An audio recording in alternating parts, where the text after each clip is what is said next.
The Island of Doctor Moreau by H.G. Wells, narrated by Insomnia Audiobooks. Introduction. On February the 1st, 1887, the Lady Vane was lost by collision with a derelict when about the latitude 1 degree S and longitude 107 degree W. On January the 5th, 1888, that is 11 months and 4 days after, my uncle, Edward Prendick, a private gentleman who certainly went aboard the Lady Vane at Callao and who had been considered drowned, was picked up in latitude 5 degree 3 S and longitude 101 degree W in a small open boat of which the name was illegible, but which is supposed to have belonged to the missing schooner Ipecacuanha. He gave such a strange account of himself that he was supposed demented. Subsequently, he alleged that his mind was a blank from the moment of his escape from the Lady Vane. His case was discussed among psychologists at the time as a curious instance of the lapse of memory consequent upon physical and mental stress. The following narrative was found among his papers by the undersigned, his nephew and heir, but unaccompanied by any definite request for publication. The only island known to exist in the region in which my uncle was picked up is Noble's Isle, a small volcanic islet and uninhabited. It was visited in 1891 by H.M.S. Scorpion. A party of sailors then landed, but found nothing living thereon except certain curious white moths, some hogs and rabbits, and some rather peculiar rats, so that this narrative is without confirmation in its most essential particular. With that understood, there seems no harm in putting this strange story before the public in accordance, as I believe, with my uncle's intentions. There is at least this much in its behalf. My uncle passed out of human knowledge about latitude 5 degree S and longitude 105 degree E, and reappeared in the same part of the ocean after a space of 11 months. In some way, he must have lived during the interval, and it seems that a schooner called the Ipecacuanha, with a drunken captain, John Davies, did start from Africa with a puma and certain other animals aboard in January 1887. That the vessel was well known at several ports in the South Pacific, and that it finally disappeared from those seas, with a considerable amount of copra aboard, sailing to its unknown fate from Baena in December 1887, a date that tallies entirely with my uncle's story. Charles Edward Prendick. The Island of Doctor Moreau, the story written by Edward Prendick. Chapter 1. In the dinghy of the Lady Vane. I do not propose to add anything to what has already been written concerning the loss of the Lady Vane. As everyone knows, she collided with a derelict when 10 days out from Callao. The longboat with 7 of the crew was picked up 18 days after by H.M. gunboat Myrtle, and the story of their terrible privations has become quite as well known as the far more horrible Medusa case.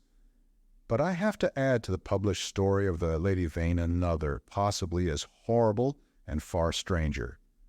It has hitherto been supposed that the 4 men who were in the dinghy perished, but this is incorrect.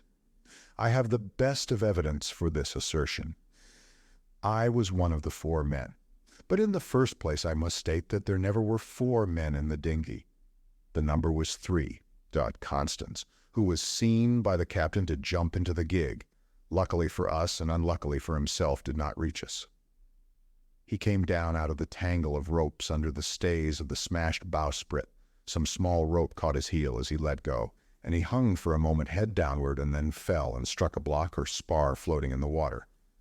We pulled towards him, but he never came up.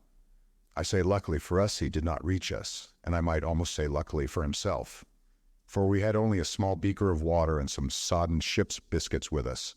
So sudden had been the alarm, so unprepared the ship for any disaster.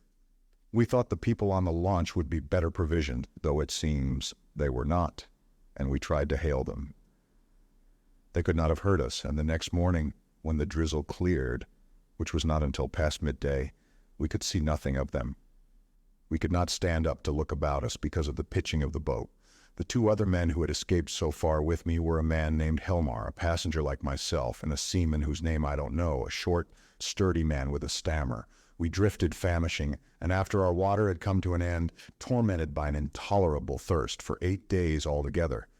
After the 2nd day, the sea subsided slowly to a glassy calm. It is quite impossible for the ordinary reader to imagine those 8 days. He has not, luckily for himself, anything in his memory to imagine with. After the first day, we said little to one another, and lay in our places in the boat and stared at the horizon, or watched, with eyes that grew larger and more haggard every day, the misery and weakness gaining upon our companions. The sun became pitiless.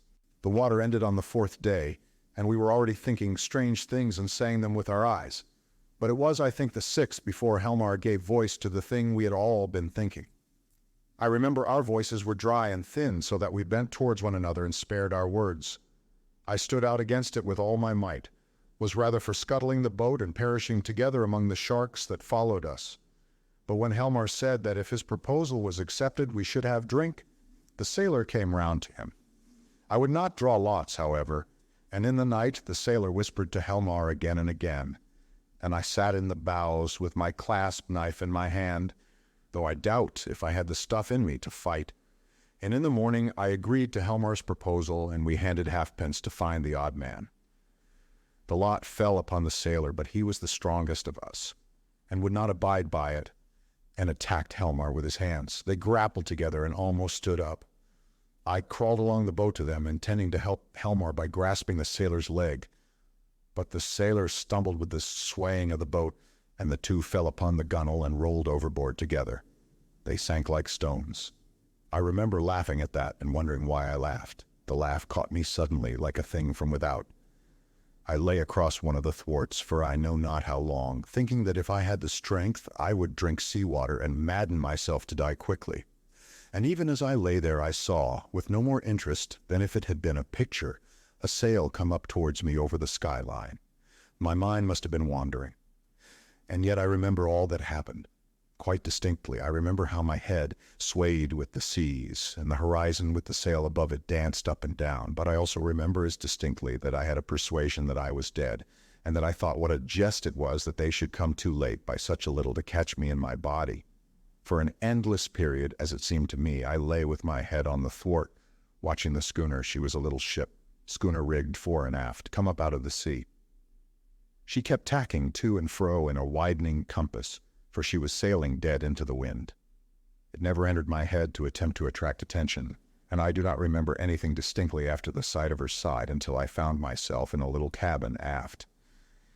There's a dim half-memory of being lifted up to the gangway, and of a big round countenance covered with freckles and surrounded with red hair staring at me over the bulwarks. I also had a disconnected impression of a dark face, with extraordinary eyes, close to mine, but that I thought was a nightmare until I met it again. I fancy I recollect some stuff being poured in between my teeth, and that is all. Chapter 2. The Man Who Was Going Nowhere. The cabin in which I found myself was small and rather untidy. A youngish man with flaxen hair, a bristly straw-colored mustache, and a dropping nether lip was sitting and holding my wrist. For a minute we stared at each other without speaking. He had watery gray eyes, oddly void of expression. Then just overhead came a sound like an iron bedstead being knocked about, and the low, angry growling of some large animal. At the same time the man spoke. He repeated his question, "How do you feel now?" I think I said I felt all right. I could not recollect how I had got there. He must have seen the question in my face, for my voice was inaccessible to me. "You were picked up in a boat, starving. The name on the boat was the Lady Vane, and there were spots of blood on the gunwale." At the same time my eye caught my hand, so thin that it looked like a dirty skin purse full of loose bones, and all the business of the boat came back to me. "Have some of this," said he, and gave me a dose of some scarlet stuff, iced. It tasted like blood and made me feel stronger. "You were in luck," said he, "to get picked up by a ship with a medical man aboard." He spoke with a slobbering articulation, with the ghost of a lisp. "What ship is this?" I said slowly, hoarse from my long silence. "It's a little trader from Arica and Callao. I never asked where she came from in the beginning. Out of the land of born fools, I guess. I'm a passenger myself from Arica, the silly ass who owns her. He's captain too, named Davies. He's lost his certificate or something. You know the kind of man. Calls the thing the Ipecacuana, of all silly infernal names. Though when there's much of a sea without any wind, she certainly acts according." Then the noise overhead began again, a snarling growl and the voice of a human being together. Then another voice telling some heaven-forsaken idiot to desist. "You were nearly dead," said my interlocutor. It was a very near thing indeed, but I've put some stuff into you now. Notice your arms sore injections. You've been insensible for nearly 30 hours. I thought slowly. I was distracted now by the yelping of a number of dogs. Am I eligible for solid food? I asked. Thanks to me, he said. Even now the mutton is boiling. Yes, I said with assurance. I could eat some mutton. But, said he with a momentary hesitation, you know I'm dying to hear of how you came to be alone in that boat. Damn that howling. I thought I detected a certain suspicion in his eyes. He suddenly left the cabin, and I heard him in violent controversy with someone who seemed to me to talk gibberish in response to him. The matter sounded as though it ended in blows, but in that I thought my ears were mistaken. And he shouted at the dogs and returned to the cabin.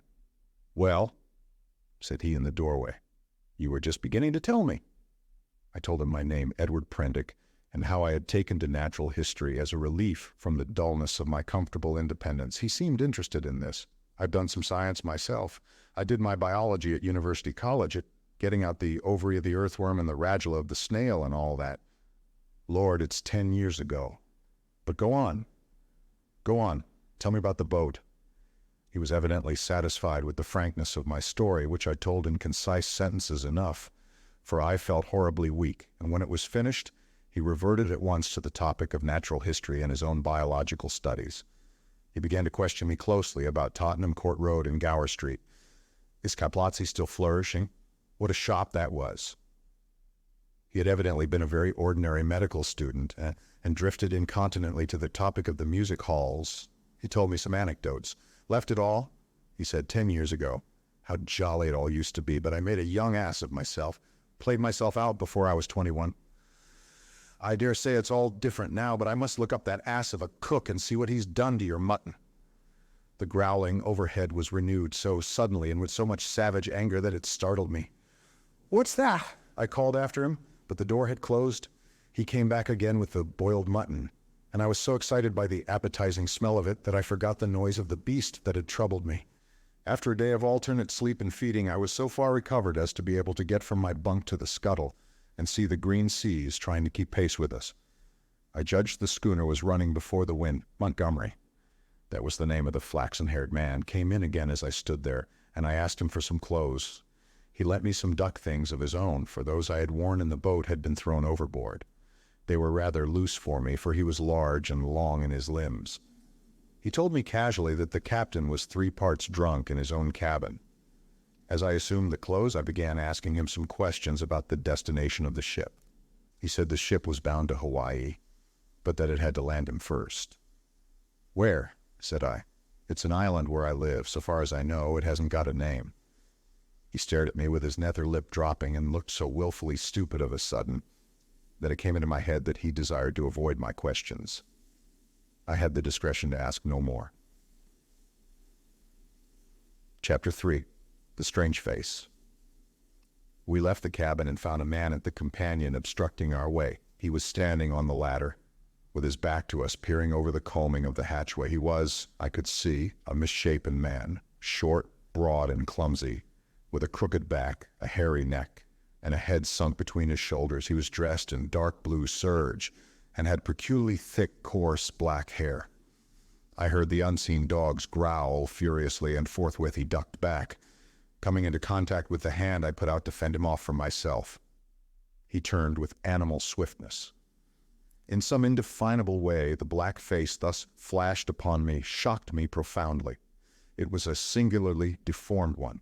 The facial part projected, forming something dimly suggestive of a muzzle, and the huge, half-open mouth showed as big white teeth as I had ever seen in a human mouth.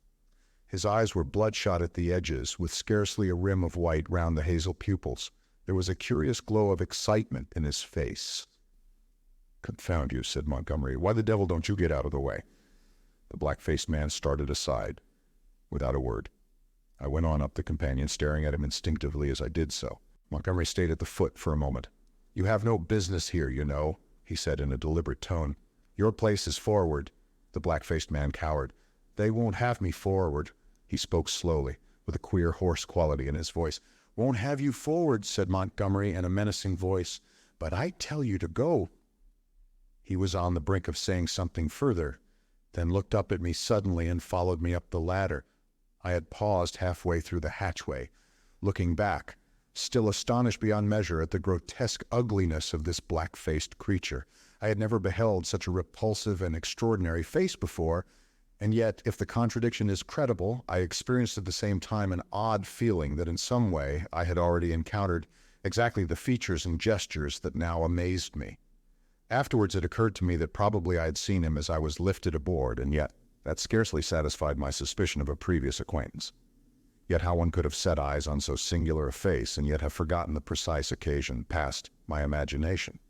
Montgomery's movement to follow me released my attention, and I turned and looked about me at the flush deck of the little schooner.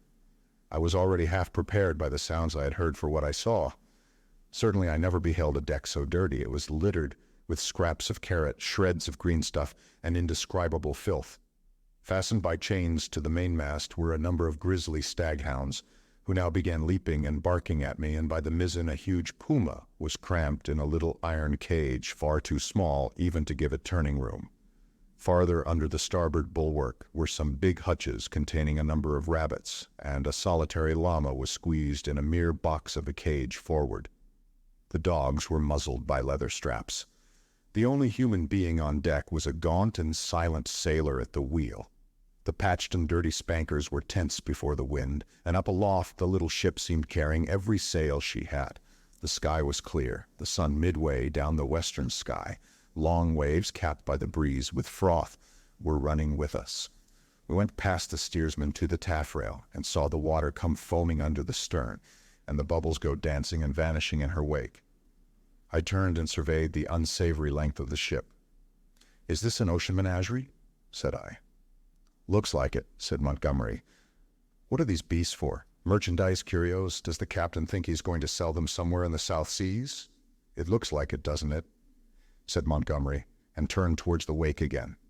Suddenly we heard a yelp and a volley of furious blasphemy from the companion hatchway, and the deformed man with the black face came up hurriedly. He was immediately followed by a heavy red-haired man in a white cap. At the sight of the former, the staghounds, who had all tired of barking at me by this time, became furiously excited, howling and leaping against their chains. The black hesitated before them, and this gave the red-haired man time to come up with him and deliver a tremendous blow between the shoulder blades. The poor devil went down like a felled ox, and rolled in the dirt among the furiously excited dogs. It was lucky for him that they were muzzled. The red-haired man gave a yawp of exultation and stood staggering, and as it seemed to me in serious danger of either going backwards down the companion hatchway or forwards upon his victim. So soon as the second man had appeared, Montgomery had started forward. "Steady on there!" he cried in a tone of remonstrance. A couple of sailors appeared on the forecastle. The black-faced man, howling in a singular voice, rolled about under the feet of the dogs. No one attempted to help him. The brutes did their best to worry him, butting their muzzles at him. There was a quick dance of their lithe, gray-figured bodies over the clumsy, prostrate figure.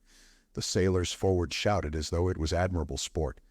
Montgomery gave an angry exclamation and went striding down the deck, and I followed him. The black-faced man scrambled up and staggered forward, going and leaning over the bulwark by the main shrouds, where he remained, panting and glaring over his shoulder at the dogs. The red-haired man laughed a satisfied laugh. "Look here, Captain," said Montgomery, with his lisp a little accentuated, gripping the elbows of the red-haired man. "This won't do." I stood behind Montgomery. The captain came half round and regarded him with the dull and solemn eyes of a drunken man. "What won't do," he said, and added after looking sleepily into Montgomery's face for a minute, "Blasted sawbones."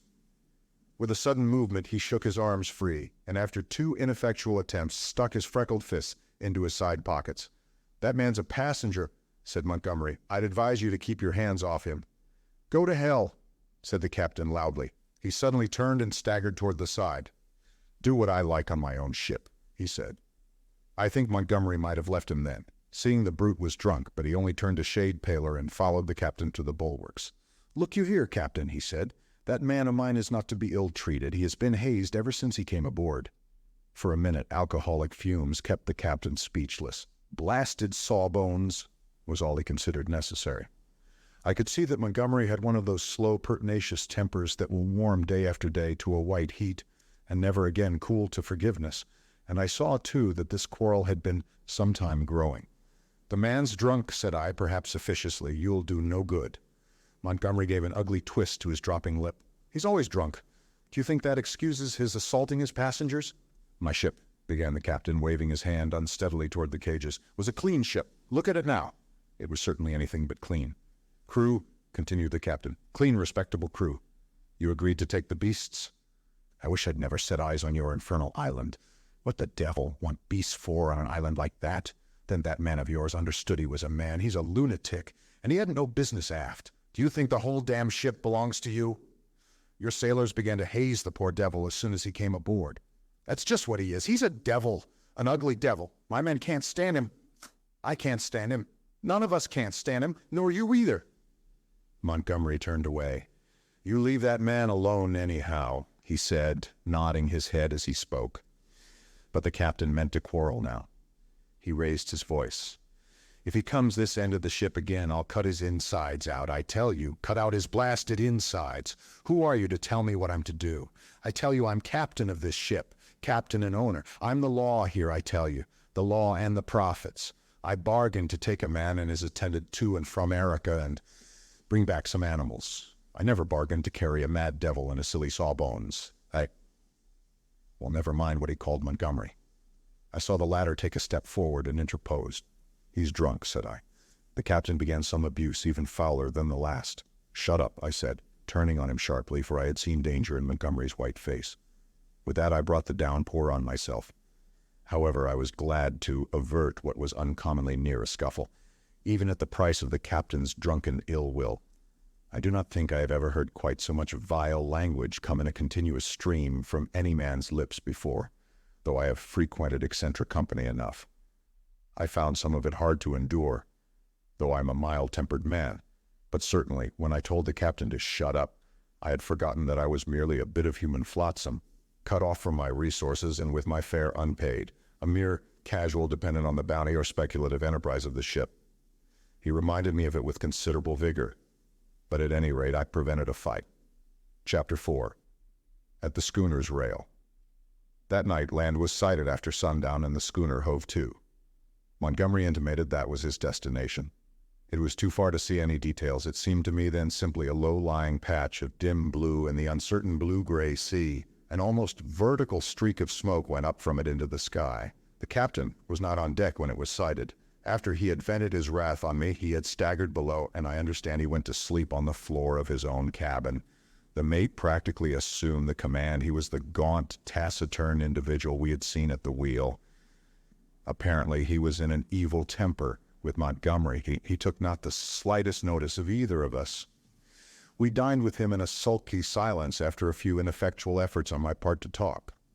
It struck me, too, that the men regarded my companion and his animals in a singularly unfriendly manner. I found Montgomery very reticent about his purpose with these creatures and about his destination. And though I was sensible of a growing curiosity as to both, I did not press him. We remained talking on the quarter-deck until the sky was thick with stars.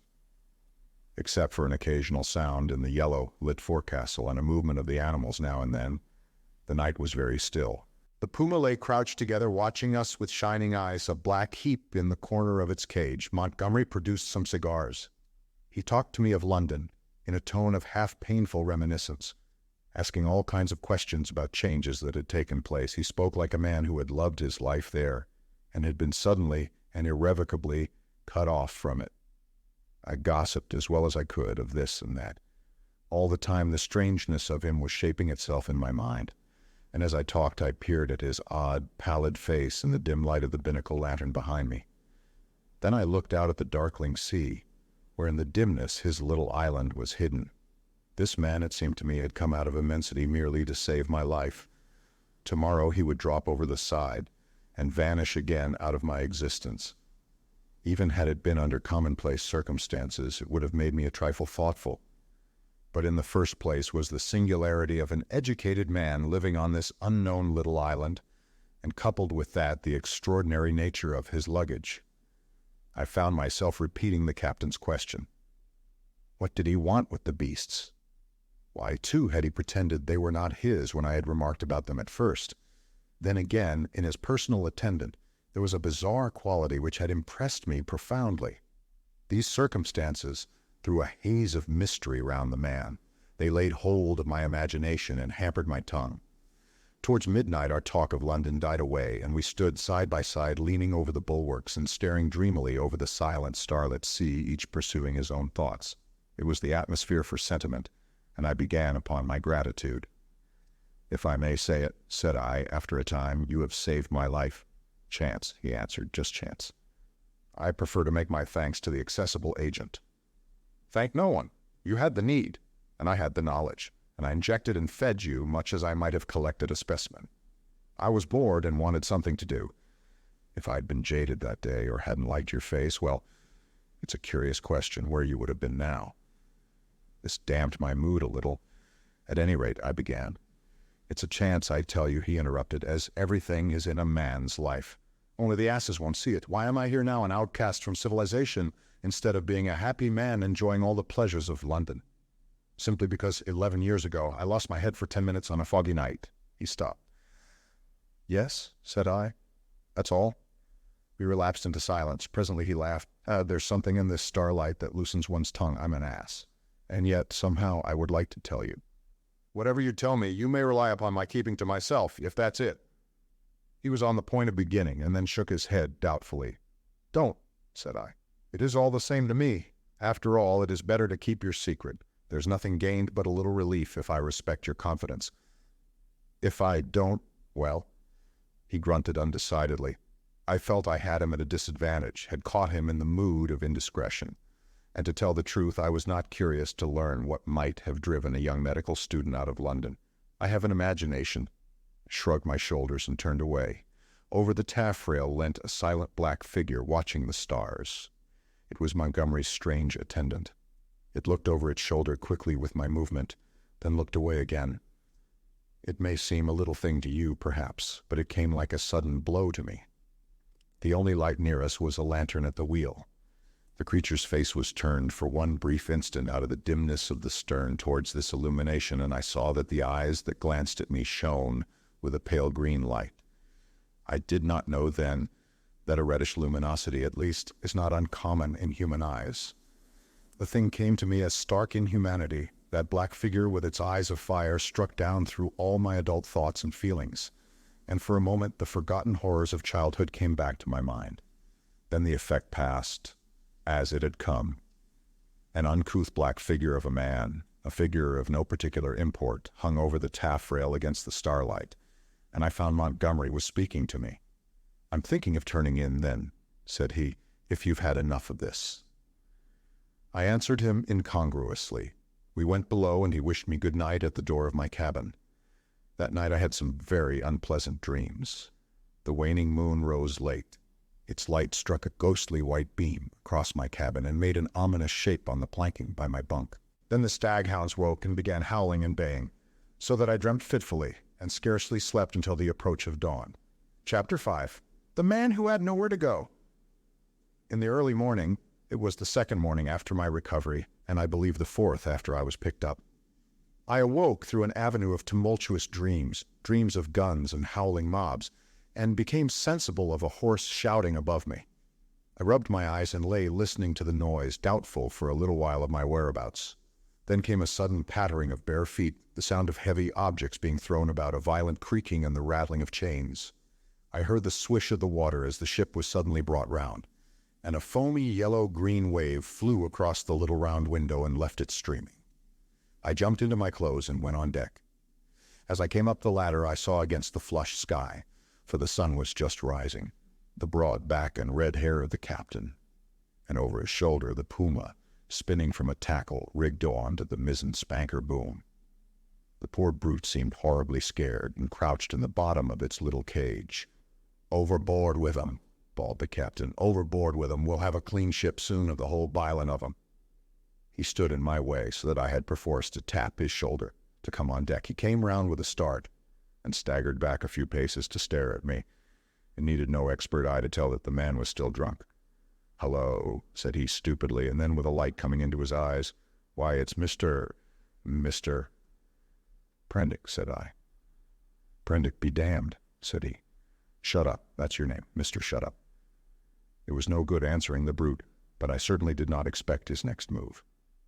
He held out his hand to the gangway by which Montgomery stood talking to a massive gray-haired man in dirty blue flannels, who had apparently just come aboard. "That way, Mr. Blasted, shut up! That way!" roared the captain. Montgomery and his companion turned as he spoke. "What do you mean?" I said. "That way, Mr. Blasted, shut up, that's what I mean. Overboard, Mr. Shut Up, and sharp. We're cleaning the ship out, cleaning the whole blessed ship out, and overboard you go." I stared at him, dumbfounded. Then it occurred to me that it was exactly the thing I wanted. The lost prospect of a journey as sole passenger with this quarrelsome sot was not one to mourn over. I turned towards Montgomery. "Can't have you," said Montgomery's companion concisely. "You can't have me," said I, aghast. He had the squarest and most resolute face I ever set eyes upon. "Look here," I began, turning to the captain. "Overboard," said the captain. "This ship ain't for beasts and cannibals and worse than beasts anymore. Overboard you go, Mr. Shut Up. If they can't have you, you goes overboard, but anyhow you go, with your friends. I've done with this blessed island forevermore. Oh, man, I've had enough of it." "But Montgomery," I appealed. He distorted his lower lip and nodded his head hopelessly at the gray-haired man beside him to indicate his powerlessness to help me. "I'll see to you presently," said the captain. Then began a curious three-cornered altercation. Alternately, I appealed to one and another of the three men. First to the gray-haired man to let me land, and then to the drunken captain to keep me aboard. I even bawled entreaties to the sailors. Montgomery said never a word, only shook his head. "You're going overboard, I tell you," was the captain's refrain. "Law be damned, I'm king here."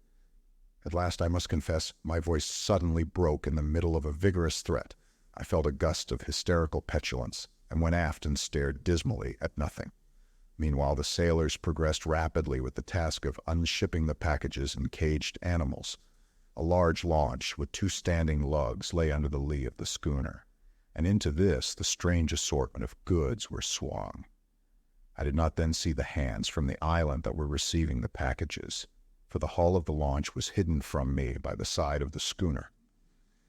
Neither Montgomery nor his companion took the slightest notice of me, but busied themselves in assisting and directing the 4 or 5 sailors who were unloading the goods. The captain went forward interfering rather than assisting. I was alternately despairful and desperate. Once or twice as I stood waiting there for things to accomplish themselves, I could not resist an impulse to laugh at my miserable quandary. I felt all the wretcheder for the lack of a breakfast. Hunger and a lack of blood corpuscles take all the manhood from a man. I perceived pretty clearly that I had not the stamina either to resist what the captain chose to do to expel me, or to force myself upon Montgomery and his companion. So I waited passively upon fate, and the work of transferring Montgomery's possessions to the launch went on as if I did not exist. Presently that work was finished, and then came a struggle. I was hauled, resisting weakly enough, to the gangway. Even then I noticed the oddness of the brown faces of the men who were with Montgomery in the launch. But the launch was now fully laden and was shoved off hastily. A broadening gap of green water appeared under me, and I pushed back with all my strength to avoid falling headlong. The hands in the launch shouted derisively, and I heard Montgomery curse at them. And then the captain, the mate, and one of the seamen helping him ran me aft towards the stern. The dinghy of the Lady Vane had been towing behind. It was half full of water, had no oars, and was quite unvictualled. I refused to go aboard her and flung myself full length on the deck. In the end, they swung me into her by a rope, for they had no stern ladder. And then they cut me adrift. I drifted slowly from the schooner. In a kind of stupor, I watched all hands take to the rigging, and slowly but surely she came round to the wind. The sails fluttered and then bellied out as the wind came into them. I stared at her weather-beaten side, heeling steeply towards me, and then she passed out of my range of view. I did not turn my head to follow her. At first I could scarcely believe what had happened. I crouched in the bottom of the dinghy, stunned, and staring blankly at the vacant, oily sea. Then I realized that I was in that little hell of mine again, now half swamped, and looking back over the gunwale, I saw the schooner standing away from me, with the red-haired captain mocking at me over the taffrail, and turning towards the island, saw the launch growing smaller as she approached the beach. Abruptly, the cruelty of this desertion became clear to me. I had no means of reaching the land unless I should chance to drift there. I was still weak, you must remember, from my exposure in the boat. I was empty and very faint, or I should have had more heart. But as it was, I suddenly began to sob and weep, as I had never done since I was a little child. The tears ran down my face. In a passion of despair, I struck with my fists at the water in the bottom of the boat and kicked savagely at the gunwale. I prayed aloud for God to let me die. Chapter 6. The Evil-Looking Boatman. But the islanders, seeing that I was really adrift, took pity on me. I drifted very slowly to the eastward, approaching the island slantingly, and presently I saw, with hysterical relief, the launch come round and return towards me. She was heavily laden, and I could make out as she drew nearer, Montgomery's white-haired, broad-shouldered companion sitting cramped up with the dogs and several packing cases in the stern sheets. This individual stared fixedly at me without moving or speaking. The black-faced cripple was glaring at me as fixedly in the bows near the Puma. There were 3 other men besides, 3 strange, brutish-looking fellows at whom the staghounds were snarling savagely. Montgomery, who was steering, brought the boat by me, and rising, caught and fastened my painter to the tiller to tow me, for there was no room aboard. I had recovered from my hysterical phase by this time, and answered his hail as he approached bravely enough. I told him the dinghy was nearly swamped, and he reached me a piggin. I was jerked back as the rope tightened between the boats. For some time I was busy bailing. It was not until I had got the water under, for the water in the dinghy had been shipped, the boat was perfectly sound, that I had leisure to look at the people in the launch again. The white-haired man I found was still regarding me steadfastly, but with an expression, as I now fancied, of some perplexity. When my eyes met his, he looked down at the staghound that sat between his knees. He was a powerfully built man, as I have said, with a fine forehead and rather heavy features, but his eyes had that odd drooping of the skin above the lids, which often comes with advancing years, and the fall of his heavy mouth at the corners gave him an expression of pugnacious resolution. He talked to Montgomery in a tone too low for me to hear. From him my eyes traveled to his 3 men, and a strange crew they were. I saw only their faces, yet there was something in their faces, I knew not what, that gave me a queer spasm of disgust. I looked steadily at them, and the impression did not pass, though I failed to see what had occasioned it. They seemed to me then to be brown men, but their limbs were oddly swathed in some thin, dirty white stuff down even to the fingers and feet. I have never seen men so wrapped up before, and women so only in the East. They wore turbans too, and thereunder peered out their elfin faces at me, faces with protruding lower jaws and bright eyes. They had lank black hair, almost like horsehair, and seemed as they sat to exceed in stature any race of men I have seen. The white-haired man, who I knew was a good 6 feet in height, sat a head below any one of the 3. I found afterwards that really none were taller than myself, but their bodies were abnormally long and the thigh part of the legs short and curiously twisted. At any rate, they were an amazingly ugly gang, and over the heads of them under the forward lug peered the black face of the man whose eyes were luminous in the dark. As I stared at them, they met my gaze, and then first one and then another turned away from my direct stare and looked at me in an odd furtive manner. It occurred to me that I was perhaps annoying them, and I turned my attention to the island we were approaching. It was low and covered with thick vegetation, chiefly a kind of palm that was new to me. From one point a thin white thread of vapor rose slantingly to an immense height, and then frayed out, like a down feather. We were now within the embrace of a broad bay, flanked on either hand by a low promontory. The beach was of dull gray sand, and sloped steeply up to a ridge, perhaps 60 or 70 feet above the sea level, and irregularly set with trees and undergrowth. Halfway up was a square enclosure of some grayish stone, which I found subsequently was built partly of coral and partly of pumiceous lava. 2 thatched roofs peeped from within this enclosure. A man stood awaiting us at the water's edge.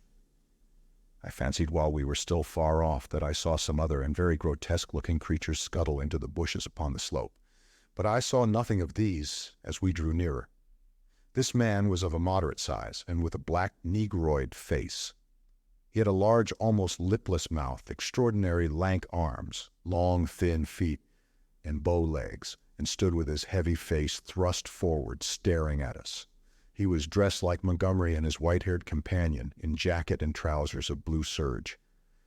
As we came still nearer, this individual began to run to and fro on the beach, making the most grotesque movements. At a word of command from Montgomery, the 4 men in the launch sprang up and with singularly awkward gesture struck the lugs. Montgomery steered us round and into a narrow little dock excavated in the beach. Then the man on the beach hastened towards us. This dock, as I call it, was really a mere ditch, just long enough at this phase of the tide to take the longboat. I heard the bows ground in the sand, staved the dinghy off the rudder of the big boat with my piggin, and freeing the painter landed. The 3 muffled men, with the clumsiest movements, scrambled out upon the sand, and forthwith set to landing the cargo, assisted by the man on the beach. I was struck especially by the curious movements of the legs of the 3 swathed and bandaged boatmen. Not stiff they were, but distorted in some odd way, almost as if they were jointed in the wrong place.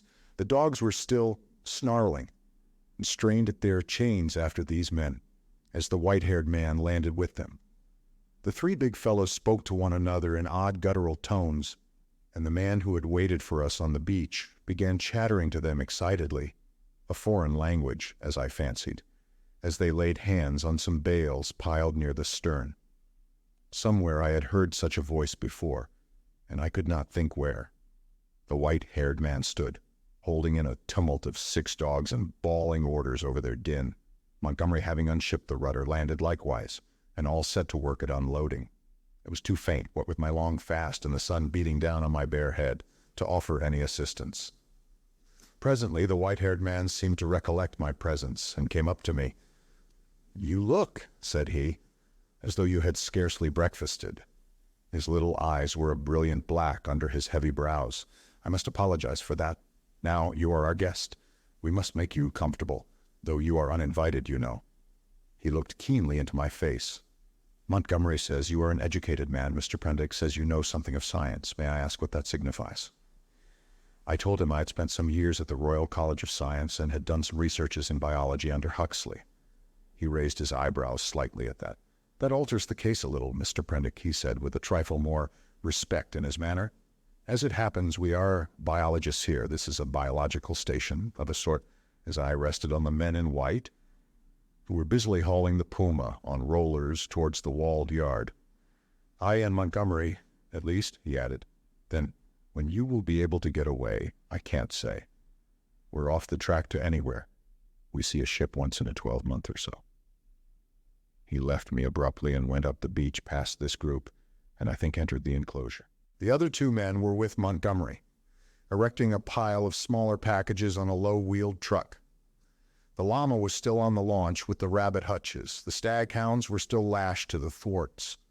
The pile of things completed, all 3 men laid hold of the truck and began shoving the ton weight or so upon it after the Puma. Presently Montgomery left them, and coming back to me held out his hand. "I'm glad," said he, "for my own part, that captain was a silly ass. He'd have made things lively for you."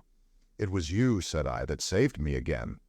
"That depends. You'll find this island an infernally rum place, I promise you. I'd watch my goings carefully if I were you." He hesitated and seemed to alter his mind about what was on his lips. "I wish you'd help me with these rabbits," he said. His procedure with the rabbits was singular. I waded in with him and helped him lug one of the hutches ashore. No sooner was that done than he opened the door of it and, tilting the thing on one end, turned its living contents out on the ground. They fell in a struggling heap, one on the top of the other. He clapped his hands, and forthwith they went off with that hopping run of theirs, 15 or 20 of them, I should think, up the beach. "Increase and multiply, my friends," said Montgomery. "Replenish the island. Hitherto we've had a certain lack of meat here." As I watched them disappearing, the white-haired man returned with a brandy flask and some biscuits. "Something to go on with, Prendick," said he, in a far more familiar tone than before. I made no ado, but set to work on the biscuits at once, while the white-haired man helped Montgomery to release about a score more of the rabbits. 3 big hutches, however, went up to the house with the puma. The brandy I did not touch, for I have been an abstainer from my birth. Chapter 7. The Locked Door. The reader will perhaps understand that at first everything was so strange about me, and my position was the outcome of such unexpected adventures, that I had no discernment of the relative strangeness of this or that thing. I followed the llama up the beach and was overtaken by Montgomery, who asked me not to enter the stone enclosure. I noticed then that the puma in its cage and the pile of packages had been placed outside the entrance to this quadrangle. I turned and saw that the launch had now been unloaded, run out again, and was being beached, and the white-haired man was walking towards us. He addressed Montgomery. And now comes the problem of this uninvited guest. What are we to do with him? He knows something of science, said Montgomery. I'm itching to get to work again with this new stuff, said the white-haired man, nodding towards the enclosure. His eyes grew brighter. I dare say you are, said Montgomery in anything but a cordial tone. We can't send him over there, and we can't spare the time to build him a new shanty, and we certainly can't take him into our confidence just yet. I'm in your hands, said I. I had no idea of what he meant by over there. I've been thinking of the same things, Montgomery answered. There's my room with the outer door. That's it, said the elder man promptly, looking at Montgomery, and all 3 of us went towards the enclosure. I'm sorry to make a mystery, Mr. Prendick, but you'll remember you're uninvited. Our little establishment here contains a secret or so, is a kind of Bluebeard's chamber, in fact, nothing very dreadful, really, to a sane man. But just now, as we don't know you— Decidedly, said I should be a fool to take offense at any want of confidence. He twisted his heavy mouth into a faint smile. He was one of those saturnine people who smile with the corners of the mouth down, and bowed his acknowledgment of my complacence. The main entrance to the enclosure was passed. It was a heavy wooden gate, framed in iron, and locked, with the cargo of the launch piled outside it. And at the corner we came to a small doorway I had not previously observed. The white-haired man produced a bundle of keys from the pocket of his greasy blue jacket, opened this door, and entered. His keys, and the elaborate locking up of the place, even while it was still under his eye, struck me as peculiar. I followed him, and found myself in a small apartment, plainly but not uncomfortably furnished, and with its inner door, which was slightly ajar, opening into a paved courtyard. This inner door Montgomery at once closed. A hammock was slung across the darker corner of the room, and a small, unglazed window defended by an iron bar looked out towards the sea. This, the white-haired man told me, was to be my apartment, and the inner door, which, for fear of accidents, he said, he would lock on the other side, was my limit inward. He called my attention to a convenient deck chair before the window, and to an array of old books, chiefly, I found, surgical works and editions of the Latin and Greek classics, languages I cannot read with any comfort, on a shelf near the hammock. He left the room by the outer door as if to avoid opening the inner one again. We usually have our meals in here, said Montgomery, and then, as if in doubt, went out after the other. Moreau, I heard him call, and for the moment I do not think I noticed. Then as I handled the books on the shelf, it came up in consciousness. Where had I heard the name of Moreau before? I sat down before the window, took out the biscuits that still remained to me, and ate them with an excellent appetite. Moreau. Through the window, I saw one of those unaccountable men in white, lugging a packing case along the beach. Presently the window frame hid him. Then I heard a key inserted and turned in the lock behind me. After a little while I heard through the locked door the noise of the stag-hounds that had now been brought up from the beach. They were not barking, but sniffing and growling in a curious fashion.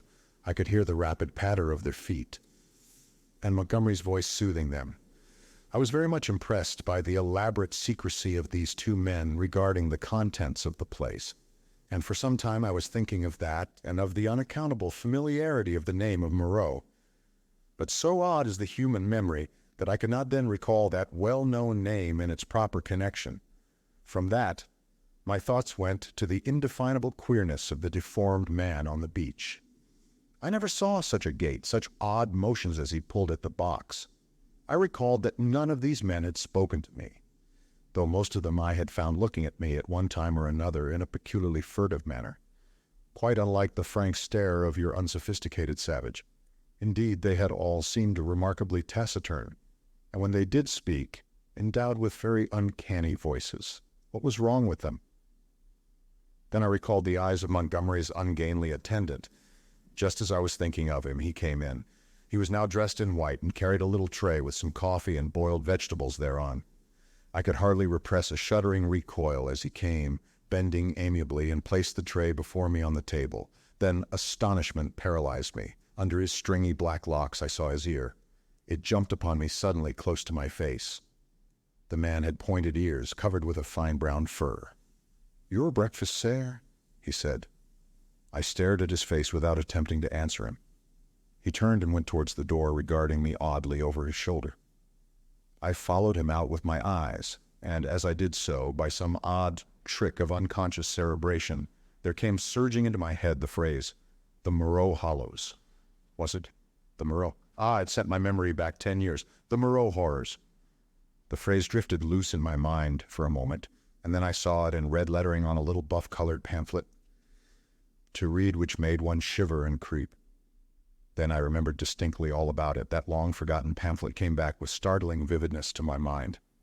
I had been a mere lad then, and Moreau was, I suppose, about 50. A prominent and masterful physiologist, well known in scientific circles for his extraordinary imagination and his brutal directness in discussion. Was this the same Moreau?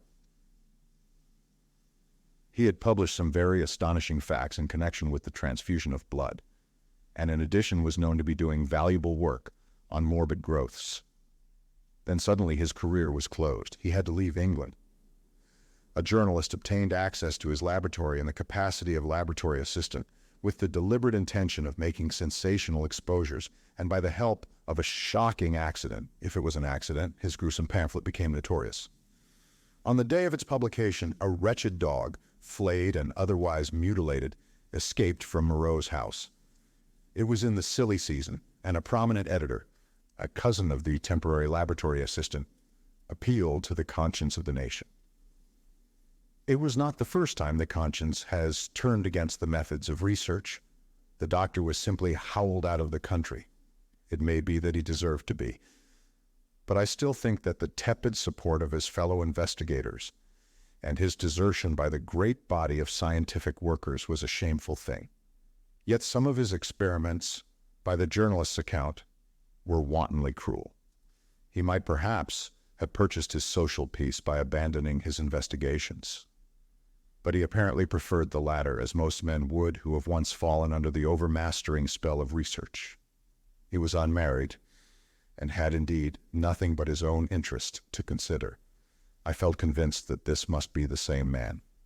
Everything pointed to it. It dawned upon me to what end the puma and the other animals, which had now been brought with other luggage into the enclosure behind the house, were destined, and a curious faint odor, the halitus of something familiar, an odor that had been in the background of my consciousness hitherto, suddenly came forward into the forefront of my thoughts.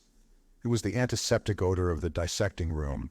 I heard the puma growling through the wall, and one of the dogs yelped as though it had been struck. Yet surely, and especially to another scientific man, there was nothing so horrible in vivisection as to account for this secrecy.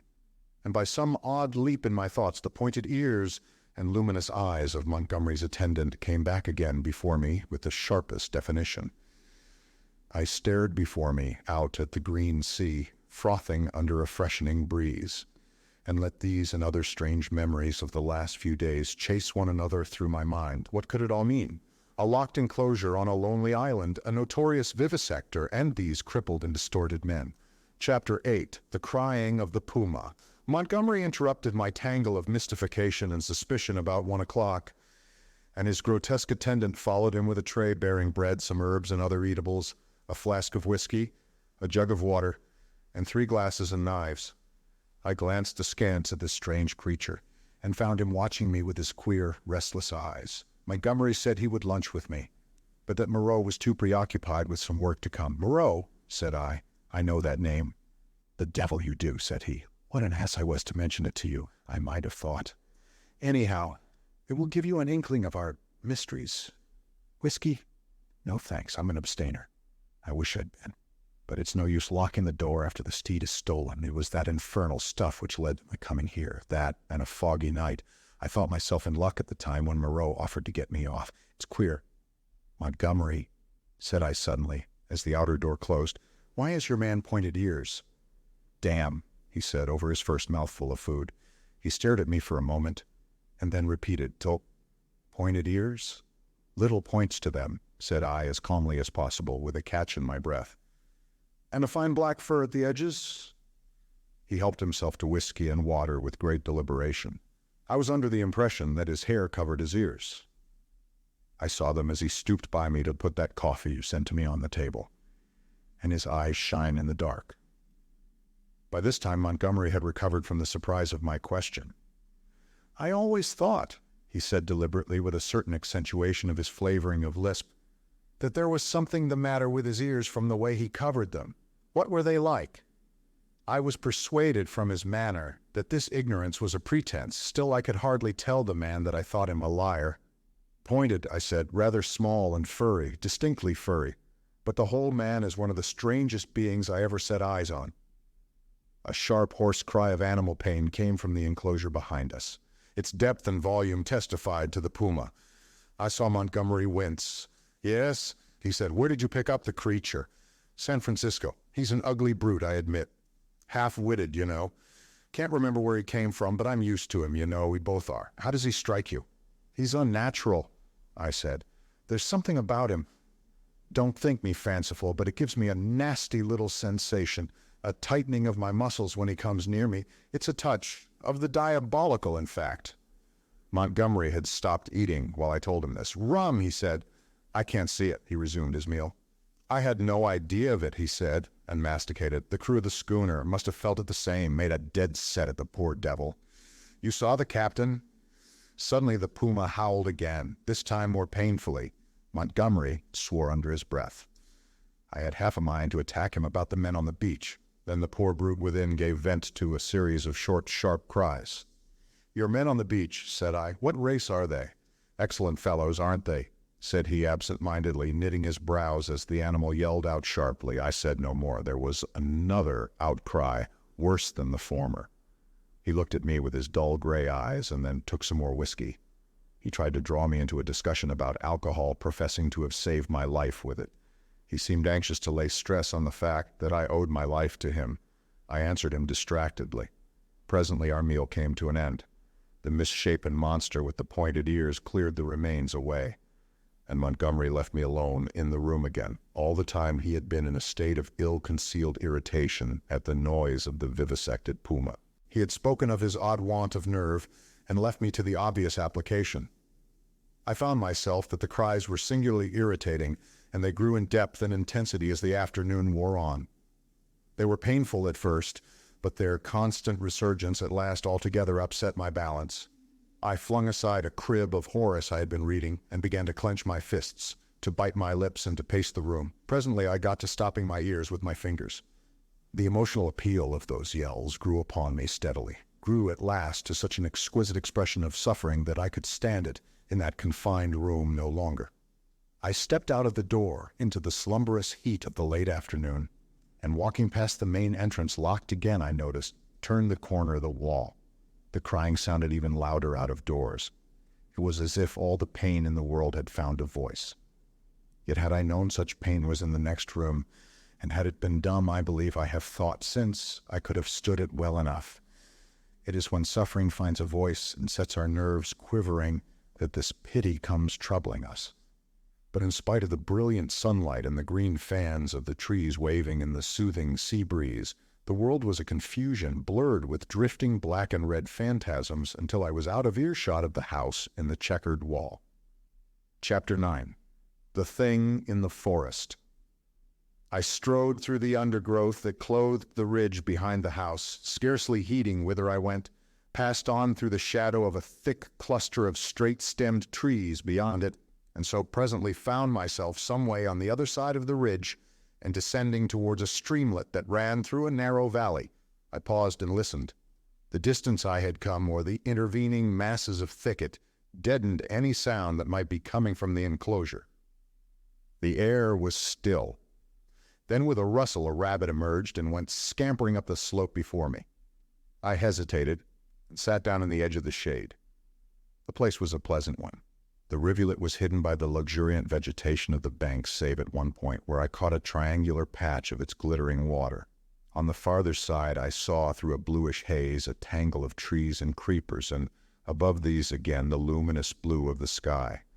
Here and there a splash of white or crimson marked the blooming of some trailing epiphyte. I let my eyes wander over this scene for a while, and then began to turn over in my mind again the strange peculiarities of Montgomery's man.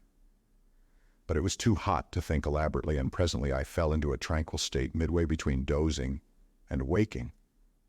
From this I was aroused, after I know not how long, by a rustling amidst the greenery on the other side of the stream. For a moment I could see nothing but the waving summits of the ferns and reeds. Then suddenly upon the bank of the stream appeared something. At first I could not distinguish what it was. It bowed its round head to the water and began to drink. Then I saw it was a man going on all fours like a beast. He was clothed in bluish cloth and was of a copper-colored hue with black hair. It seemed that grotesque ugliness was an invariable character of these islanders. I could hear the suck of the water at his lips as he drank. I leant forward to see him better, and a piece of lava, detached by my hand, went pattering down the slope. He looked up guiltily, and his eyes met mine. Forthwith he scrambled to his feet, and stood wiping his clumsy hand across his mouth and regarding me. His legs were scarcely half the length of his body. So, staring one another out of countenance, we remained for perhaps the space of a minute. Then stopping to look back once or twice, he slunk off among the bushes to the right of me, and I heard the swish of the fronds grow faint in the distance and die away. Long after he had disappeared, I remained sitting up staring in the direction of his retreat. My drowsy tranquility had gone. I was startled by a noise behind me, and turning suddenly saw the flapping white tail of a rabbit vanishing up the slope. I jumped to my feet. The apparition of this grotesque, half-bestial creature had suddenly populated the stillness of the afternoon for me. I looked around me rather nervously and regretted that I was unarmed. Then I thought that the man I had just seen had been clothed in bluish cloth, had not been naked as a savage would have been, and I tried to persuade myself from that fact that he was after all probably a peaceful character, that the dull ferocity of his countenance belied him. Yet I was greatly disturbed at the apparition. I walked to the left along the slope, turning my head about and peering this way and that among the straight stems of the trees. Why should a man go on all fours and drink with his lips? Presently I heard an animal wailing again, and taking it to be the puma, I turned about and walked in a direction diametrically opposite to the sound. This led me down to the stream, across which I stepped and pushed my way up through the undergrowth beyond. I was startled by a great patch of vivid scarlet on the ground, and going up to it found it to be a peculiar fungus, branched and corrugated like a foliaceous lichen, but deliquescing into slime at the touch. And then in the shadow of some luxuriant ferns I came upon an unpleasant thing. The dead body of a rabbit covered with shining flies, but still warm and with the head torn off. I stopped aghast at the sight of the scattered blood. Here at least was one visitor to the island disposed of. There were no traces of other violence about it. It looked as though it had been suddenly snatched up and killed. And as I stared at the little furry body came the difficulty of how the thing had been done. The vague dread that had been in my mind since I had seen the inhuman face of the man at the stream grew distincter as I stood there. I began to realize the hardihood of my expedition among these unknown people. The thicket about me became altered to my imagination. Every shadow became something more than a shadow, became an ambush. Every rustle became a threat. Invisible things seemed watching me. I resolved to go back to the enclosure on the beach. I suddenly turned away and thrust myself violently, possibly even frantically, through the bushes, anxious to get a clear space about me again. I stopped just in time to prevent myself emerging upon an open space. There was a kind of glade in the forest made by a fall. Seedlings were already starting up to struggle for the vacant space, and beyond, the dense growth of stems and twining vines and splashes of fungus and flowers closed in again. Before me, squatting together upon the fungoid ruins of a huge fallen tree, and still unaware of my approach, were three grotesque human figures, One was evidently a female. The other two were men. They were naked, save for swathings of scarlet cloth about the middle, and their skins were of a dull pinkish drab color, such as I had seen in no savages before. They had fat, heavy, chinless faces, retreating foreheads, and a scant, bristly hair upon their heads. I never saw such bestial-looking creatures. They were talking, or at least one of the men was talking to the other two, and all three had been too closely interested to heed the rustling of my approach. They swayed their heads and shoulders from side to side. The speaker's words came thick and sloppy, and though I could hear them distinctly, I could not distinguish what he said. He seemed to me to be reciting some complicated gibberish. Presently his articulation became shriller, and spreading his hands, he rose to his feet. At that the others began to gibber in unison, also rising to their feet, spreading their hands and swaying their bodies in rhythm with their chant. I noticed then the abnormal shortness of their legs and their lank, clumsy feet. All three began slowly to circle round, raising and stamping their feet and waving their arms. A kind of tune crept into their rhythmic recitation, and a refrain, Alula or Balula, it sounded like. Their eyes began to sparkle, and their ugly faces to brighten, with an expression of strange pleasure.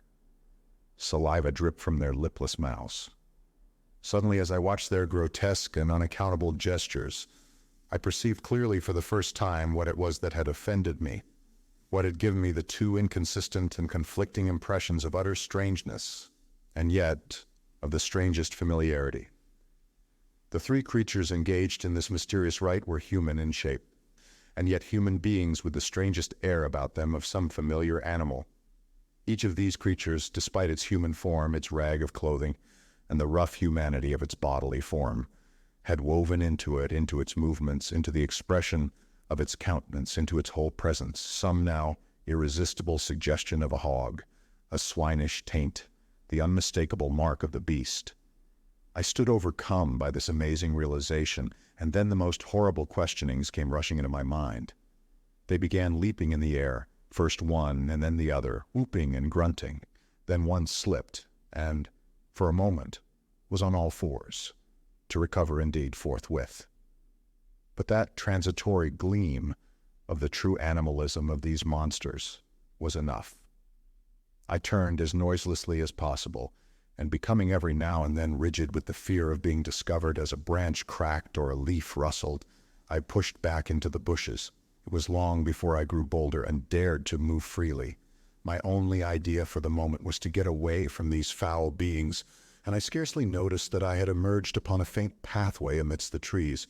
Then suddenly, traversing a little glade, I saw with an unpleasant start two clumsy legs among the trees, walking with noiseless footsteps parallel with my course, and perhaps 30 yards away from me. The head and upper part of the body were hidden by a tangle of creeper. I stopped abruptly, hoping the creature did not see me. The feet stopped as I did. So nervous was I that I controlled an impulse to headlong flight with the utmost difficulty. Then, looking hard, I distinguished through the interlacing network the head and body of the brute I'd seen drinking. He moved his head. There was an emerald flash in his eyes. As he glanced at me from the shadow of the trees, a half-luminous color that vanished as he turned his head again. He was motionless for a moment, and then with a noiseless tread began running through the green confusion. In another moment he had vanished behind some bushes. I could not see him, but I felt that he had stopped and was watching me again. What on earth was he, man or beast? What did he want with me? I had no weapon, not even a stick. Flight would be madness. At any rate, the thing, whatever it was, lacked the courage to attack me. Setting my teeth hard, I walked straight towards him. I was anxious not to show the fear that seemed chilling my backbone. I pushed through a tangle of tall, white-flowered bushes, and saw him 20 paces beyond, looking over his shoulder at me and hesitating. I advanced a step or two, looking steadfastly into his eyes. "Who are you?" said I. He tried to meet my gaze. "No," he said suddenly, and turning went bounding away from me through the undergrowth. Then he turned and stared at me again. His eyes shone brightly out of the dusk under the trees. My heart was in my mouth, but I felt my only chance was bluff, and walked steadily towards him. He turned again, and vanished into the dusk. Once more I thought I caught the glint of his eyes, and that was all. For the first time I realized how the lateness of the hour might affect me. The sun had set some minutes since, and the swift dusk of the tropics was already fading out of the eastern sky, and a pioneer moth fluttered silently by my head. Unless I would spend the night among the unknown dangers of the mysterious forest, I must hasten back to the enclosure.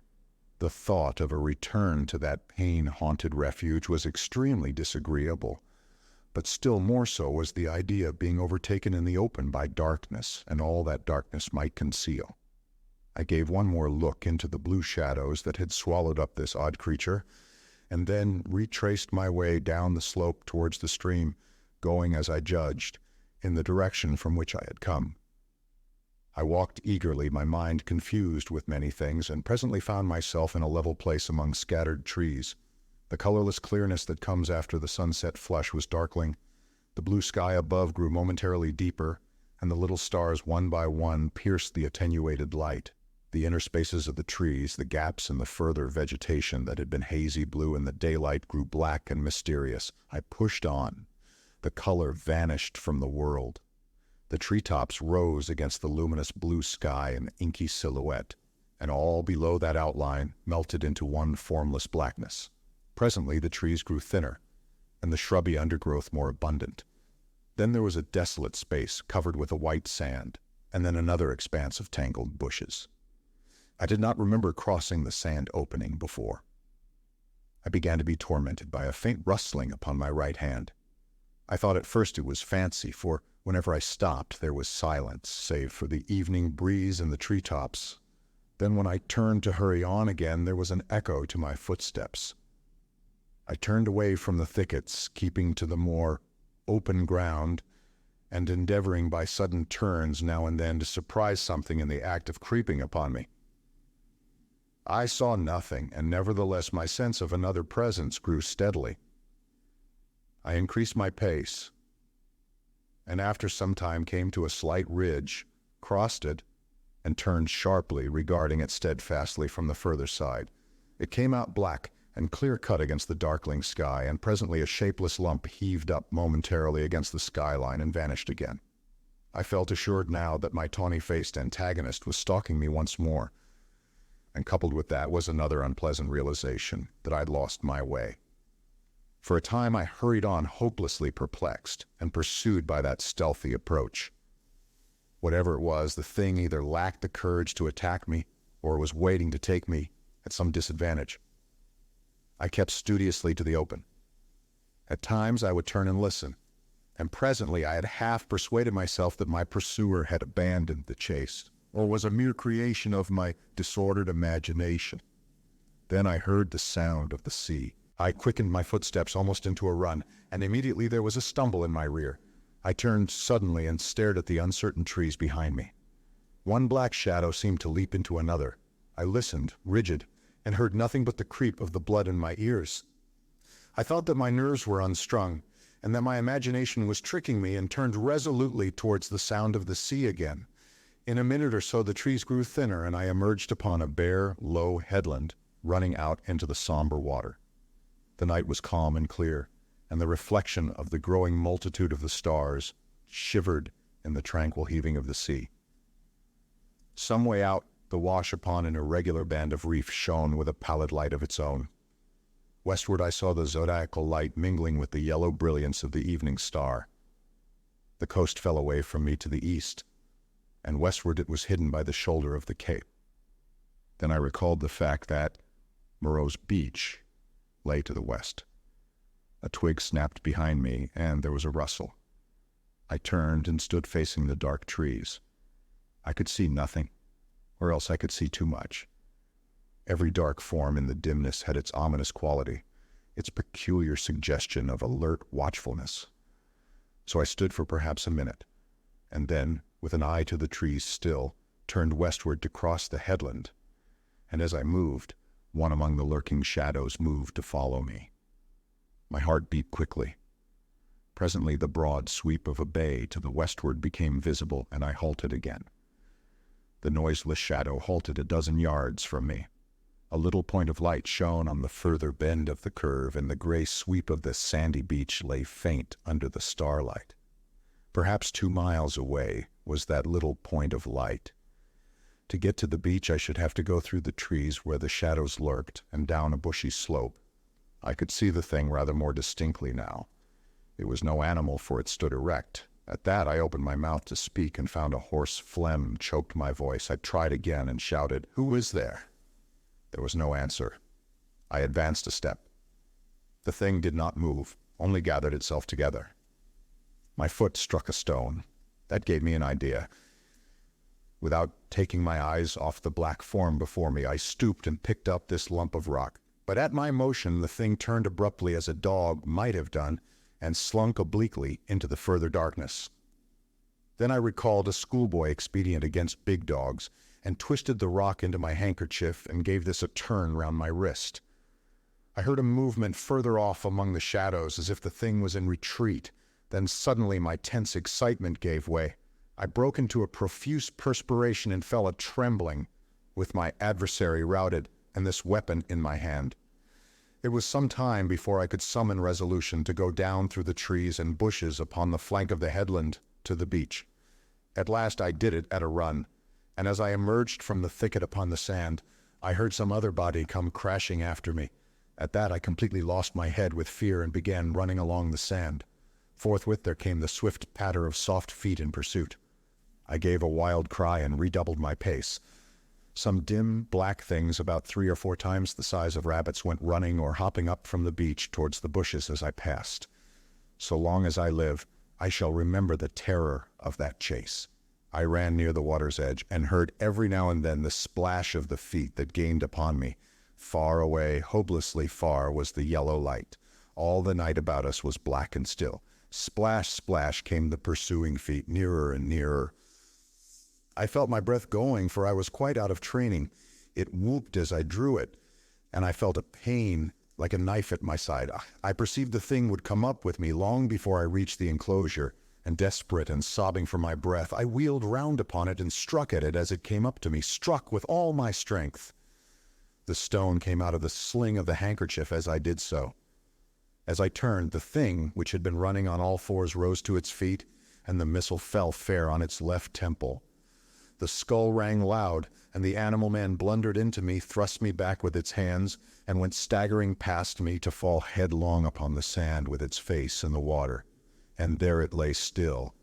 I could not bring myself to approach that black heap.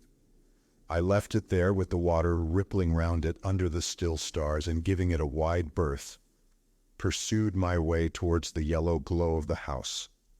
And presently, with a positive effect of relief, came the pitiful moaning of the puma, the sound that had originally driven me out to explore this mysterious island. At that, though I was faint and horribly fatigued, I gathered together all my strength and began running again towards the light. I thought I heard a voice calling me. Chapter 10. The Crying of the Man. As I drew near the house, I saw that the light shone from the open door of my room, and then I heard, coming from out of the darkness at the side of that orange oblong of light, the voice of Montgomery shouting, "Prendick!" I continued running. Presently I heard him again. I replied by a feeble "hello," and in another moment had staggered up to him. "Where have you been?" said he, holding me at arm's length so that the light from the door fell on my face. "We have both been so busy that we forgot you until about half an hour ago." He led me into the room and sat me down in the deck chair. For a while I was blinded by the light. "We did not think you would start to explore this island of ours without telling us," he said, and then I was afraid, but hello. My last remaining strength slipped from me and my head fell forward on my chest. I think he found a certain satisfaction in giving me brandy. "For God's sake," said I, "fasten that door." "You've been meeting some of our curiosities, eh?" said he. He locked the door and turned to me again. He asked me no questions, but gave me some more brandy and water and pressed me to eat. I was in a state of collapse. He said something vague about his forgetting to warn me and asked me briefly when I left the house and what I had seen. I answered him as briefly, in fragmentary sentences. "Tell me what it all means," said I, in a state bordering on hysterics.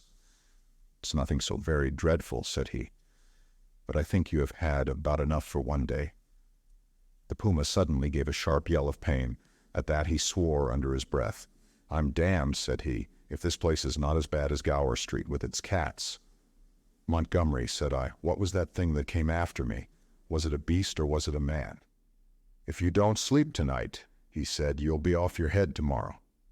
I stood up in front of him. "What was that thing that came after me?" I asked. He looked me squarely in the eyes and twisted his mouth askew. His eyes, which had seemed animated a minute before, went dull. "From your account," said he, "I'm thinking it was a bogle." I felt a gust of intense irritation which passed as quickly as it came. I flung myself into the chair again and pressed my hands on my forehead. The puma began once more. Montgomery came round behind me and put his hand on my shoulder. "Look here, Prendick," he said. "I had no business to let you drift out into this silly island of ours. But it's not so bad as you feel, man. Your nerves are worked to rags. Let me give you something that will make you sleep. That will keep on for hours yet. You must simply get to sleep or I won't answer for it." I did not reply. I bowed forward and covered my face with my hands. Presently he returned with a small measure containing a dark liquid. This he gave me. I took it unresistingly, and he helped me into the hammock. When I awoke, it was broad day. For a little while I lay flat, staring at the roof above me. The rafters, I observed, were made out of the timbers of a ship. Then I turned my head and saw a meal prepared for me on the table. I perceived that I was hungry, and prepared to clamber out of the hammock, which, very politely anticipating my intention, twisted round and deposited me upon all fours on the floor. I got up and sat down before the food. I had a heavy feeling in my head, and only the vaguest memory at first of the things that had happened overnight. The morning breeze blew very pleasantly through the unglazed window, and that and the food contributed to the sense of animal comfort which I experienced. Presently the door behind me, the door inward towards the yard of the enclosure, opened. I turned and saw Montgomery's face. "All right," said he. "I'm frightfully busy." And he shut the door. Afterwards I discovered that he forgot to relock it. Then I recalled the expression of his face the previous night, and with that the memory of all I had experienced reconstructed itself before me. Even as that fear came back to me came a cry from within, but this time it was not the cry of a puma. I put down the mouthful that hesitated upon my lips and listened. Silence save for the whisper of the morning breeze. I began to think my ears had deceived me. After a long pause I resumed my meal, but with my ears still vigilant. Presently I heard something else very faint and low. I sat as if frozen in my attitude. Though it was faint and low, it moved me more profoundly than all that I had hitherto heard of the abominations behind the wall. There was no mistake this time in the quality of the dim, broken sounds, no doubt at all of their source, for it was groaning, broken by sobs and gasps of anguish. It was no brute this time. It was a human being in torment. As I realized this, I rose, and in 3 steps had crossed the room, seized the handle of the door into the yard, and flung it open before me. "Prendick, man, stop!" cried Montgomery, intervening. Startled deerhound yelped and snarled. There was blood, I saw, in the sink, brown and some scarlet, and I smelt the peculiar smell of carbolic acid. Then through an open doorway beyond, in the dim light of the shadow, I saw something bound painfully upon a framework, scarred red and bandaged, and then blotting this out appeared the face of old Moreau, white and terrible. In a moment, he had gripped me by the shoulder with a hand that was smeared red, had twisted me off my feet and flung me headlong back into my own room. He lifted me as though I was a little child. I fell at full length upon the floor, and the door slammed and shut out the passionate intensity of his face. Then I heard the key turn in the lock and Montgomery's voice in expostulation. "Ruin the work of a lifetime," I heard Moreau say. "He does not understand," said Montgomery, and other things that were inaudible. "I can't spare the time yet," said Moreau. The rest I did not hear. I picked myself up and stood trembling, my mind a chaos of the most horrible misgivings. Could it be possible, I thought, that such a thing as the vivisection of men was carried on here? The question shot like lightning across a tumultuous sky, and suddenly the clouded horror of my mind condensed into a vivid realization of my own danger. Chapter 11. The Hunting of the Man. It came before my mind with an unreasonable hope of escape that the outer door of my room was still open to me. I was convinced now, absolutely assured, that Moreau had been vivisecting a human being. All the time since I had heard his name, I had been trying to link in my mind in some way the grotesque animalism of the islanders with his abominations, and now I thought I saw it all. The memory of his work on the transfusion of blood recurred to me. These creatures I had seen were the victims of some hideous experiment. These sickening scoundrels had merely intended to keep me back, to fool me with their display of confidence, and presently to fall upon me with a fate more horrible than death, with torture. And after torture, the most hideous degradation it is possible to conceive, to send me off a lost soul, a beast, to the rest of their combless route. I looked round for some weapon. Nothing. Then, with an inspiration, I turned over the deck chair, put my foot on the side of it, and tore away the side rail. It happened that a nail came away with the wood, and projecting gave a touch of danger to an otherwise petty weapon. I heard a step outside, and incontinently flung open the door and found Montgomery within a yard of it. He meant to lock the outer door. I raised this nailed stick of mine and cut at his face, but he sprang back. I hesitated a moment, then turned and fled. Round the corner of the house. "Prendick, man," I heard his astonished cry. "Don't be a silly ass, man." Another minute, thought I, and he would have had me locked in and as ready as a hospital rabbit for my fate. He emerged behind the corner, for I heard him shout, "Prendick!" Then he began to run after me, shouting things as he ran. This time, running blindly, I went northeastward in a direction at right angles to my previous expedition. Once, as I went running headlong up the beach, I glanced over my shoulder and saw his attendant with him. I ran furiously up the slope, over it, then turning eastward along a rocky valley fringed on either side with jungle. I ran for perhaps a mile altogether, my chest straining, my heart beating in my ears, and then hearing nothing of Montgomery or his man and feeling upon the verge of exhaustion, I doubled sharply back towards the beach, as I judged, and lay down in the shelter of a canebrake. There I remained for a long time, too fearful to move, and indeed too fearful even to plan a course of action. The wild scene about me lay sleeping silently under the sun, and the only sound near me was the thin hum of some small gnats that had discovered me. Presently I became aware of a drowsy breathing sound, the soughing of the sea upon the beach. After about an hour, I heard Montgomery shouting my name, far away to the north. That set me thinking of my plan of action. As I interpreted it then, this island was inhabited only by these two vivisectors and their animalized victims. Some of these, no doubt, they could press into their service against me if need arose. I knew both Moreau and Montgomery carried revolvers, and save for a feeble bar of deal spiked with a small nail, the merest mockery of a mace, I was unarmed, so I lay still there until I began to think of food and drink. And at that thought, the real hopelessness of my position came home to me. I knew no way of getting anything to eat. I was too ignorant of botany to discover any resort of root or fruit that might lie about me. I had no means of trapping the few rabbits upon the island. It grew blanker the more I turned the prospect over.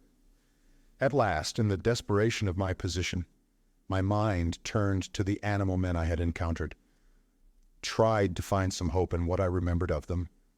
In turn, I recalled each one I had seen and tried to draw some augury of assistance from my memory. Then suddenly I heard a staghound bay, and at that realized a new danger. I took little time to think, or they would have caught me then, but snatching up my nailed stick, rushed headlong from my hiding place towards the sound of the sea. I remember a growth of thorny plants with spines that stabbed like penknives. I emerged bleeding and with torn clothes upon the lip of a long creek opening northward. I went straight into the water without a minute's hesitation, wading up the creek, and presently finding myself knee-deep in a little stream.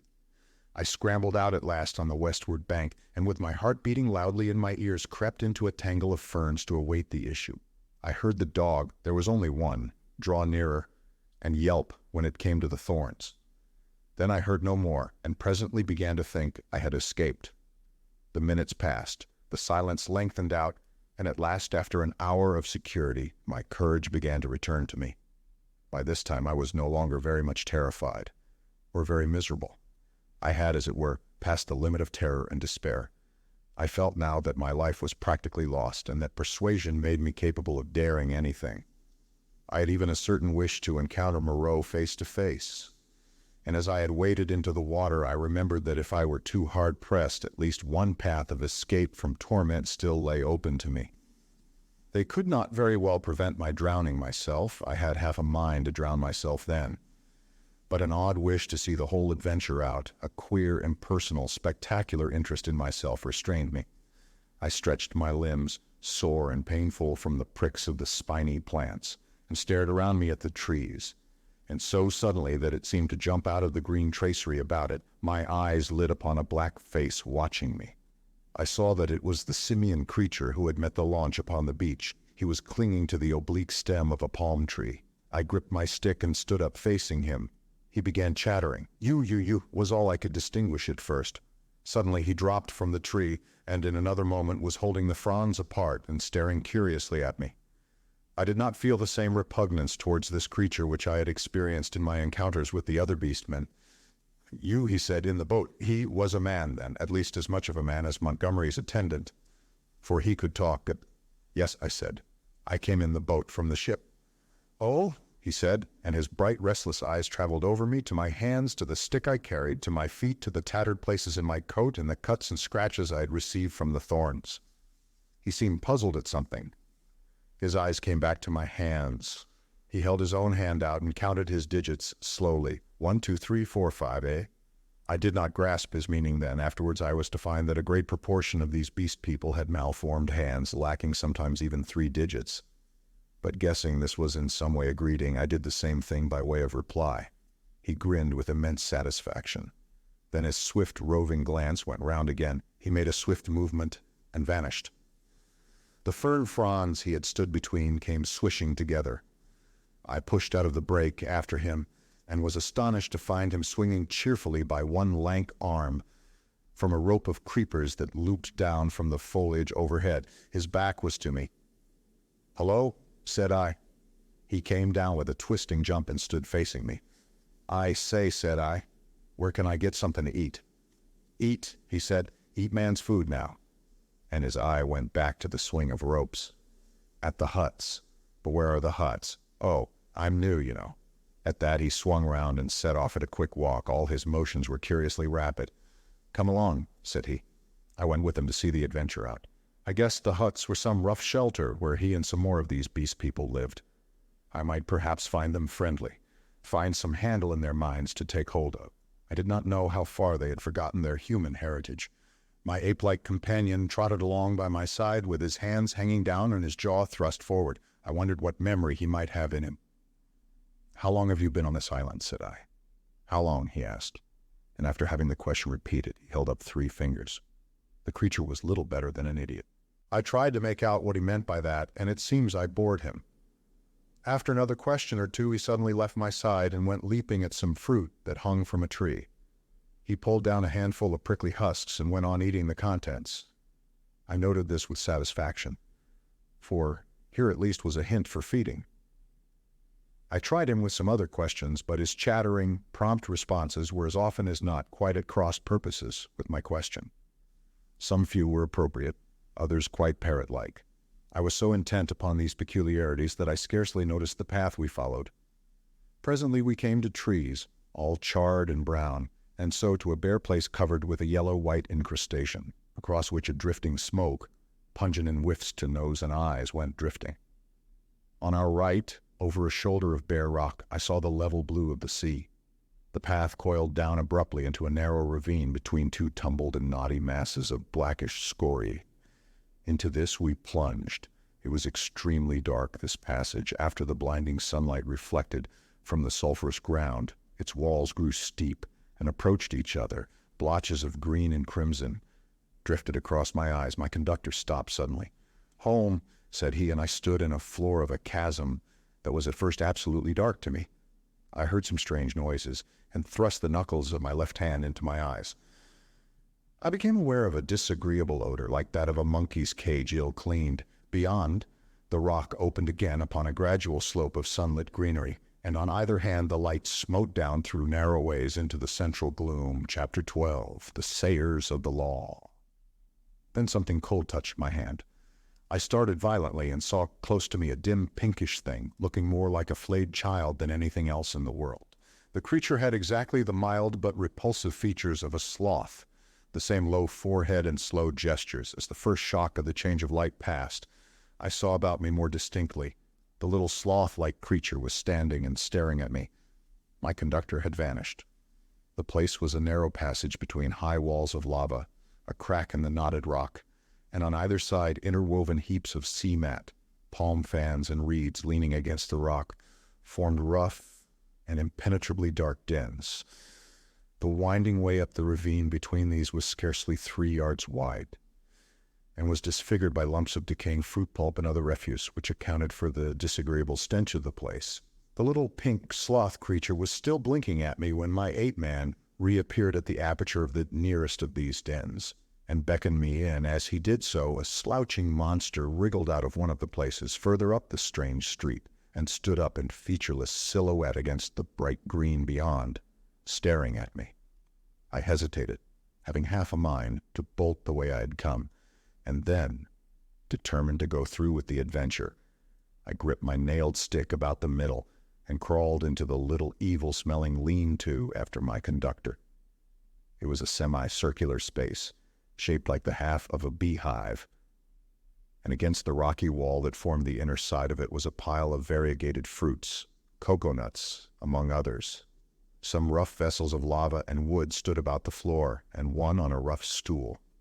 There was no fire. In the darkest corner of the hut sat a shapeless mass of darkness that grunted, "Hey," as I came in, and my ape-man stood in the dim light of the doorway and held out a split coconut to me as I crawled into the other corner and squatted down. I took it and began gnawing it, as serenely as possible, in spite of a certain trepidation and the nearly intolerable closeness of the den. The little pink sloth creature stood in the aperture of the hut, and something else with a drab face and bright eyes came staring over its shoulder.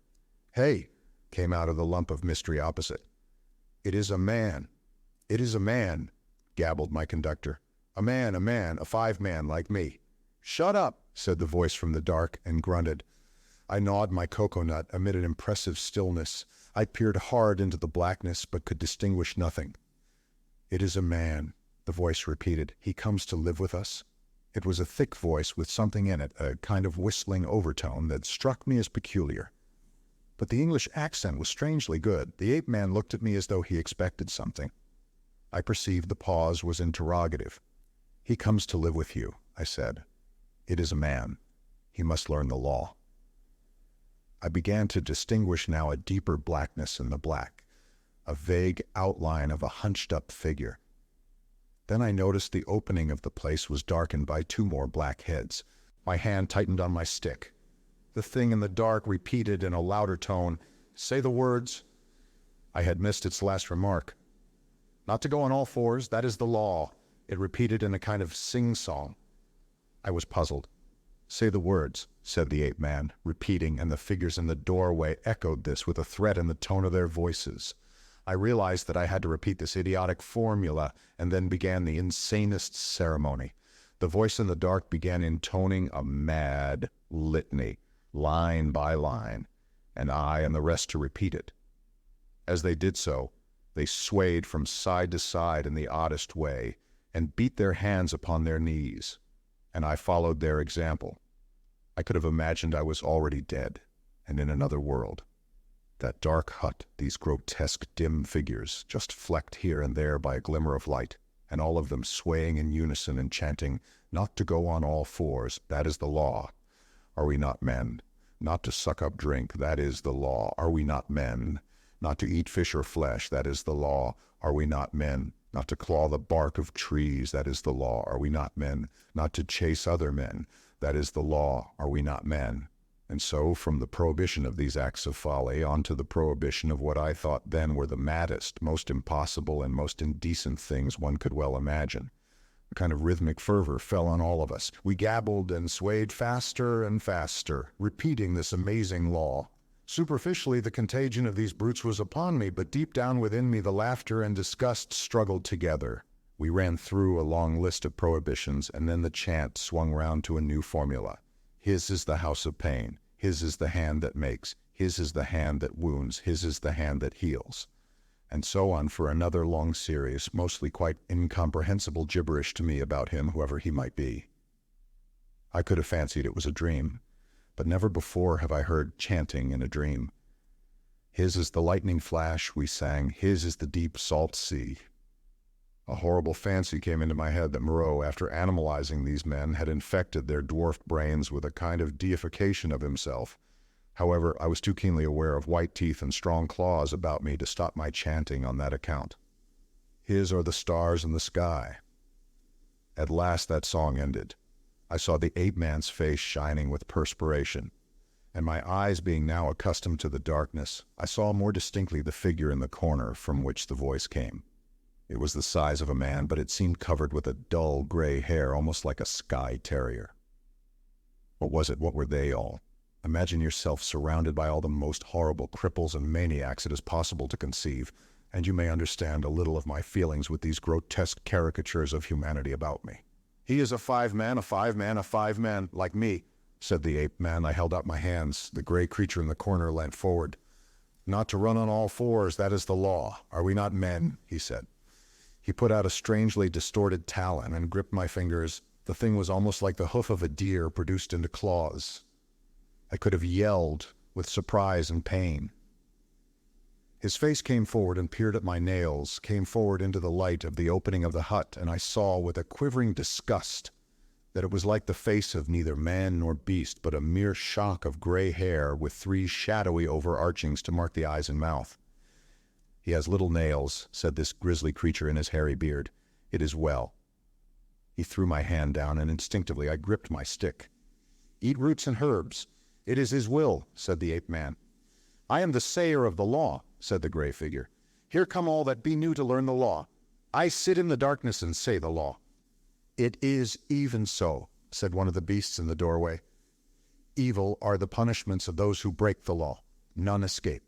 None escape, said the beast folk, glancing furtively at one another. None, said the ape-man.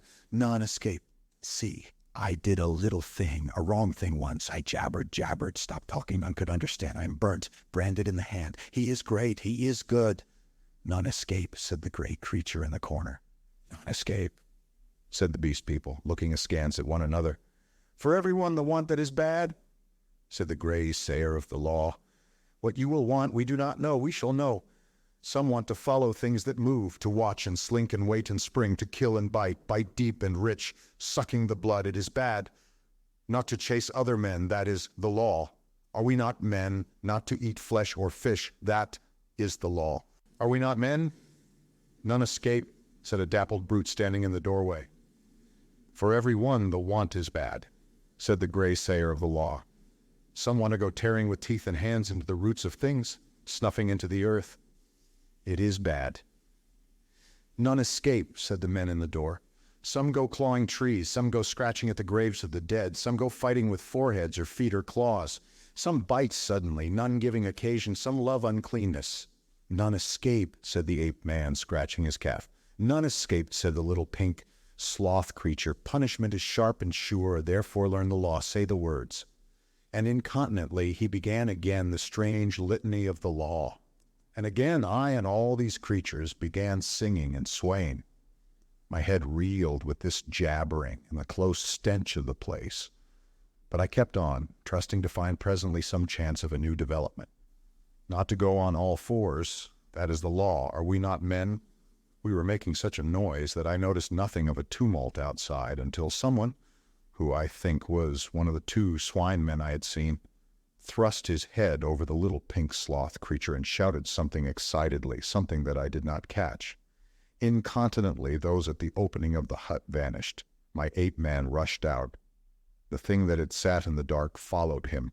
I only observed that it was big and clumsy and covered with silvery hair. And I was left alone. Then, before I reached the aperture, I heard the yelp of a staghound. In another moment I was standing outside the hovel, my chair rail in my hand, every muscle of me quivering. Before me were the clumsy backs of perhaps a score of these beast people, their misshapen heads half hidden by their shoulder blades. They were gesticulating excitedly. Other half-animal faces glared interrogation out of the hovels. Looking in the direction in which they faced, I saw coming through the haze under the trees beyond the end of the passage of dens the dark figure and awful white face of Moreau. He was holding the leaping staghound back, and close behind him came Montgomery, revolver in hand. For a moment I stood horror-struck. I turned and saw the passage behind me blocked by another heavy brute, with a huge gray face and twinkling little eyes advancing towards me. I looked round and saw to the right of me, and a half-dozen yards in front of me, a narrow gap in the wall of rock through which a ray of light slanted into the shadows. "Stop!" cried Moreau as I strode towards this, and then, "Hold him!" At that, first one face turned towards me, and then others. Their bestial minds were happily slow. I dashed my shoulder into a clumsy monster who was turning to see what Moreau meant, and flung him forward into another. I felt his hands fly round, clutching at me and missing me.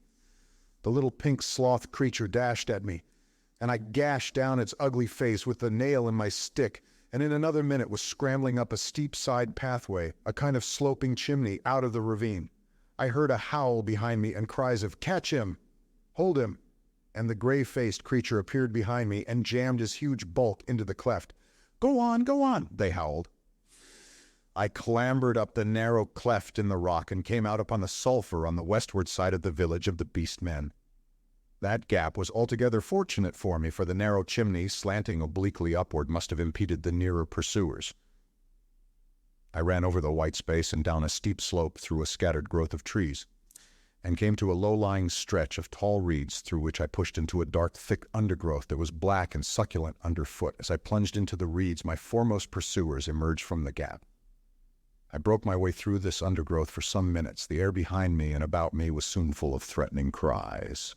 I heard the tumult of my pursuers in the gap up the slope, then the crashing of the reeds, and every now and then the crackling crash of a branch.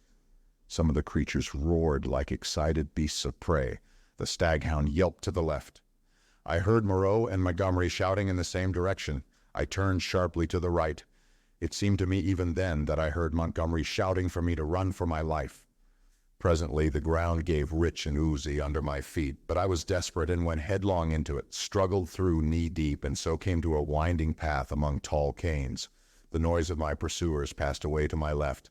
In one place 3 strange, pink, hopping animals, about the size of cats, bolted before my footsteps.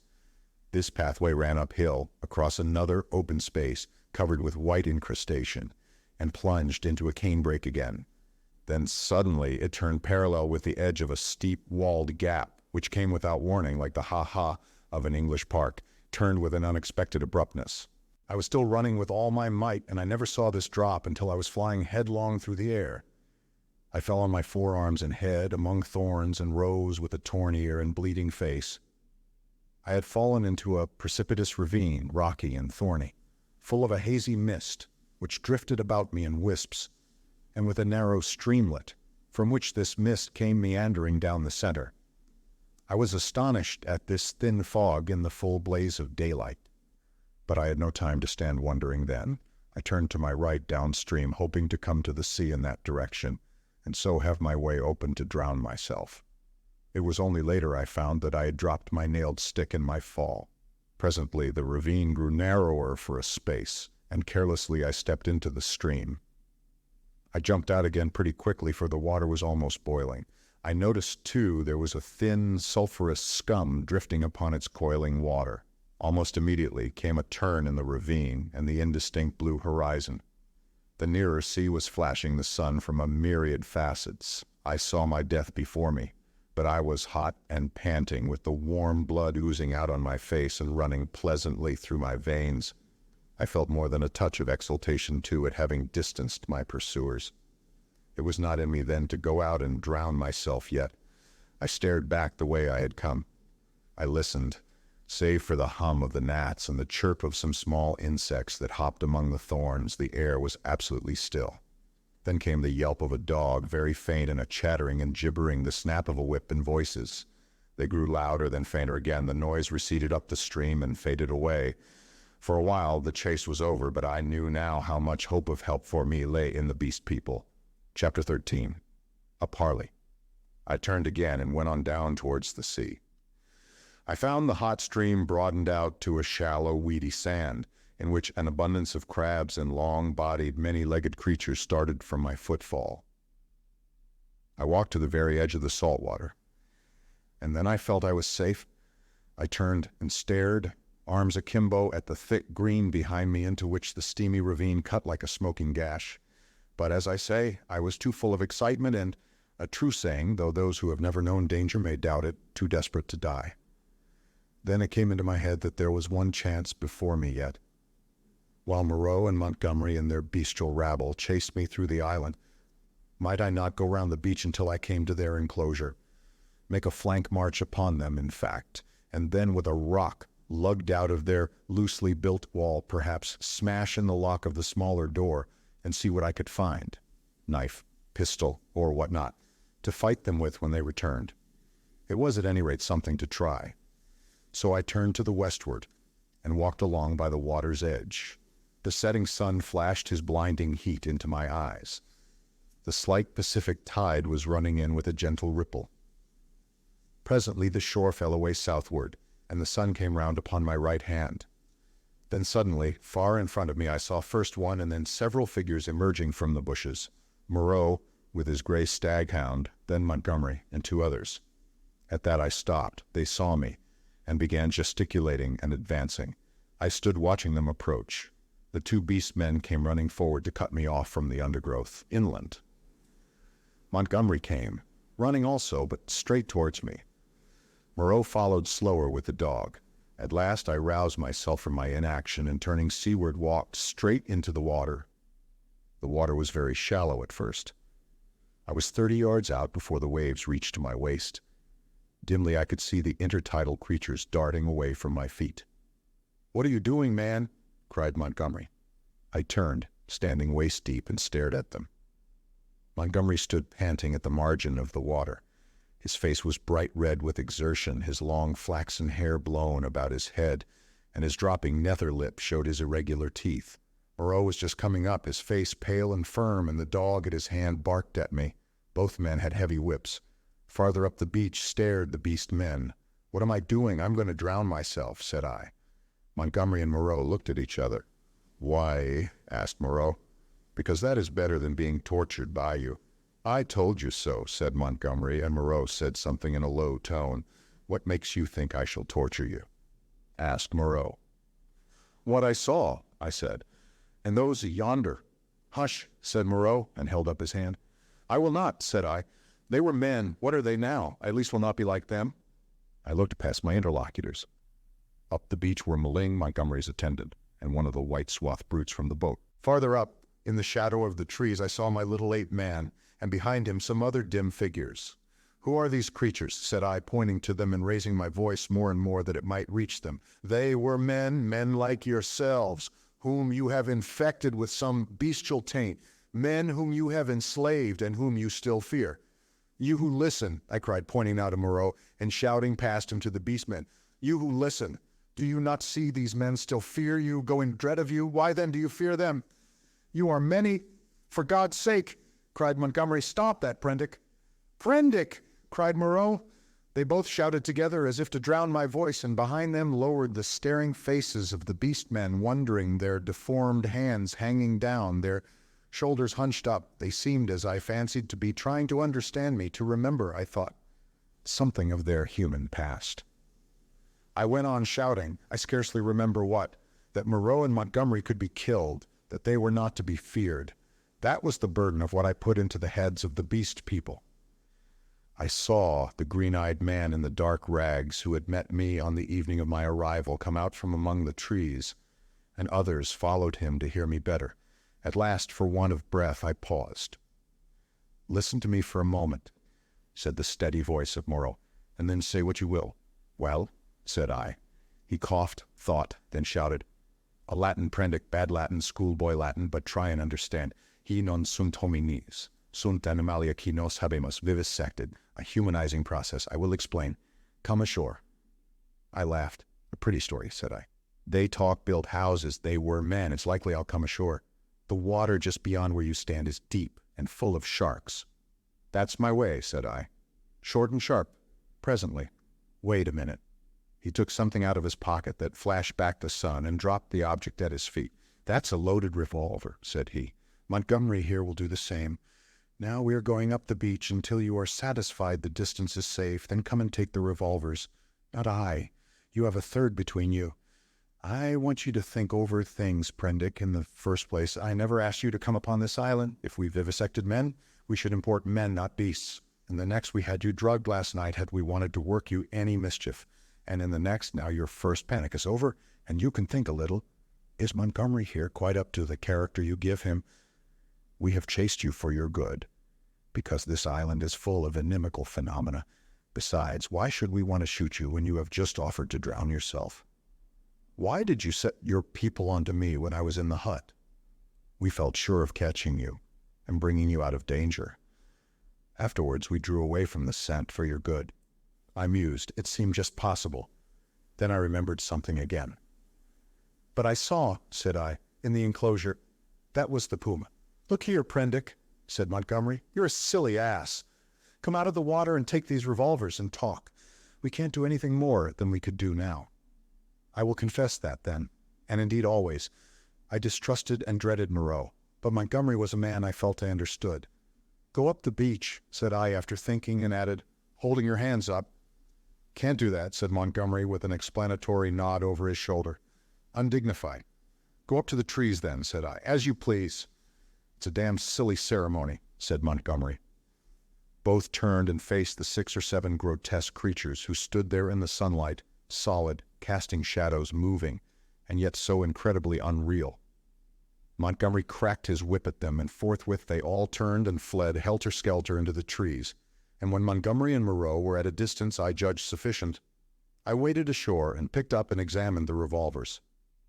To satisfy myself against the subtlest trickery, I discharged one at a round lump of lava, and had the satisfaction of seeing the stone pulverized and the beach splashed with lead. Still I hesitated for a moment. I'll take the risk, said I at last, and with a revolver in each hand I walked up the beach towards them. That's better, said Moreau without affectation. As it is, you have wasted the best part of my day with your confounded imagination. And with a touch of contempt which humiliated me, he and Montgomery turned and went on in silence before me. The knot of beast-men, still wondering, stood back among the trees. I passed them as serenely as possible. One started to follow me, but retreated again when Montgomery cracked his whip. The rest stood silent, watching. They may once have been animals, but I never before saw an animal trying to think. Chapter 14.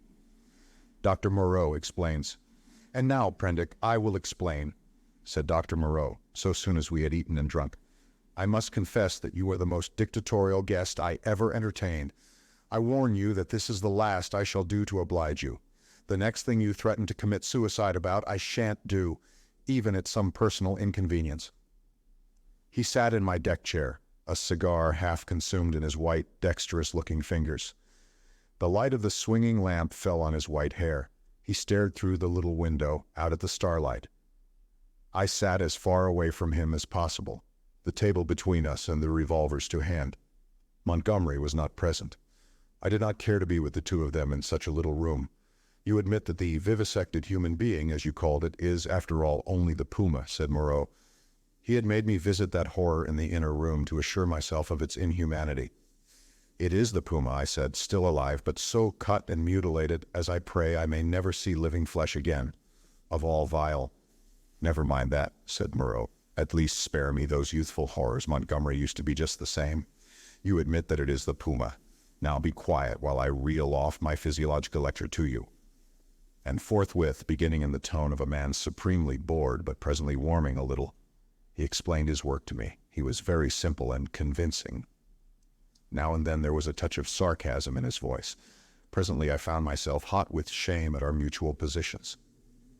The creatures I had seen were not men, had never been men. They were animals, humanized animals, triumphs of vivisection. You forget all that a skilled vivisector can do with living things, said Moreau. For my own part, I'm puzzled why the things I have done here have not been done before. Small efforts, of course, have been made. Amputation, tongue-cutting, excisions. Of course, you know a squint may be induced or cured by surgery. Then in the case of excisions, you have all kinds of secondary changes, pigmentary disturbances, modifications of the passions, alterations in the secretion of fatty tissue. I have no doubt you've heard of these things. Of course, said I. But these foul creatures of yours. All in good time, said he, waving his hand at me. I am only beginning. Those are trivial cases of alteration. Surgery can do better things than that. There is building up as well as breaking down and changing. You have heard, perhaps, of a common surgical operation resorted to in cases where the nose has been destroyed. A flap of skin is cut from the forehead, turned down on the nose, and heals in the new position. This is a kind of grafting in a new position of part of an animal upon itself. Grafting of freshly obtained material from another animal is also possible. The case of teeth, for example.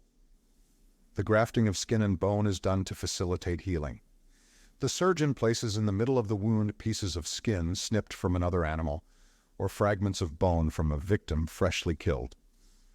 Hunter's cockspur, possibly you have heard of that, flourished on the bull's neck, and the rhinoceros rats of the Algerian zouaves are also to be thought of.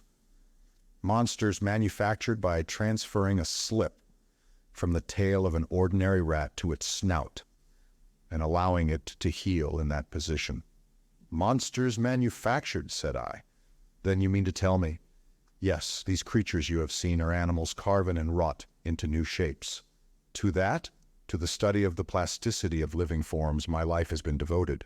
I have studied for years, gaining in knowledge as I go. I see you look horrified, and yet I am telling you nothing new. It all lay in the surface of practical anatomy years ago, but no one had the temerity to touch it.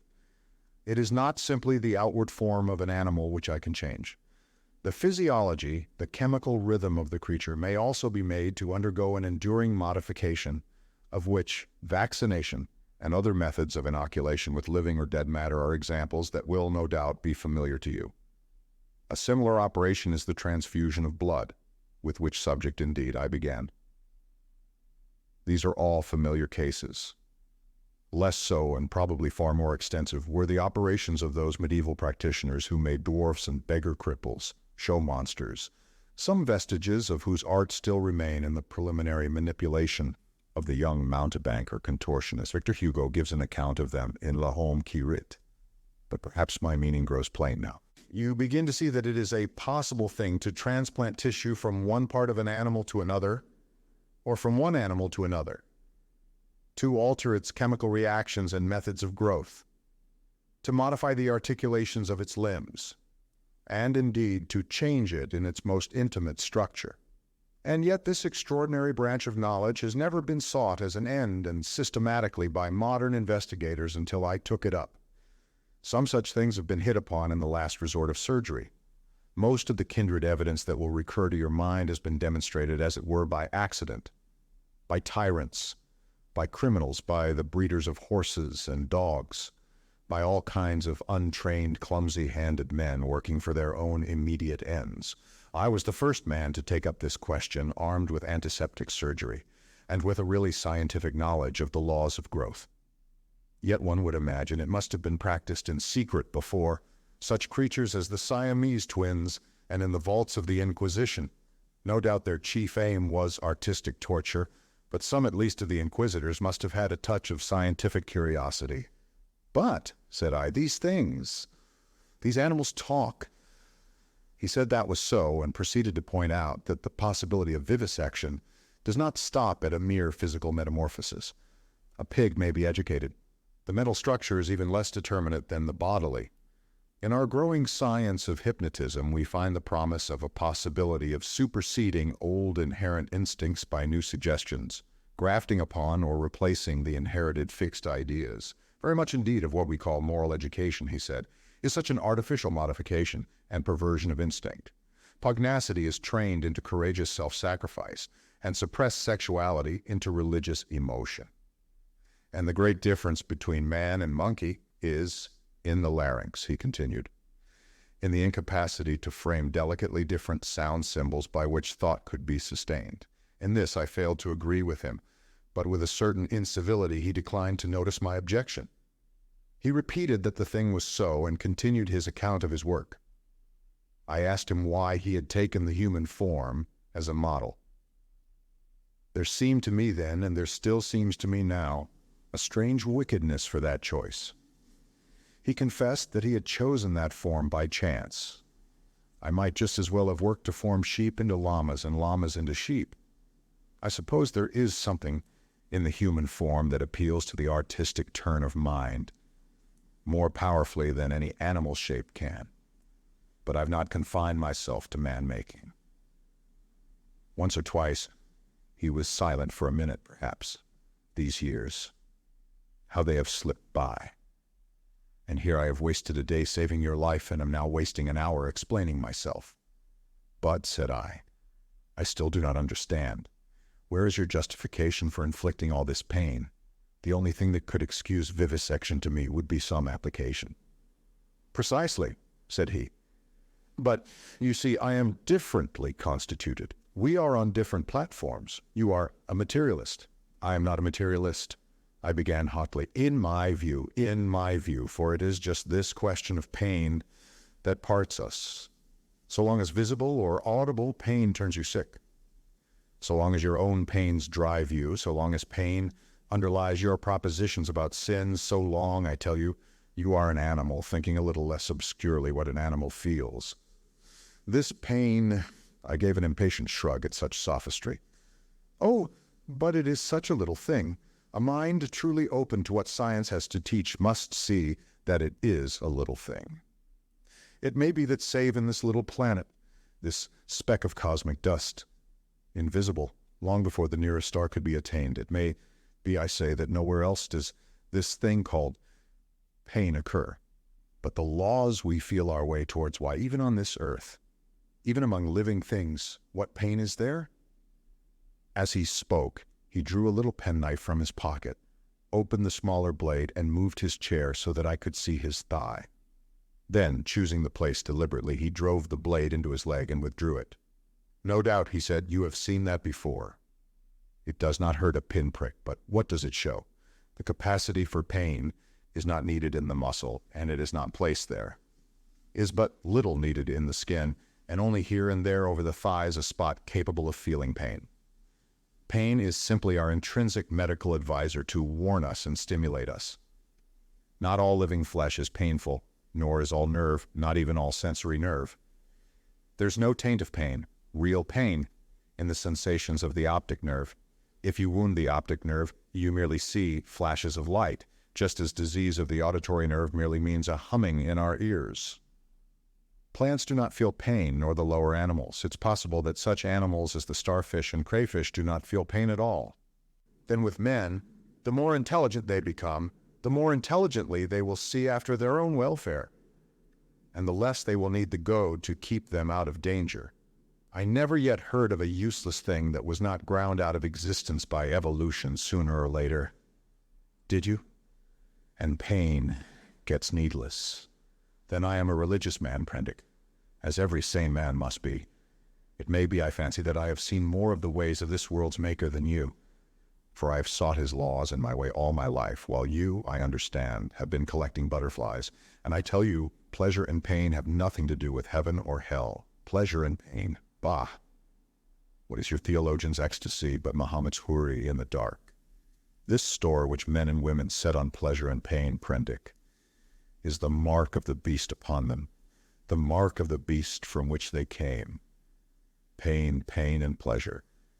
They are for us only so long as we wriggle in the dust. You see, I went on with this research just the way it led me. That is the only way I ever heard of true research going. I asked a question, devised some method of obtaining an answer, and got a fresh question. Was this possible or that possible? You cannot imagine what this means to an investigator, what an intellectual passion grows upon him. You cannot imagine the strange, colorless delight of these intellectual desires. The thing before you is no longer an animal, a fellow creature, but a problem. Sympathetic pain. All I know of it, I remember as a thing I used to suffer from years ago. It was the one thing I wanted, to find out the extreme limit of plasticity in a living shape. But, said I, the thing is an abomination. To this day I have never troubled about the ethics of the matter, he continued. The study of nature makes a man at last as remorseless as nature. I have gone on, not heeding anything but the question I was pursuing, and the material has dripped into the huts yonder. It is nearly 11 years since we came here, I and Montgomery and 6 Kanakas. I remember the green stillness of the island and the empty ocean about us as though it was yesterday. The place seemed waiting for me. The stores were landed and the house was built. The Kanakas founded some huts near the ravine. I went to work here upon what I'd brought with me. There were some disagreeable things happened at first. I began with a sheep and killed it after a day and a half by a slip of the scalpel. I took another sheep and made a thing of pain and fear and left it bound up to heal. It looked quite human to me when I had finished it, but when I went to it, I was discontented with it. It remembered me and was terrified beyond imagination, and it had no more than the wits of a sheep. The more I looked at it, the clumsier it seemed, until at last I put the monster out of its misery. These animals without courage, these fear-haunted, pain-driven things, without a spark of pugnacious energy to face torment, they are no good for man-making. Then I took a gorilla I had, and upon that, working with infinite care and mastering difficulty after difficulty, I made my first man. All the week, night and day, I molded him. With him, it was chiefly the brain that needed molding. Much had to be added, much changed. I thought him a fair specimen of the negroid type when I had finished him, and he lay bandaged, bound and motionless before me. It was only when his life was assured that I left him and came into this room again, and found Montgomery much as you are. He had heard some of the cries as the thing grew human, cries like those that disturbed you so. I didn't take him completely into my confidence at first, and the Kanakas, too, had realized something of it. They were scared out of their wits by the sight of me. I got Montgomery over to me, in a way, but I and he had the hardest job to prevent the Kanakas deserting. Finally they did, so we lost the yacht. I spent many days educating the brute. Altogether I had him for 3 or 4 months. I taught him the rudiments of English, gave him ideas of counting, even made the thing read the alphabet. But at that he was slow, though I've met with idiots slower. He began with a clean sheet mentally, had no memories left in his mind of what he had been, when his scars were quite healed, and he was no longer anything but painful and stiff and able to converse a little. I took him yonder and introduced him to the Kanakas as an interesting stowaway. They were horribly afraid of him at first somehow, which offended me rather, for I was conceited about him, but his ways seemed so mild, and he was so abject that after a time they received him and took his education in hand. He was quick to learn, very imitative and adaptive, and built himself a hovel, rather better, it seemed to me, than their own shanties.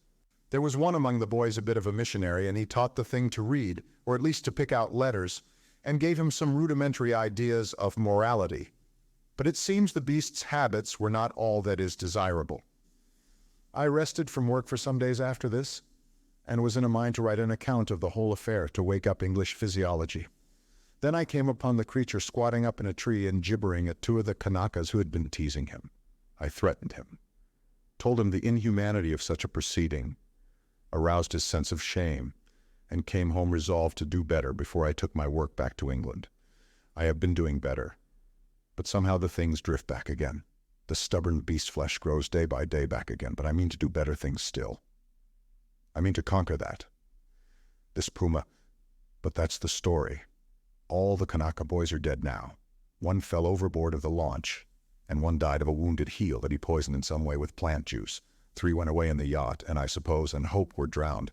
The other one was killed. Well, I have replaced them. Montgomery went on much as you are disposed to do at first, and then— "What became of the other one?" said I sharply. "The other Kanaka who was killed. The fact is, after I had made a number of human creatures, I made a thing—" He hesitated. "Yes," said I, "it was killed." "I don't understand," said I. "Do you mean to say—" "It killed the Kanaka, yes, it killed several other things that it caught. We chased it for a couple of days. It only got loose by accident. I never meant it to get away. It wasn't finished. It was purely an experiment. It was a limbless thing with a horrible face that writhed along the ground in a serpentine fashion. It was immensely strong and in infuriating pain. It lurked in the woods for some days until we hunted it. And then it wriggled into the northern part of the island, and we divided the party to close in upon it. Montgomery insisted upon coming with me. The man had a rifle, and when his body was found, one of the barrels was curved into the shape of an S and very nearly bitten through. Montgomery shot the thing. After that, I stuck to the ideal of humanity, except for little things. He became silent. I sat in silence, watching his face. So for 20 years altogether, counting 9 years in England, I have been going on. And there is still something in everything I do that defeats me, makes me dissatisfied, challenges me to further effort. Sometimes I rise above my level, sometimes I fall below it, but always I fall short of the things I dream. The human shape I can get now, almost with ease, so that it is lithe and graceful, or thick and strong. But often there is trouble with the hands and the claws, painful things that I dare not shape too freely. But it is in the subtle grafting and reshaping one must needs do to the brain that my trouble lies. Intelligence is often oddly low, with unaccountable blank ends, unexpected gaps, and least satisfactory of all is something that I cannot touch, somewhere I cannot determine where, in the seed of the emotions, cravings, instincts, desires that harm humanity, a strange hidden reservoir to burst forth suddenly and inundate the whole being of the creature with anger, hate, or fear. These creatures of mine seem strange and uncanny to you so soon as you began to observe them, but to me, just after I make them, they seem to be indisputably human beings. It's afterwards, as I observe them, that the persuasion fades. First one animal trait, then another, creeps to the surface and stares out at me. But I will conquer yet. Each time I dip a living creature into the bath of burning pain, I say, this time I will burn out all the animal. This time I will make a rational creature of my own. After all, what is 10 years? Men have been 100,000 in the making, he thought darkly. But I am drawing near the fastness, this puma of mine, after a silence. And they revert. As soon as my hand is taken from them, the beast begins to creep back, begins to assert itself again. Another long silence. Then you take the things you make into those dens? Said I. They go. I turn them out when I begin to feel the beast in them, and presently they wander there. They all dread this house and me. There is a kind of travesty of humanity over there. Montgomery knows about it, for he interferes in their affairs. He has trained 1 or 2 of them to our service. He's ashamed of it, but I believe he half likes some of those beasts. It's his business, not mine. They only sicken me with a sense of failure. I take no interest in them. I fancy they follow in the lines the Kanaka missionary marked out, and have a kind of mockery of a rational life, poor beasts. There's something they call the law. Sing hymns about all thine. They build themselves their dens, gather fruit, and pull herbs, marry even. But I can see through it all, see into their very souls, and see they're nothing but the souls of beasts. Beasts that perish, anger and the lusts to live and gratify themselves. Yet they're odd, complex, like everything else alive. There is a kind of upward striving in them, part vanity, part waste sexual emotion, part waste curiosity. It only mocks me. I have some hope of this puma. I have worked hard at her head and brain. And now, said he, standing up after a long gap of silence, during which we had each pursued our own thoughts, what do you think? Are you in fear of me still? I looked at him and saw but a white-faced, white-haired man with calm eyes. Save for his serenity, the touch almost of beauty that resulted from his set tranquility and his magnificent build, he might have passed muster among 100 other comfortable old gentlemen. Then I shivered. By way of answer to his second question, I handed him a revolver with either hand. Keep them, he said, and snatched at a yawn. He stood up, stared at me for a moment, and smiled. You have had 2 eventful days, said he. I should advise some sleep. I'm glad it's all clear. Good night. He thought me over for a moment, then went out by the inner door. I immediately turned the key in the outer one. I sat down again, sat for a time in a kind of stagnant mood, so weary, emotionally, mentally, and physically, that I could not think beyond the point at which he had left me. The black window stared at me like an eye. At last, with an effort, I put out the light and got into the hammock. Very soon I was asleep. Chapter 15, Concerning the Beast Folk. I woke early. Moreau's explanation stood before my mind, clear and definite, from the moment of my awakening. I got out of the hammock and went to the door to assure myself that the key was turned. Then I tried the window bar and found it firmly fixed. That these man-like creatures were in truth only bestial monsters, mere grotesque travesties of men, filled me with a vague uncertainty of their possibilities which was far worse than any definite fear. A tapping came at the door, and I heard the glutinous accents of Emmeline speaking. I pocketed one of the revolvers, keeping one hand upon it, and opened to him. "Good morning, sir," he said, bringing in addition to the customary breakfast, an ill-cooked rabbit. Montgomery followed him. His roving eye caught the position of my arm, and he smiled askew. The puma was resting to heal that day, but Moreau, who was singularly solitary in his habits, did not join us. I talked with Montgomery to clear my ideas of the way in which the beast folk lived. In particular, I was urgent to know how these inhuman monsters were kept from falling upon Moreau and Montgomery, and from rending one another. He explained to me that the comparative safety of Moreau and himself was due to the limited mental scope of these monsters. In spite of their increased intelligence and the tendency of their animal instincts to reawaken, they had certain fixed ideas implanted by Moreau in their minds which absolutely bounded their imaginations. They were really hypnotized, had been told that certain things were impossible, and that certain things were not to be done, and these prohibitions were woven into the texture of their minds beyond any possibility of disobedience or dispute. Certain matters, however, in which old instinct was at war with Moreau's convenience, were in a less stable condition. A series of propositions called the law, I had already heard them recited, battled in their minds with the deep-seated, ever-rebellious cravings of their animal natures. This law they were ever repeating, I found, and ever breaking. Both Montgomery and Moreau displayed particular solicitude to keep them ignorant of the taste of blood. They feared the inevitable suggestions of that flavor. Montgomery told me that the law, especially among the feline beast people, became oddly weakened about nightfall, that then the animal was at its strongest, that a spirit of adventure sprang up in them at the dusk when they would dare things they never seemed to dream about by day. To that I owed my stalking by the Leopard-Man on the night of my arrival. But during these earlier days of my stay, they broke the law only furtively and after dark. In the daylight there was a general atmosphere of respect for its multifarious prohibitions. And here, perhaps, I may give a few general facts about the island and the beast people. The island, which was of irregular outline and lay low upon the wide sea, had a total area, I suppose, of 7 or 8 square miles. It was volcanic in origin and was now fringed on 3 sides by coral reefs. Some fumaroles to the northward, and a hot spring, were the only vestiges of the forces that had long since originated it.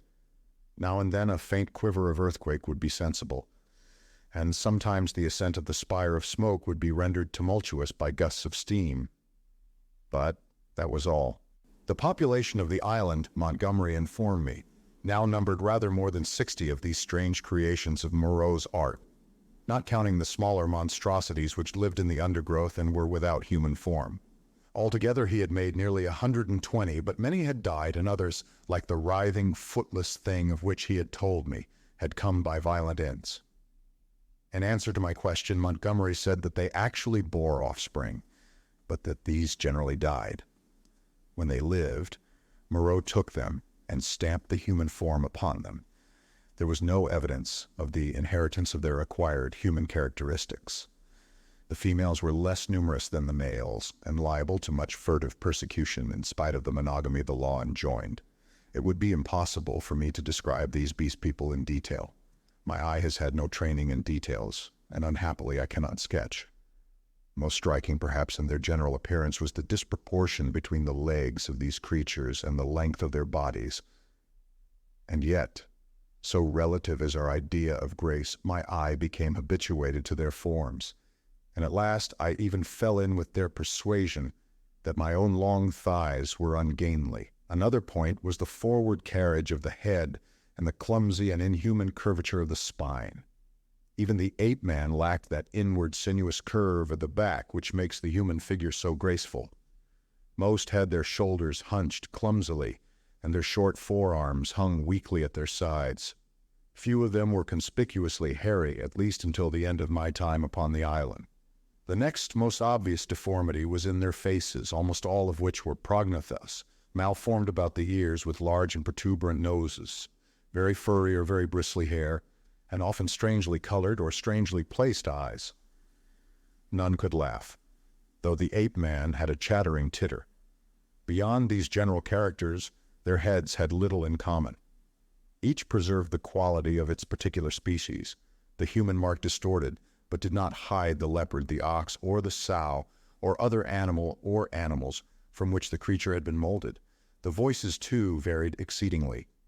The hands were always malformed, and though some surprised me by their unexpected human appearance, almost all were deficient in the number of the digits, clumsy about the fingernails, and lacking any tactile sensibility. The two most formidable animal men were my Leopard-Man and a creature made of hyena and swine. Larger than these were the three bull creatures who pulled in the boat. Then came the silvery hairy man who was also the sayer of the law, Maling, and a satyr-like creature of ape and goat. There were 3 swine men and a swine woman, a mare rhinoceros creature, and several other females whose sources I did not ascertain. There were several wolf creatures, a bear bull, and a St. Bernard man. I've already described the ape man, and there was a particularly hateful and evil-smelling old woman made of vixen and bear, whom I hated from the beginning. She was said to be a passionate votary of the law. Smaller creatures were certain dappled youths, and my little sloth creature, but enough of this catalogue. At first I had a shivering horror of the brutes, felt all too keenly that they were still brutes. But insensibly, I became a little habituated to the idea of them, and moreover I was affected by Montgomery's attitude towards them. He had been with them so long that he had come to regard them as almost normal human beings. His London days seemed a glorious, impossible past to him. Only once in a year or so did he go to Eureka to deal with Moreau's agent, a trader in animals there. He hardly met the finest type of mankind in that seafaring village of Spanish mongrels. The men aboard ship, he told me, seemed at first just as strange to him as the beast men seemed to me. Unnaturally long in the leg, flat in the face, prominent in the forehead, suspicious, dangerous, and cold-hearted. In fact, he did not like men. His heart had warmed to me, he thought, because he had saved my life. I fancied even then that he had a sneaking kindness for some of these metamorphosed brutes, a vicious sympathy with some of their ways, but that he attempted to veil it from me at first. Maling, the black-faced man, Montgomery's attendant, the first of the beast folk I had encountered, did not live with the others across the island, but in a small kennel at the back of the enclosure. The creature was scarcely so intelligent as the ape-man, but far more docile, and the most human-looking of all the beast folk, and Montgomery had trained it to prepare food and indeed to discharge all the trivial domestic offices that were required. It was a complex trophy of Moreau's horrible skill, a bear tainted with dog and ox, and one of the most elaborately made of all his creatures. It treated Montgomery with a strange tenderness and devotion. Sometimes he would notice it, pat it, call it half-mocking, half-jocular names, and so make it caper with extraordinary delight. Sometimes he would ill-treat it, especially after he had been at the whiskey, kicking it, beating it, pelting it with stones or lighted fusees. But whether he treated it well or ill, it loved nothing so much as to be near him. I say I became habituated to the beast people, that 1,000 things which had seemed unnatural and repulsive speedily became natural and ordinary to me. I suppose everything in existence takes its color from the average hue of our surroundings. Montgomery and Moreau were too peculiar and individual to keep my general impressions of humanity well defined.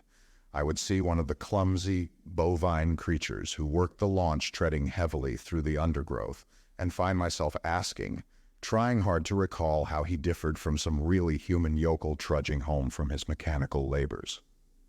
Or I would meet the fox-bear woman's vulpine, shifty face, strangely human in its speculative cunning, and even imagine I had met it before in some city byway. Yet every now and then the beast would flash out upon me beyond doubt or denial. An ugly-looking man, a hunchbacked human savage to all appearance, squatting in the aperture of one of the dens, would stretch his arms and yawn, showing with startling suddenness scissor-edged incisors and saber-like canines keen and brilliant as knives, or in some narrow pathway glancing with a transitory daring into the eyes of some lithe, white-swathed female figure, I would suddenly see, with a spasmodic revulsion, that she had slit-like pupils, or glancing down note the curving nail with which she held her shapeless wrap about her. It is a curious thing, by the by, for which I am quite unable to account, that these weird creatures, the females I mean, had in the earlier days of my stay an instinctive sense of their own repulsive clumsiness, and displayed in consequence a more than human regard for the decency and decorum of extensive costume. Chapter 16. How the Beast Folk Taste Blood. My inexperience as a writer betrays me, and I wander from the thread of my story. After I had breakfasted with Montgomery, he took me across the island to see the fumarole and the source of the hot spring into whose scalding waters I had blundered on the previous day. Both of us carried whips and loaded revolvers. While going through a leafy jungle on our road thither, we heard a rabbit squealing. We stopped and listened, but we heard no more, and presently we went on our way, and the incident dropped out of our minds. Montgomery called my attention to certain little pink animals with long hind legs that went leaping through the undergrowth. He told me they were creatures made of the offspring of the beast people that Moreau had invented.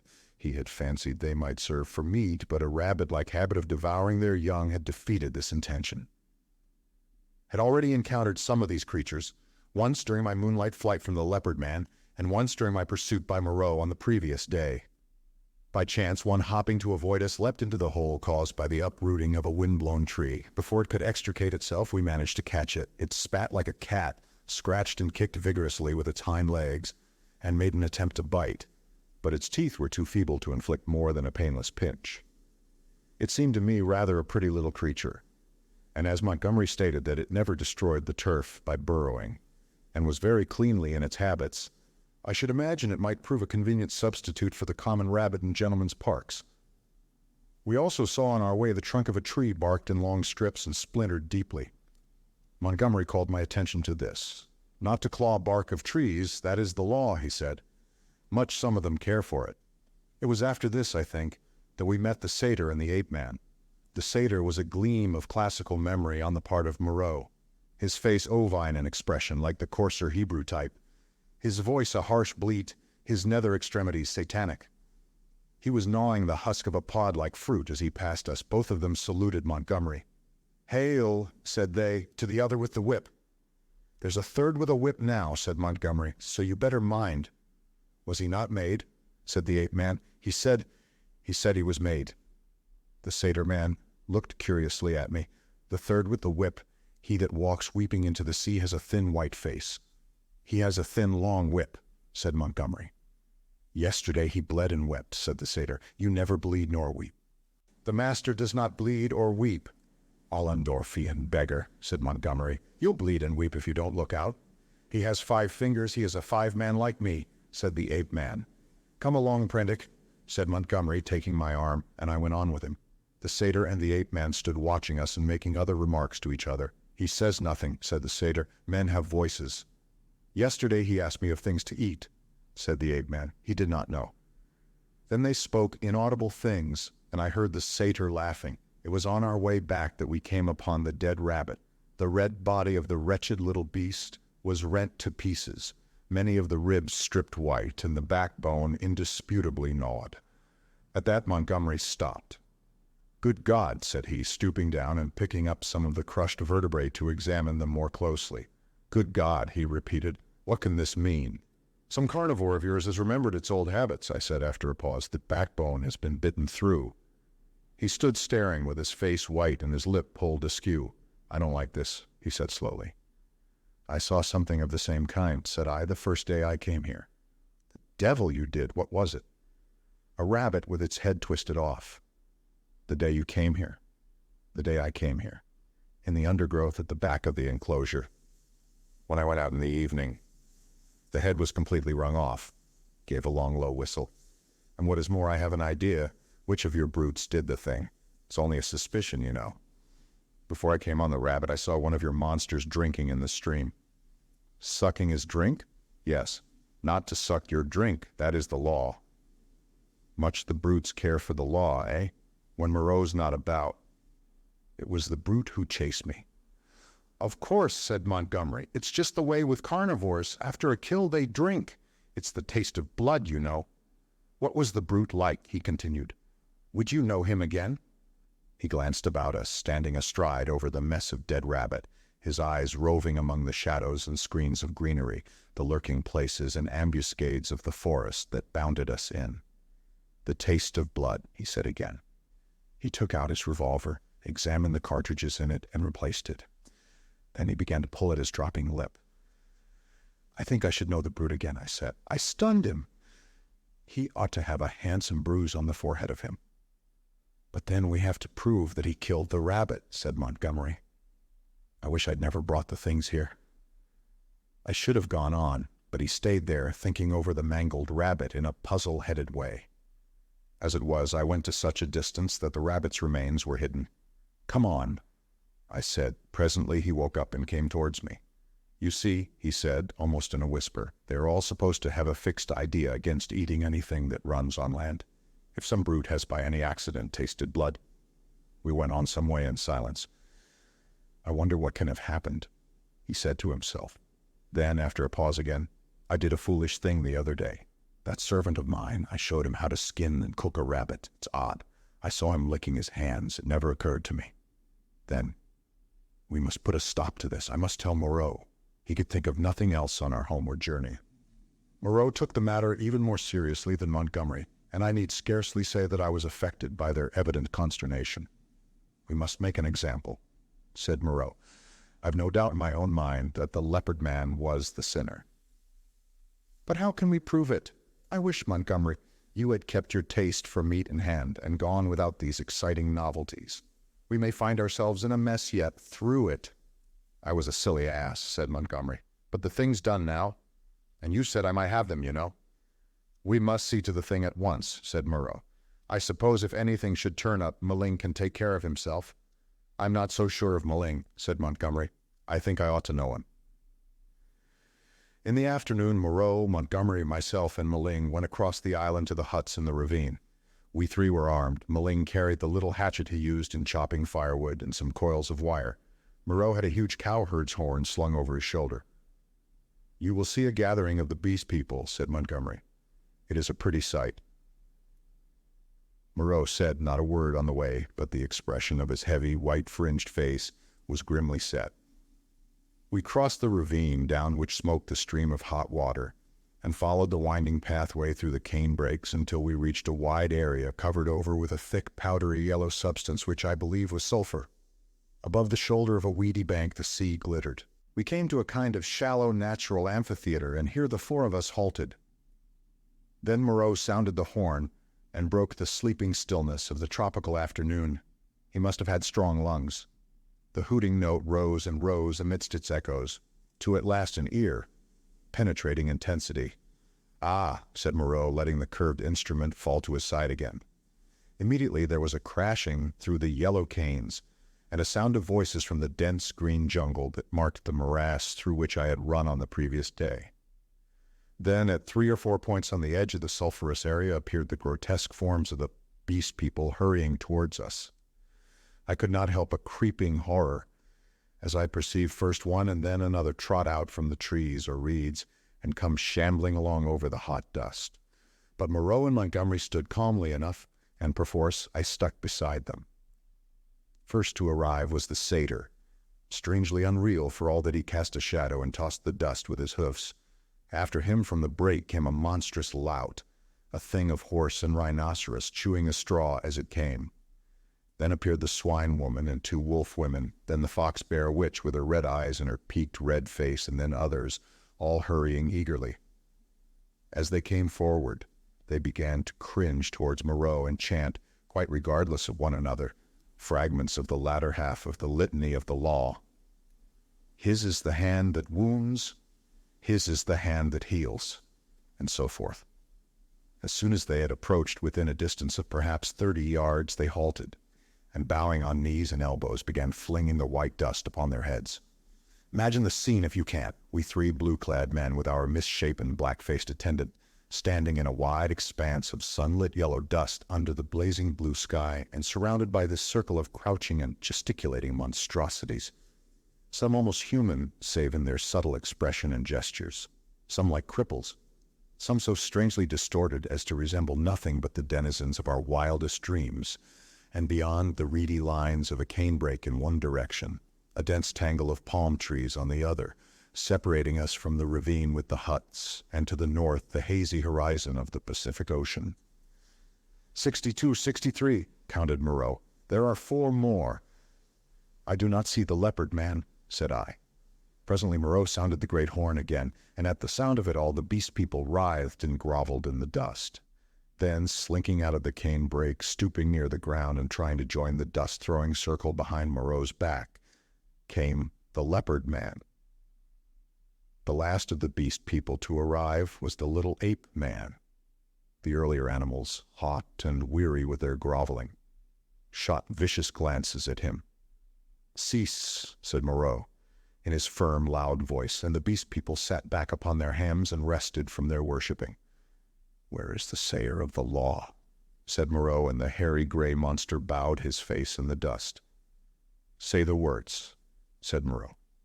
Forthwith all in the kneeling assembly, swaying from side to side and dashing up the sulphur with their hands, first the right hand in a puff of dust and then the left, began once more to chant their strange litany. When they reached, "Not to eat flesh or fish, that is the law," Moreau held up his lank white hand. "Stop," he cried, and there fell absolute silence upon them all. I think they all knew and dreaded what was coming. I looked round at their strange faces. When I saw their wincing attitudes and the furtive dread in their bright eyes, I wondered that I had ever believed them to be men. "That law has been broken," said Moreau. "None escape from the faceless creature with the silvery hair." "None escape," repeated the kneeling circle of beast people. "Who is he?" cried Moreau, and looked round at their faces, cracking his whip. I fancied the Hyena-Swine looked dejected. So too did the Leopard-Man. Moreau stopped, facing this creature, who cringed towards him with the memory and dread of infinite torment. "Who is he?" repeated Moreau in a voice of thunder. "Evil is he who breaks the law," chanted the sayer of the law. Moreau looked into the eyes of the Leopard-Man and seemed to be dragging the very soul out of the creature. "Who breaks the law?" said Moreau, taking his eyes off his victim and turning towards us. It seemed to me there was a touch of exultation in his voice.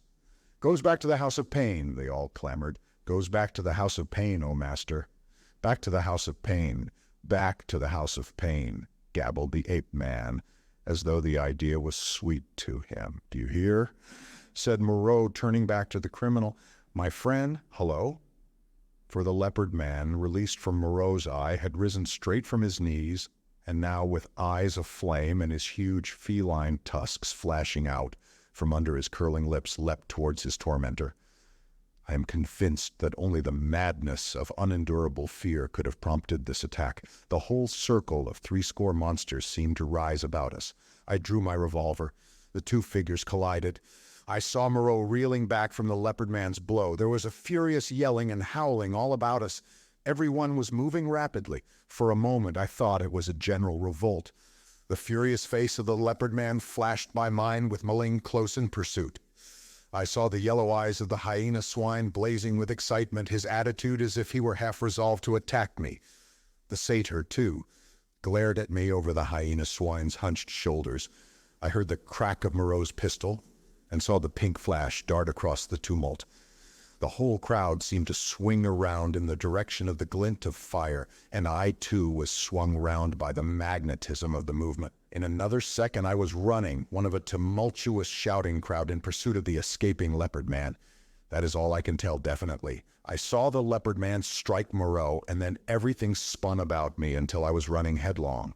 Maling was ahead, close in pursuit of the fugitive. Behind, their tongues already lolling out, ran the wolf women in great leaping strides. The swine folk followed, squealing with excitement, and the two bullmen in their swathings of white. Then came Moreau in a cluster of the beast people, his wide-brimmed straw hat blown off, his revolver in hand and his lank white hair streaming out. The Hyena-Swine ran beside me, keeping pace with me and glancing furtively at me out of his feline eyes, and the others came pattering and shouting behind us. The Leopard-Man went bursting his way through the long canes, which sprang back as he passed and rattled in Maling's face. We others in the rear found a trampled path for us when we reached the break. The chase lay through the break for perhaps a quarter of a mile, and then plunged into a dense thicket which retarded our movements exceedingly, though we went through it in a crowd together, fronds flicking into our faces, ropey creepers catching us under the chin, or gripping our ankles, thorny plants hooking into and tearing cloth and flesh together. "He has gone on all fours through this," panted Moreau, now just ahead of me. "None escape," said the wolf bear, laughing into my face with the exultation of hunting. We burst out again among rocks, and saw the quarry ahead running lightly on all fours and snarling at us over his shoulder. At that the wolf folk howled with delight. The thing was still clothed, and at a distance its face still seemed human.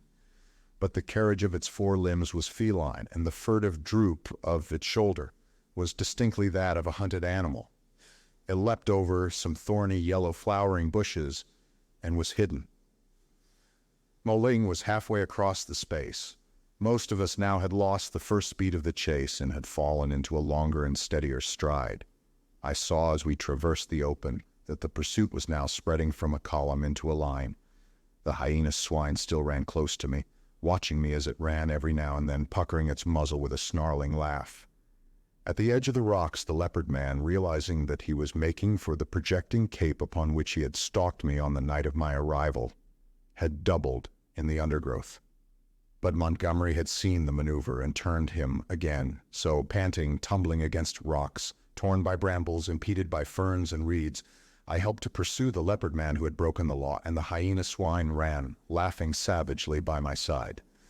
I staggered on, my head reeling and my heart beating against my ribs, tired almost to death, and yet not daring to lose sight of the chase, lest I should be left alone with this horrible companion. I staggered on in spite of infinite fatigue and the dense heat of the tropical afternoon. At last the fury of the hunt slackened. We had pinned the wretched brute into a corner of the island. Moreau, whip in hand, marshaled us all into an irregular line, and we advanced now slowly, shouting to one another as we advanced and tightening the cordon about our victim. He lurked noiseless and invisible in the bushes through which I had run from him during that midnight pursuit. "Steady!" cried Moreau, "steady!" as the ends of the line crept round the tangle of undergrowth and hemmed the brute in. "Where I'll rush!" came the voice of Montgomery from beyond the thicket. I was on the slope above the bushes. Montgomery and Moreau beat along the beach beneath. Slowly we pushed in among the fretted network of branches and leaves. The quarry was silent.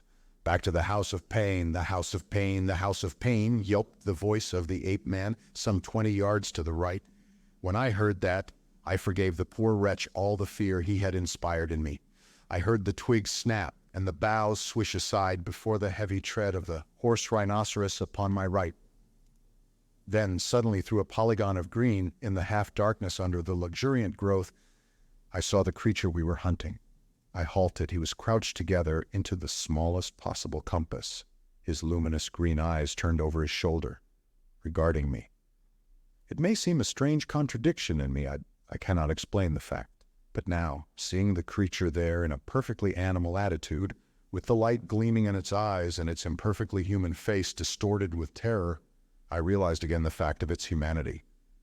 In another moment, other of its pursuers would see it, and it would be overpowered and captured, to experience once more the horrible tortures of the enclosure. Abruptly, I slipped out my revolver, aimed between its terror-struck eyes, and fired. As I did so, the Hyena-Swine saw the thing and flung itself upon it with an eager cry, thrusting thirsty teeth into its neck. All about me the green masses of the thicket were swaying and cracking as the beast people came rushing together. One face and then another appeared. "Don't kill it, Prendick," cried Moreau. "Don't kill it," and I saw him stooping as he pushed through under the fronds of the big ferns. In another moment he had beaten off the Hyena-Swine with the handle of his whip, and he and Montgomery were keeping away the excited carnivorous beast people, and particularly Ling, from the still quivering body. The hairy gray thing came sniffing at the corpse under my arm. The other animals, in their animal ardor, jostled me to get a nearer view. "Confound you, Prendick," said Moreau. "I wanted him." "I'm sorry," said I, though I was not. It was the impulse of the moment. I felt sick with exertion and excitement. Turning, I pushed my way out of the crowding beast people and went on alone up the slope towards the higher part of the headland. Under the shouted directions of Moreau, I heard the 3 white-swathed bull men begin dragging the victim down towards the water. It was easy now for me to be alone. The beast people manifested a quite human curiosity about the dead body, and followed it in a thick knot, sniffing and growling at it as the bullmen dragged it down the beach. I went to the headland and watched the bullmen black against the evening sky as they carried the weighted dead body out to sea. And like a wave across my mind came the realization of the unspeakable aimlessness of things upon the island. Upon the beach among the rocks beneath me were the ape-man, the Hyena-Swine, and several other of the beast people, standing about Montgomery and Moreau.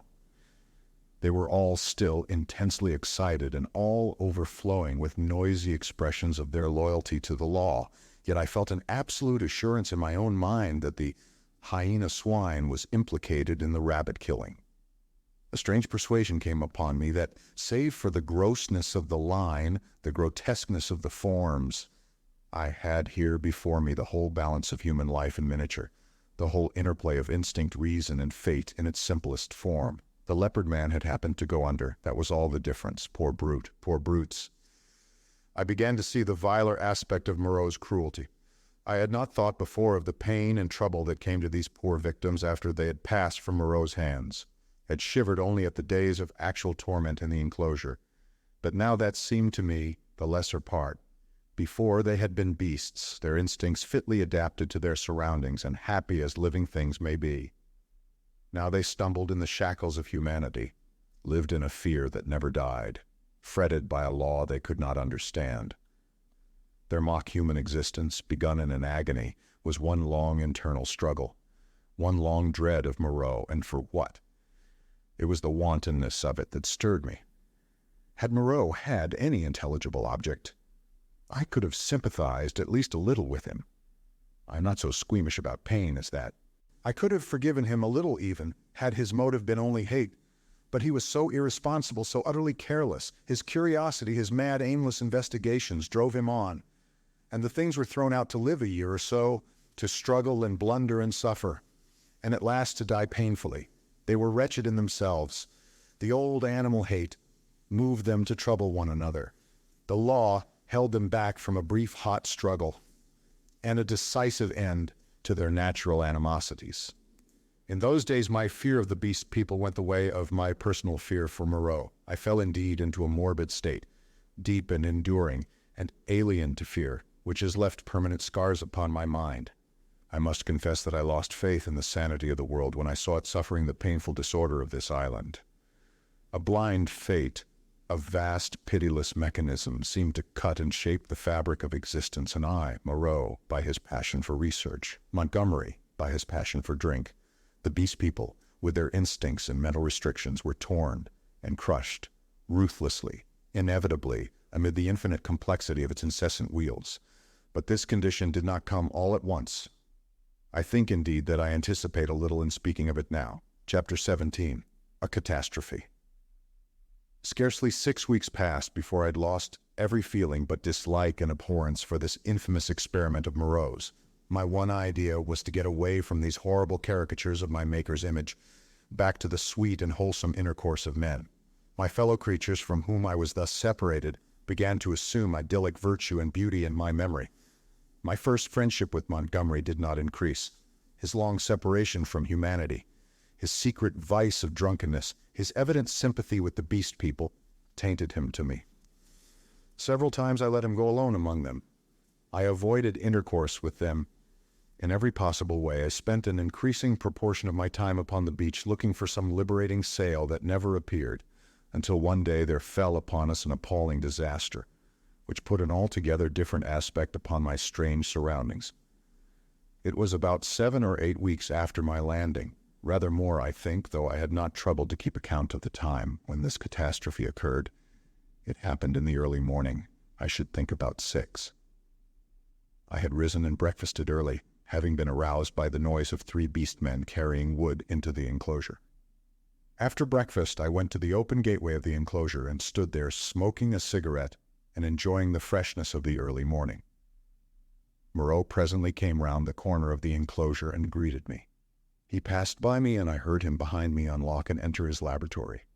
So indurated was I at that time to the abomination of the place, that I heard, without a touch of emotion, the puma victim begin another day of torture.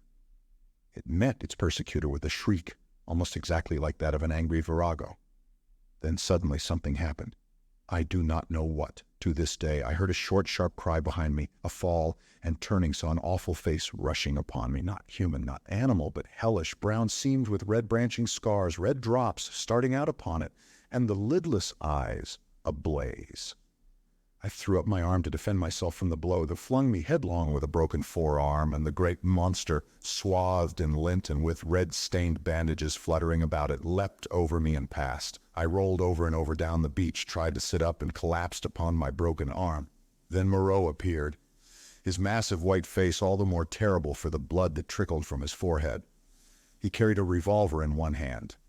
He scarcely glanced at me, but rushed off at once in pursuit of the puma. I tried the other arm and sat up. The muffled figure in front ran in great striding leaps along the beach, and Moreau followed her.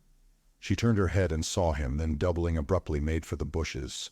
She gained upon him at every stride, saw her plunge into them, and Moreau, running slantingly to intercept her, fired and missed as she disappeared. Then he too vanished in the green confusion. I stared after them, and then the pain in my arm flamed up, and with a groan I staggered to my feet. Montgomery appeared in the doorway, dressed and with his revolver in his hand. "Great God, Prendick," he said, not noticing that I was hurt. "That brute's loose, tore the fetter out of the wall. Have you seen them?" Then sharply, seeing I gripped my arm. "What's the matter?" "I was standing in the doorway," said I. He came forward and took my arm. "Blood on the sleeve," said he, and rolled back the flannel. He pocketed his weapon, felt my arm about painfully, and led me inside. "Your arm is broken," he said, "and then tell me exactly how it happened, what happened." I told him what I had seen, told him in broken sentences with gasps of pain between them, and very dexterously and swiftly he bound my arm meanwhile. He slung it from my shoulder, stood back and looked at me. "You'll do," he said. "And now?" He thought. Then he went out and locked the gates of the enclosure. He was absent some time. I was chiefly concerned about my arm. The incident seemed merely one more of many horrible things. And I sat down in the deck chair, and I must admit swore heartily at the island. The first dull feeling of injury in my arm had already given way to a burning pain when Montgomery reappeared. His face was rather pale, and he showed more of his lower gums than ever. "I can neither see nor hear anything of him," he said. "I've been thinking he may want my help." He stared at me with his expressionless eyes. "That was a strong brute," he said. "It simply wrenched its fetter out of the wall." He went to the window, then to the door, and there turned to me. "I shall go after him," he said. "There's another revolver I can leave with you. To tell you the truth, I feel anxious somehow." He obtained the weapon and put it ready to my hand on the table, then went out, leaving a restless contagion in the air. I did not sit long after he left, but took the revolver in hand and went to the doorway. The morning was as still as death. Not a whisper of wind was stirring. The sea was like polished glass, the sky empty, the beach desolate. In my half-excited, half-feverish state, the stillness of things oppressed me. I tried to whistle, and the tune died away. I swore again, the second time that morning. Then I went to the corner of the enclosure and stared inland at the green bush that had swallowed up Moreau and Montgomery. When would they return, and how? Then far away up the beach, a little gray beast man appeared, ran down to the water's edge, and began splashing about. I strolled back to the doorway, then to the corner again, and so began pacing to and fro like a sentinel upon duty. Once I was arrested by the distant voice of Montgomery bawling, "Coo-ee, Moreau." My arm became less painful, but very hot. I got feverish and thirsty. My shadow grew shorter. I watched the distant figure until it went away again. Would Moreau and Montgomery never return? 3 seabirds began fighting for some stranded treasure. Then from far away behind the enclosure, I heard a pistol shot, a long silence, and then came another, then a yelling cry nearer, and another dismal gap of silence. My unfortunate imagination set to work to torment me. Then suddenly a shot close by. I went to the corner, startled, and saw Montgomery, his face scarlet, his hair disordered, and the knee of his trousers torn. His face expressed profound consternation. Behind him slouched the beast man, Maling, and round Maling's jaws were some queer dark stains. "Has he come?" said Montgomery. "Moreau," said I. "No." "My God," the man was panting, almost sobbing. "Go back in. he said, taking my arm. "They're mad. They're all rushing about mad. What can have happened? I don't know. I'll tell you when my breath comes. Where's some brandy?" Montgomery limped before me into the room and sat down in the deck chair. Ling flung himself down just outside the doorway and began panting like a dog. I got Montgomery some brandy and water. He sat staring in front of him at nothing, recovering his breath. After some minutes, he began to tell me what had happened. He had followed their track for some way. It was plain enough at first on account of the crushed and broken bushes, white rags torn from the puma's bandages, and occasional smears of blood on the leaves of the shrubs and undergrowth. He lost the track, however, on the stony ground beyond the stream where I had seen the beast-man drinking, and went wandering aimlessly westward, shouting Moreau's name. Then Maling had come to him carrying a light hatchet. Maling had seen nothing of the puma affair, had been felling wood and heard him calling. They went on shouting together. Two beastmen came crouching and peering at them through the undergrowth with gestures and a furtive carriage that alarmed Montgomery by their strangeness. He hailed them, and they fled, guiltily. He stopped shouting after that, and after wandering some time farther in an undecided way, determined to visit the huts. He found the ravine deserted. Growing more alarmed every minute, he began to retrace his steps. Then it was he encountered the two swine men I had seen dancing on the night of my arrival. Blood-stained, they were about the mouth and intensely excited. They came crashing through the ferns and stopped with fierce faces when they saw him. He cracked his whip in some trepidation, and forthwith they rushed at him. Never before had a beast-man dared to do that. One he shot through the head. Maling flung himself upon the other, and the two rolled, grappling. Maling got his brute under, and with his teeth in its throat.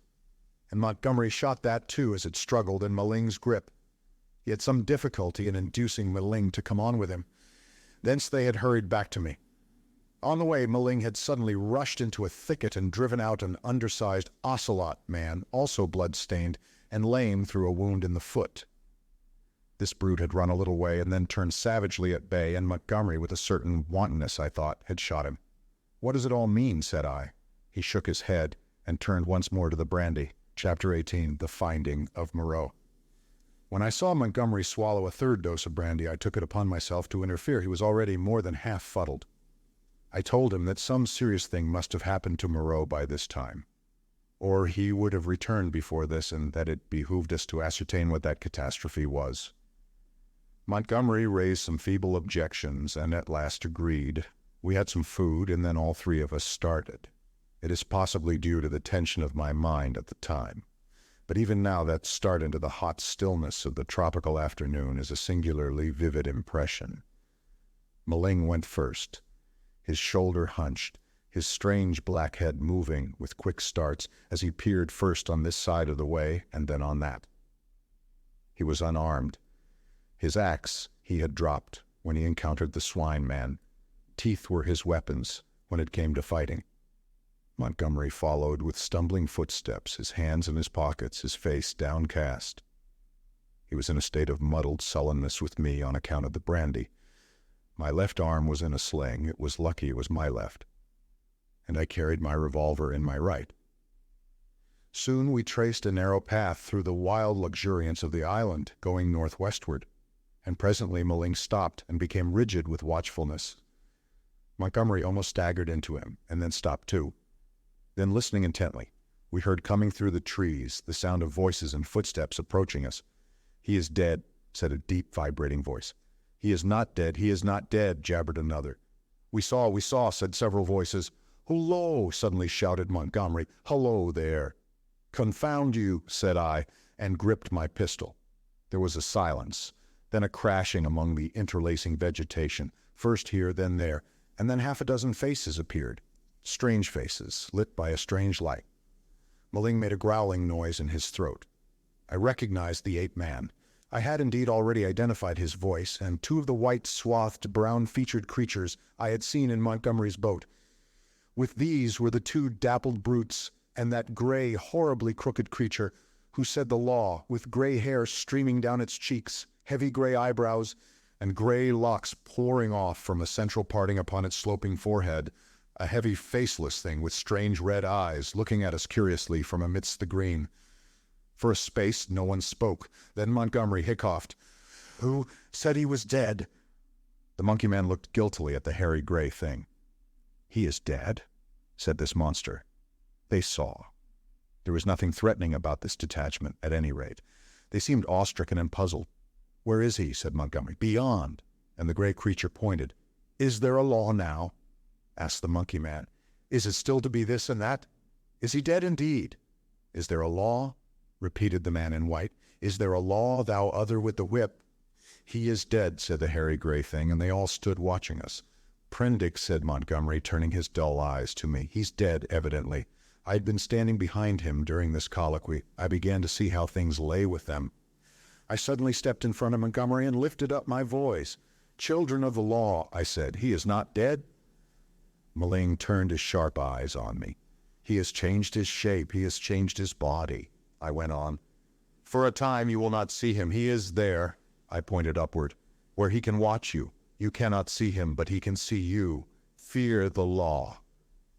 I looked at them squarely. They flinched. "He is great. He is good," said the ape-man, peering fearfully upward among the dense trees. "And the other thing?" I demanded. "The thing that bled and ran screaming and sobbing, that is dead too," said the gray thing, still regarding me. "That's well," grunted Montgomery. "The other with the whip," began the gray thing. "Well," said I, "said he was dead." But Montgomery was still sober enough to understand my motive in denying Moreau's death. "He is not dead," he said slowly, "not dead at all, no more dead than I am. Some," said I, "have broken the law. They will die." "Some have died. Show us now where his old body lies. The body he cast away because he had no more need of it." "It is this way, man who walked in the sea," said the gray thing. And with these 6 creatures guiding us, we went through the tumult of ferns and creepers and tree stems towards the northwest. Then came a yelling, a crashing among the branches, and a little pink homunculus rushed by us shrieking. Immediately after appeared a monster in headlong pursuit, blood bedabbled, who was amongst us almost before he could stop his career. The gray thing leapt aside. Maling with a snarl flew at it and was struck aside. Montgomery fired and missed, bowed his head, threw up his arm and turned to run. I fired and the thing still came on, fired again, point blank, into its ugly face. I saw its features vanish in a flash. Its face was driven in. Yet it passed me, gripped Montgomery, and holding him, fell headlong beside him and pulled him sprawling upon itself in its death agony. I found myself alone with Maling, the dead brute, and the prostrate man. Montgomery raised himself slowly and stared in a muddled way at the shattered beast man beside him. It more than half sobered him. He scrambled to his feet. Then I saw the gray thing returning cautiously through the trees. "See," said I, pointing to the dead brute, "is the law not alive? This came of breaking the law." He peered at the body. "He sends the fire that kills," said he in his deep voice, repeating part of the ritual. The others gathered round and stared for a space. At last we drew near the westward extremity of the island. We came upon the gnawed and mutilated body of the puma, its shoulder bone smashed by a bullet, and perhaps 20 yards farther found at last what we sought. Moreau lay face downward in a trampled space in a canebrake. One hand was almost severed at the wrist, and his silvery hair was dabbled in blood. His head had been battered in by the fetters of the puma. The broken canes beneath him were smeared with blood. His revolver we could not find. Montgomery turned him over. Resting at intervals, and with the help of the 7 beast people, for he was a heavy man, we carried Moreau back to the enclosure. The night was darkling. Twice we heard unseen creatures howling and shrieking past our little band. And once the little pink sloth creature appeared and stared at us and vanished again. But we were not attacked again. At the gates of the enclosure, our company of beast people left us, Maling going with the rest. We locked ourselves in, and then took Moreau's mangled body into the yard and laid it upon a pile of brushwood. Then we went into the laboratory and put an end to all we found living there. Chapter 19, Montgomery's Bank Holiday. When this was accomplished, and we had washed and eaten, Montgomery and I went into my little room and seriously discussed our position for the first time. It was then near midnight. He was almost sober, but greatly disturbed in his mind. He had been strangely under the influence of Moreau's personality. I do not think it had ever occurred to him that Moreau could die. This disaster was the sudden collapse of the habits that had become part of his nature in the 10 or more monotonous years he had spent on the island. He talked vaguely, answered my questions crookedly, wandered into general questions. "This silly ass of a world," he said. "What a muddle it all is. I haven't had any life. I wonder when it's going to begin. 16 years being bullied by nurses and schoolmasters at their own sweet will, 5 in London grinding hard at medicine, bad food, shabby lodgings, shabby clothes, shabby vice, a blunder, I didn't know any better, and hustled off to this beastly island. 10 years here. What's it all for, Prendick? Are we bubbles blown by a baby?" It was hard to deal with such ravings. "The thing we have to think of now," said I, "is how to get away from this island." "What's the good of getting away? I'm an outcast. Where am I to join on? It's all very well for you, Prendick, poor old Moreau. We can't leave him here to have his bones picked, as it is. And besides, what will become of the decent part of the beast folk?" "Well," said I, "that will do tomorrow. I've been thinking we might make the brushwood into a pyre and burn his body, and those other things. And what will happen with the beast folk? I don't know. I suppose those that were made of beasts of prey will make silly asses of themselves sooner or later. We can't massacre the lot, can we? I suppose that's what your humanity would suggest, but they'll change. They are sure to change." He talked thus inconclusively until at last I felt my temper going. "Damnation!" he exclaimed at some petulance of mine. "Can't you see I'm in a worse hole than you are?" And he got up and went for the brandy. "Drink," he said, returning. "You logic-chopping, chalky-faced saint of an atheist, drink." "Not I," said I, and sat grimly watching his face under the yellow paraffin flare as he drank himself into a garrulous misery. I have a memory of infinite tedium. He wandered into a model in defense of the beast people and of Maling. Maling, he said, was the only thing that had ever really cared for him. And suddenly an idea came to him. "I'm damned," said he, staggering to his feet and clutching the brandy bottle. By some flash of intuition, I knew what it was he intended. "You don't give drink to that beast," I said, rising and facing him. "Beast," said he, "you're the beast. He takes his liquor like a Christian. Come out of the way, Prendick." "For God's sake," said I. "Get out of the way," he roared, and suddenly whipped out his revolver. "Very well," said I, and stood aside, half-minded to fall upon him as he put his hand upon the latch, but deterred by the thought of my useless arm. "You've made a beast of yourself. To the beast you may go." He flung the doorway open and stood half-facing me between the yellow lamplight and the pallid glare of the moon. His eye sockets were blotches of black under his stubbly eyebrows. "You're a solemn prig, Prendick." "A silly ass. You're always fearing and fancying. We're on the edge of things. I'm bound to cut my throat tomorrow. I'm going to have a damn bank holiday tonight." He turned and went out into the moonlight. "Maling!" he cried. "Maling, old friend!" 3 dim creatures in the silvery light came along the edge of the wan beach. One a white, wrapped creature, the other 2 blotches of blackness following it. They halted, staring. Then I saw Maling's hunched shoulders as he came round the corner of the house. "Drink!" cried Montgomery. "Drink, you brutes! Drink and be men! Damn, I'm the cleverest. Moreau forgot this. This is the last touch. Drink, I tell you." And waving the bottle in his hand, he started off at a kind of quick trot to the westward, Maling ranging himself between him and the 3 dim creatures who followed. I went to the doorway. They were already indistinct. In the mist of the moonlight, before Montgomery halted, I saw him administer a dose of the raw brandy to Maling and saw the 5 figures melt into one vague patch. "Sing," I heard Montgomery shout. "Sing all together. Confound old Prendick." That's right. Now again. Confound old Prendick. The black group broke up into 5 separate figures and wound slowly away from me along the band of shining beach.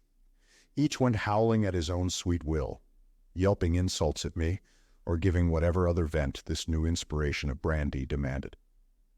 Presently I heard Montgomery's voice shouting, "Right turn!" And they passed with their shouts and howls into the blackness of the landward trees. Slowly, very slowly, they receded into silence. The peaceful splendor of the night healed again. The moon was now past the meridian and traveling down the west. It was at its full and very bright riding through the empty blue sky. The shadow of the wall lay a yard wide and of inky blackness at my feet. The eastward sea was a featureless gray, dark and mysterious.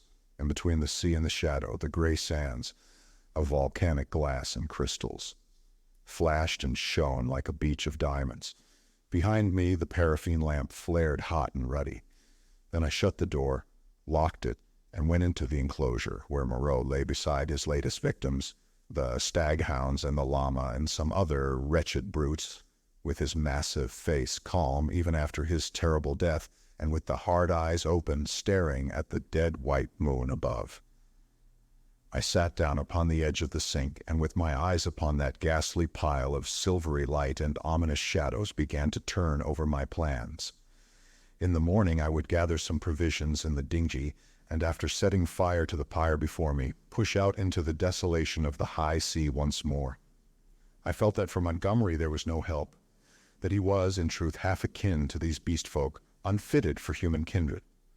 I do not know how long I sat there scheming. It must have been an hour or so. Then my planning was interrupted by the return of Montgomery to my neighborhood. I heard a yelling from many throats, a tumult of exultant cries passing down towards the beach, whooping and howling, and excited shrieks that seemed to come to a stop near the water's edge. The riot rose and fell. I heard heavy blows and the splintering smash of wood, but it did not trouble me then. A discordant chanting began. My thoughts went back to my means of escape. I got up, brought the lamp, and went into a shed to look at some kegs I had seen there. Then I became interested in the contents of some biscuit tins and opened one.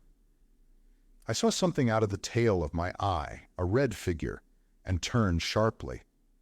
Behind me lay the yard, vividly black and white in the moonlight, and the pile of wood and faggots on which Moreau and his mutilated victims lay, one over another. They seemed to be gripping one another in one last revengeful grapple. His wounds gaped, black as night, and the blood that had dripped lay in black patches upon the sand. Then I saw, without understanding, the cause of my phantom, a ruddy glow that came and danced and went upon the wall opposite. I misinterpreted this, fancied it was a reflection of my flickering lamp, and turned again to the stores in the shed. I went on rummaging among them as well as a one-armed man could, finding this convenient thing and that and putting them aside for tomorrow's launch. My movements were slow, and the time passed quickly. Insensibly, the daylight crept upon me. The chanting died down, giving place to a clamor. Then it began again, and suddenly broke into a tumult. I heard cries of more and more, a sound like quarreling, and a sudden wild shriek. The quality of the sounds changed so greatly that it arrested my attention. I went out into the yard and listened. Then, cutting like a knife across the confusion, came the crack of a revolver. I rushed at once through my room to the little doorway. As I did so, I heard some of the packing cases behind me go sliding down and smash together with a clatter of glass on the floor of the shed. But I did not heed these. I flung the door open and looked out. Up the beach by the boathouse, a bonfire was burning, raining up sparks into the indistinctness of the dawn. Around this struggled a mass of black figures. I heard Montgomery call my name. I began to run at once towards this fire, revolver in hand. I saw the pink tongue of Montgomery's pistol lick out once. Close to the ground, he was down. I shouted with all my strength and fired into the air. I heard someone cry, "The master!" The knotted black struggle broke into scattering units. The fire leapt and sank down. The crowd of beast people fled in sudden panic before me, up the beach. In my excitement, I fired at their retreating backs as they disappeared among the bushes. Then I turned to the black heaps upon the ground. Montgomery lay on his back, with the hairy gray beast man sprawling across his body. The brute was dead, but still gripping Montgomery's throat with its curving claws.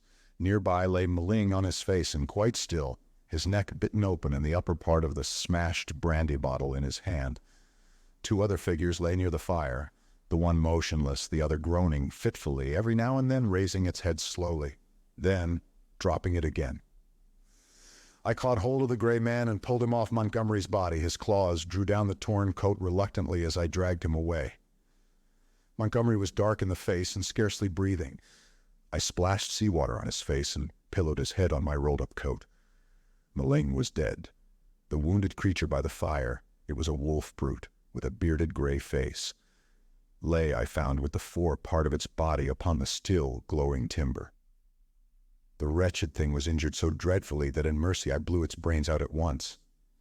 The other brute was one of the bull men, swathed in white. He too was dead. The rest of the beast people had vanished from the beach. I went to Montgomery again and knelt beside him, cursing my ignorance of medicine. The fire beside me had sunk down, and only charred beams of timber glowing at the central ends and mixed with a gray ash of brushwood remained. I wondered casually where Montgomery had got his wood. Then I saw that the dawn was upon us. The sky had grown brighter. The setting moon was becoming pale and opaque in the luminous blue of the day. The sky to the eastward was rimmed with red. Suddenly I heard a thud and a hissing behind me, and looking round sprang to my feet with a cry of horror. Against the warm dawn, great tumultuous masses of black smoke were boiling up out of the enclosure, and through their stormy darkness shot flickering threads of blood-red flame. Then the thatched roof caught. I saw the curving charge of the flames across the sloping straw. A spurt of fire jetted from the window of my room. I knew at once what had happened. I remembered the crash I had heard. When I'd rushed out to Montgomery's assistance, I had overturned the lamp. The hopelessness of saving any of the contents of the enclosure stared me in the face. My mind came back to my plan of flight, and turning swiftly, I looked to see where the 2 boats lay upon the beach. They were gone. 2 axes lay upon the sands beside me. Chips and splinters were scattered broadcast, and the ashes of the bonfire were blackening and smoking under the dawn. Montgomery had burnt the boats to revenge himself upon me and prevent our return to mankind. A sudden convulsion of rage shook me. I was almost moved to batter his foolish head in as he lay there helpless at my feet. Then suddenly his hand moved so feebly, so pitifully, that my wrath vanished. He groaned and opened his eyes for a minute. I knelt down beside him and raised his head. He opened his eyes again, staring silently at the dawn, and then they met mine. The lids fell. "Sorry," he said presently with an effort. He seemed trying to think. "The last," he murmured. "The last of this silly universe. What a mess." I listened. His head fell helplessly to one side. I thought some drink might revive him, but there was neither drink nor vessel in which to bring drink at hand. He seemed suddenly heavier.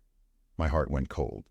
I bent down to his face, put my hand through the rent in his blouse. He was dead, and even as he died, a line of white heat, the limb of the sun, rose eastward beyond the projection of the bay, splashing its radiance across the sky and turning the dark sea into a weltering tumult of dazzling light. It fell like a glory upon his death-shrunken face. I let his head fall gently upon the rough pillow I had made for him and stood up. Before me was the glittering desolation of the sea, the awful solitude upon which I had already suffered so much. Behind me the island hushed under the dawn, its beast people silent and unseen. The enclosure, with all its provisions and ammunition, burnt noisily, with sudden gusts of flame, a fitful crackling, and now and then a crash. The heavy smoke drove up the beach away from me, rolling low over the distant treetops towards the huts in the ravine. Beside me were the charred vestiges of the boats and these 5 dead bodies. Then out of the bushes came 3 beast people with hunched shoulders, protruding heads, misshapen hands awkwardly held, and inquisitive, unfriendly eyes, and advanced towards me with hesitating gestures. Chapter 20. Alone with the beast folk. I faced these people, facing my fate in them, single-handed now. Literally single-handed, for I had a broken arm. In my pocket was a revolver with 2 empty chambers. Among the chips scattered about the beach lay the 2 axes that had been used to chop up the boats.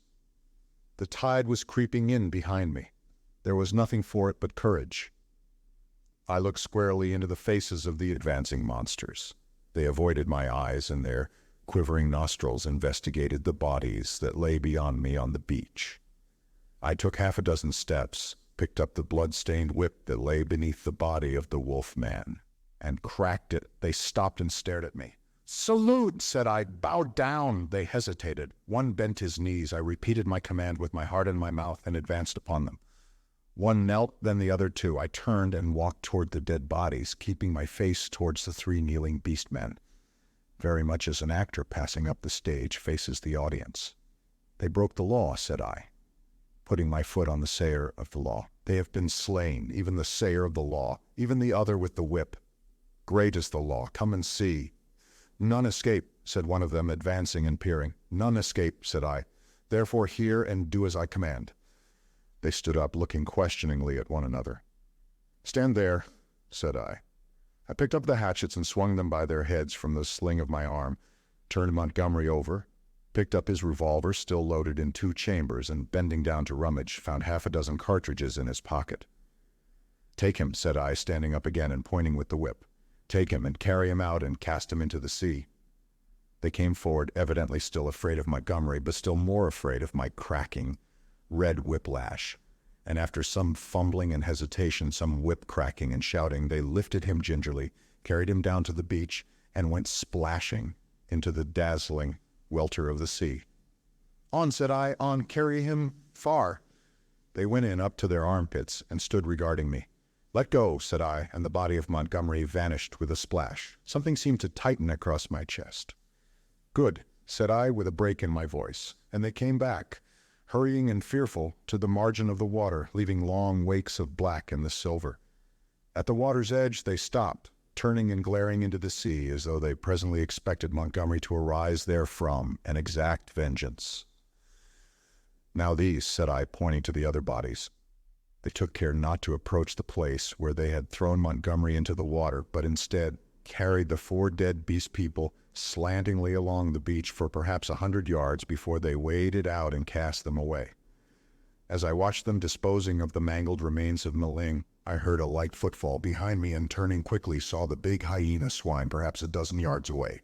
His head was bent down, his bright eyes were fixed upon me, his stumpy hands clenched and held close by his side.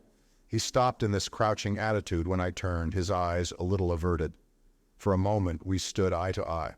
I dropped the whip and snatched at the pistol in my pocket, for I meant to kill this brute, the most formidable of any left now upon the island at the first excuse.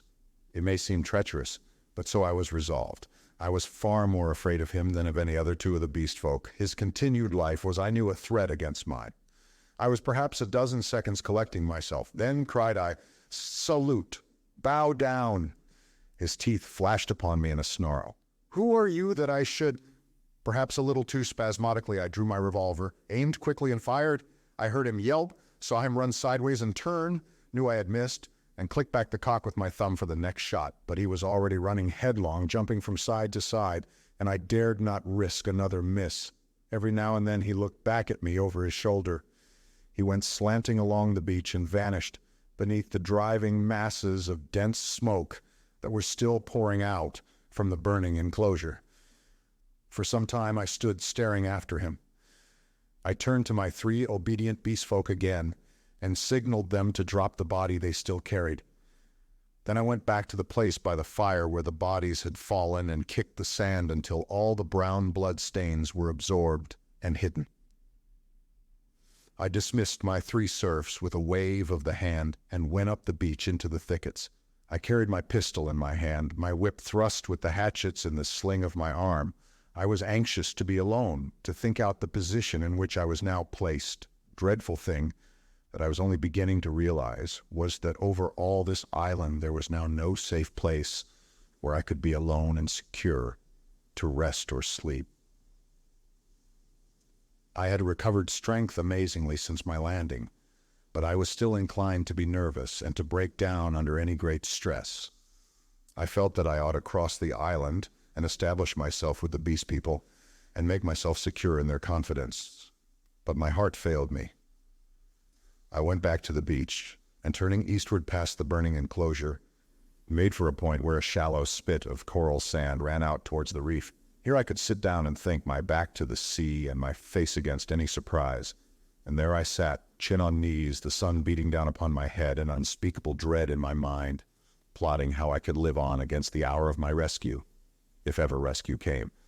I tried to review the whole situation as calmly as I could, but it was difficult to clear the thing of emotion. I began turning over in my mind the reason of Montgomery's despair. "They will change," he said. "They are sure to change." And Moreau, what was it that Moreau had said? The stubborn beast flesh grows day by day back again. Then I came round to the Hyena-Swine. I felt sure that if I did not kill that brute, he would kill me. The sayer of the law was dead. Worse luck. They knew now that we of the whips could be killed even as they themselves were killed. Were they peering at me already out of the green masses of ferns and palms over yonder, watching until I came within their spring? Were they plotting against me? What was the Hyena-Swine telling them? My imagination was running away with me into a morass of unsubstantial fears. My thoughts were disturbed by a crying of seabirds, hurrying towards some black object that had been stranded by the waves on the beach near the enclosure. I knew what that object was, but I had not the heart to go back and drive them off. I began walking along the beach in the opposite direction, designing to come round the eastward corner of the island and so approach the ravine of the huts, without traversing the possible ambuscades of the thickets. Perhaps half a mile along the beach, I became aware of one of my 3 beast folk advancing out of the landward bushes towards me. I was now so nervous with my own imaginings that I immediately drew my revolver. Even the propitiatory gestures of the creature failed to disarm me. He hesitated as he approached. "Go away!" cried I.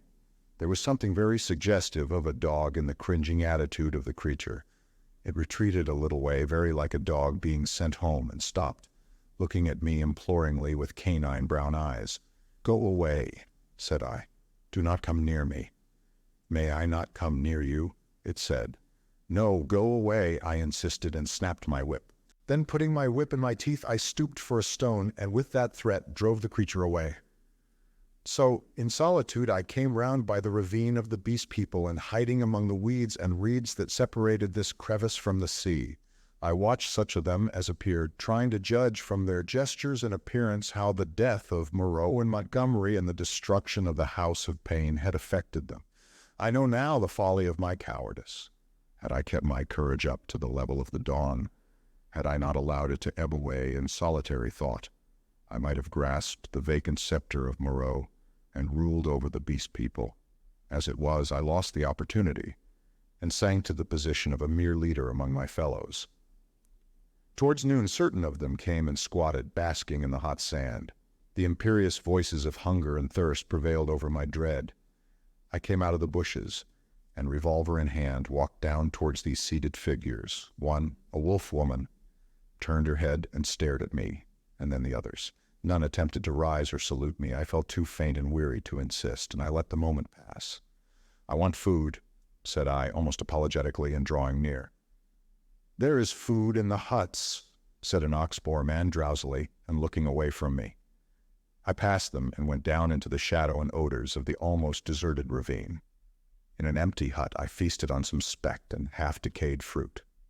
And then, after I had propped some branches and sticks about the opening, and placed myself with my face towards it and my hand upon my revolver, the exhaustion of the last 30 hours claimed its own, and I fell into a light slumber, hoping that the flimsy barricade I had erected would cause sufficient noise in its removal to save me from surprise. Chapter 21. The Reversion of the Beast Folk. In this way I became one among the beast people in the Island of Doctor Moreau. When I awoke, it was dark about me. My arm ached in its bandages. I sat up, wondering at first where I might be. I heard coarse voices talking outside. Then I saw that my barricade had gone, and that the opening of the hut stood clear. My revolver was still in my hand. I heard something breathing, saw something crouched together close beside me. I held my breath, trying to see what it was. It began to move slowly, interminably. Then something soft and warm and moist passed across my hand. All my muscles contracted. I snatched my hand away. A cry of alarm began and was stifled in my throat. Then I just realized what had happened sufficiently to stay my fingers on the revolver. "Who is that?" I said in a hoarse whisper, the revolver still pointed. Master." "Who are you?" "They say there is no master now, but I know. I carried the bodies into the sea, a walker in the sea, the bodies of those you slew. I am your slave, master." "Are you the one I met on the beach?" I asked. "The same, master." The thing was evidently faithful enough, for it might have fallen upon me as I slept. "It is well," I said, extending my hand for another licking kiss. I began to realize what its presence meant, and the tide of my courage flowed. "Where are the others?" I asked. "They are mad, they are fools," said the dogman. "Even now they talk together beyond there. They say the master is dead, the other with the whip is dead. That other who walked in the sea is as we are. We have no master, no whips, No house of pain anymore. There is an end. We love the law and will keep it, but there is no pain, no master, no whips forever again. So they say. But I know, master, I know. I felt in the darkness and patted the dog-man's head. It is well, I said again. Presently you will slay them all, said the dog-man. Presently, I answered, I will slay them all. After certain days and certain things have come to pass, every one of them save those you spare, every one of them shall be slain. What the master wishes to kill, the master kills, said the dog-man with a certain satisfaction in his voice. And that their sins may grow, I said. Let them live in their folly until their time is ripe. Let them not know that I am the master. The master's will is sweet, said the dog-man with the ready tact of his canine blood. But one has sinned, said I. Him I will kill whenever I may meet him. When I say to you, that is he, see that you fall upon him. And now I will go to the men and women who are assembled together. For a moment the opening of the hut was blackened by the exit of the dog-man. Then I followed and stood up, almost in the exact spot where I had been when I had heard Moreau and his staghound pursuing me. But now it was night, and all the miasmatic ravine about me was black. And beyond, instead of a green sunlit slope, I saw a red fire before which hunched, grotesque figures moved to and fro. Farther were the thick trees, a bank of darkness fringed above with the black lace of the upper branches. The moon was just riding up on the edge of the ravine, and like a bar across its face drove the spire of vapor that was forever streaming from the fumaroles of the island. Walk by me, said I, nerving myself, and side by side we walked down the narrow way, taking little heed of the dim things that peered at us out of the huts. None about the fire attempted to salute me. Most of them disregarded me ostentatiously. I looked round for the Hyena-Swine, but he was not there. Altogether, perhaps 20 of the beast folk squatted, staring into the fire or talking to one another. He is dead, he is dead, the master is dead, said the voice of the ape-man to the right of me. The house of pain, there is no house of pain. He is not dead, said I in a loud voice. Even now he watches us. This startled them. 20 pairs of eyes regarded me. The house of pain is gone, said I. It will come again. The master you cannot see, yet even now he listens among you. True, true, said the dog-man. They were staggered at my assurance. An animal may be ferocious and cunning enough, but it takes a real man to tell a lie. The man with the bandaged arm speaks a strange thing, said one of the beast folk. I tell you it is so, I said. The master in the house of pain will come again. Woe be to him who breaks the law. They looked curiously at one another. With an affectation of indifference, I began to chop idly at the ground in front of me with my hatchet. They looked, I noticed, at the deep cuts I made in the turf. Then the satyr raised a doubt. I answered him.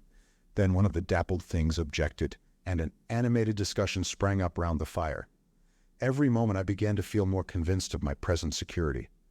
I talked now without the catching in my breath, due to the intensity of my excitement that had troubled me at first. In the course of about an hour, I had really convinced several of the beast folk of the truth of my assertions, and talked most of the others into a dubious state. I kept a sharp eye for my enemy, the Hyena-Swine, but he never appeared. Every now and then a suspicious movement would startle me, but my confidence grew rapidly. Then as the moon crept down from the zenith, one by one the listeners began to yawn, showing the oddest teeth in the light of the sinking fire. And first one and then another retired towards the dens in the ravine, and I, dreading the silence and darkness, went with them, knowing I was safer with several of them than with one alone. In this manner began the longer part of my sojourn upon this island of Dr. Moreau. But from that night until the end came, there was but one thing happened to tell, save a series of innumerable small unpleasant details, and the fretting of an incessant uneasiness, so that I prefer to make no chronicle for that gap of time, to tell only one cardinal incident of the 10 months I spent as an intimate of these half-humanized brutes. There is much that sticks in my memory that I could write, things that I would cheerfully give my right hand to forget, but they do not help the telling of the story. In the retrospect, it is strange to remember how soon I fell in with these monsters' ways and gained my confidence again. I had my quarrels with them, of course, and could show some of their teeth marks still, but they soon gained a wholesome respect for my trick of throwing stones and for the bite of my hatchet. and my St. Bernard man's loyalty was of infinite service to me. I found their simple scale of honor was based mainly on the capacity for inflicting trenchant wounds. Indeed, I may say, without vanity, I hope, that I held something like preeminence among them. One or two, whom in a rare access of high spirits I had scarred rather badly, bore me a grudge, but it vented itself chiefly behind my back, and at a safe distance from my missiles in grimaces. The Hyena-Swine avoided me, and I was always on the alert for him. My inseparable dog-man hated and dreaded him intensely. I really believe that was at the root of the brute's attachment to me. It was soon evident to me that the former monster had tasted blood and gone the way of the Leopard-Man. He formed a lair somewhere in the forest and became solitary. Once I tried to induce the beast folk to hunt him, but I lacked the authority to make them cooperate for one end. Again and again I tried to approach his den and come upon him unaware, but always he was too acute for me and saw or winded me and got away. He too made every forest pathway dangerous to me and my ally with his lurking ambuscades. The dog-man scarcely dared to leave my side. In the first month or so, the beast folk, compared with their latter condition, were human enough. And for one or two besides my canine friend, I even conceived a friendly tolerance. The little pink sloth creature displayed an odd affection for me, and took to following me about. The monkey man bored me, however. He assumed on the strength of his 5 digits that he was my equal, and was forever jabbering at me, jabbering the most arrant nonsense. One thing about him entertained me a little. He had a fantastic trick of coining new words. He had an idea, I believe, that to gabble about names that meant nothing was the proper use of speech. He called it big thinks, to distinguish it from little thinks, the sane everyday interests of life. If ever I made a remark he did not understand, he would praise it very much, ask me to say it again, learn it by heart, and go off repeating it with a word wrong here or there to all the milder of the beast people. He thought nothing of what was plain and comprehensible. I invented some very curious big thinks for his especial use. I think now that he was the silliest creature I ever met. He had developed in the most wonderful way the distinctive silliness of man without losing one jot of the natural folly of a monkey. This, I say, was in the earlier weeks of my solitude among these brutes. During that time they respected the usage established by the law and behaved with general decorum. Once I found another rabbit torn to pieces by the Hyena-Swine, I'm assured, but that was all. It was about May when I first distinctly perceived a growing difference in their speech and carriage, a growing coarseness of articulation, a growing disinclination to talk. My monkey man's jabber multiplied in volume, but grew less and less comprehensible, more and more simian. Some of the others seemed altogether slipping their hold upon speech, though they still understood what I said to them at that time. Can you imagine language, once clear-cut and exact, softening and guttering, losing shape and import, becoming mere lumps of sound again? And they walked erect with an increasing difficulty. Though they evidently felt ashamed of themselves, every now and then I would come upon one or another running on toes and fingertips and quite unable to recover the vertical attitude. They held things more clumsily. Drinking by suction, feeding by gnawing, grew commoner every day. I realized more keenly than ever what Moreau had told me about the stubborn beast flesh. They were reverting, and reverting very rapidly. Some of them, the pioneers in this, I noticed with some surprise, were all females, began to disregard the injunction of decency, deliberately for the most part. Others even attempted public outrages upon the institution of monogamy. The tradition of the law was clearly losing its force. I cannot pursue this disagreeable subject. My dog-man imperceptibly slipped back to the dog again. Day by day he became dumb, quadrupedal, hairy. I scarcely noticed the transition from the companion on my right hand to the lurching dog at my side. As the carelessness and disorganization increased from day to day, the lane of dwelling places, at no time very sweet, became so loathsome that I left it, and going across the island, made myself a hovel of boughs amid the black ruins of Moreau's enclosure. Some memory of pain, I found, still made that place the safest from the beast folk. It would be impossible to detail every step of the lapsing of these monsters, to tell how day by day the human semblance left them, how they gave up bandagings and wrappings, abandoned at last every stitch of clothing, how the Hair began to spread over the exposed limbs. How their foreheads fell away and their faces projected. How the quasi-human intimacy I had permitted myself with some of them in the first month of my loneliness became a shuddering horror to recall. The change was slow and inevitable. For them and for me, it came without any definite shock. I still went among them in safety, because no jolt in the downward glide had released the increasing charge of explosive animalism that ousted the human day by day. But I began to fear that soon now that shock must come. My St. Bernard brute followed me to the enclosure every night, and his vigilance enabled me to sleep at times in something like peace. The little pink sloth thing became shy and left me, to crawl back to its natural life once more among the tree branches. We were in just the state of equilibrium that would remain in one of those happy family cages which animal tamers exhibit, if the tamer were to leave it forever. Of course, these creatures did not decline into such beasts as the reader has seen in zoological gardens, into ordinary bears, wolves, tigers, oxen, swine, and apes. There was still something strange about each. In each, Moreau had blended this animal with that. One perhaps was ursine chiefly, another feline chiefly, another bovine chiefly, but each was tainted with other creatures, a kind of generalized animalism appearing through the specific dispositions. And the dwindling shreds of the humanity still startled me every now and then, a momentary recrudescence of speech perhaps, an unexpected dexterity of the forefeet, a pitiful attempt to walk erect. I too must have undergone strange changes. My clothes hung about me as yellow rags, through whose rents showed the tanned skin. My hair grew long and became matted together. I am told that even now my eyes have a strange brightness, a swift alertness of movement. At first I spent the daylight hours on the southward beach watching for a ship, hoping and praying for a ship. I counted on the Ipecacuanha returning as the year wore on, but she never came. 5 times I saw sails and thrice smoke, but nothing ever touched the island. Always had a bonfire ready, but no doubt the volcanic reputation of the island was taken to account for that. It was only about September or October that I began to think of making a raft. By that time my arm had healed, and both my hands were at my service again. At first I found my helplessness appalling. I had never done any carpentry or such like work in my life, and I spent day after day in experimental chopping and binding among the trees. I had no ropes, and could hit on nothing wherewith to make ropes. None of the abundant creepers seemed limber or strong enough, and with all my litter of scientific education, I could not devise any way of making them so.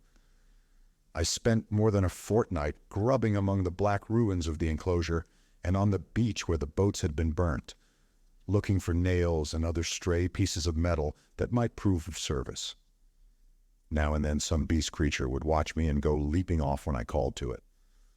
There came a season of thunderstorms and heavy rain which greatly retarded my work, but at last the raft was completed. I was delighted with it, but with a certain lack of practical sense which has always been my bane. I had made it a mile or more from the sea, and before I had dragged it down to the beach, the thing had fallen to pieces. Perhaps it is as well that I was saved from launching it, but at the time my misery at my failure was so acute that for some days I simply moped on the beach and stared at the water and thought of death. I did not, however, mean to die, and an incident occurred that warned me unmistakably of the folly of letting the days pass so, for each fresh day was fraught with increasing danger from the beast people. I was lying in the shade of the enclosure wall staring out to sea when I was startled by something cold, touching the skin of my heel, and starting round found the little pink sloth creature blinking into my face. He had long since lost speech and active movement, and the lank hair of the little brute grew thicker every day, and his stumpy claws more askew. He made a moaning noise when he saw he had attracted my attention, went a little way towards the bushes and looked back at me. At first I did not understand, but presently it occurred to me that he wished me to follow him, and this I did at last, slowly, for the day was hot. When we reached the trees he clambered into them, for he could travel better among their swinging creepers than on the ground. And suddenly in a trampled space I came upon a ghastly group. My St. Bernard creature lay on the ground, dead, and near his body crouched the Hyena-Swine, gripping the quivering flesh with its misshapen claws, gnawing at it, and snarling with delight. As I approached, the monster lifted its glaring eyes to mine. Its lips went trembling back from its red-stained teeth, and it growled menacingly. It was not afraid, and not ashamed. The last vestige of the human taint had vanished. I advanced a step farther, stopped and pulled out my revolver. At last, I had him face to face. The brute made no sign of retreat, but its ears went back, its hair bristled, and its body crouched together, aimed between the eyes and fired. As I did so, the thing rose straight at me in a leap, and I was knocked over like a ninepin. It clutched at me with its crippled hand and struck me in the face. Its spring carried it over me. I fell under the hind part of its body, but luckily I had hit as I meant, and it had died even as it leapt. I crawled out from under its unclean weight and stood up trembling, staring at its quivering body. That danger at least was over, but this I knew was only the first of the series of relapses that must come. I burnt both of the bodies on a pyre of brushwood.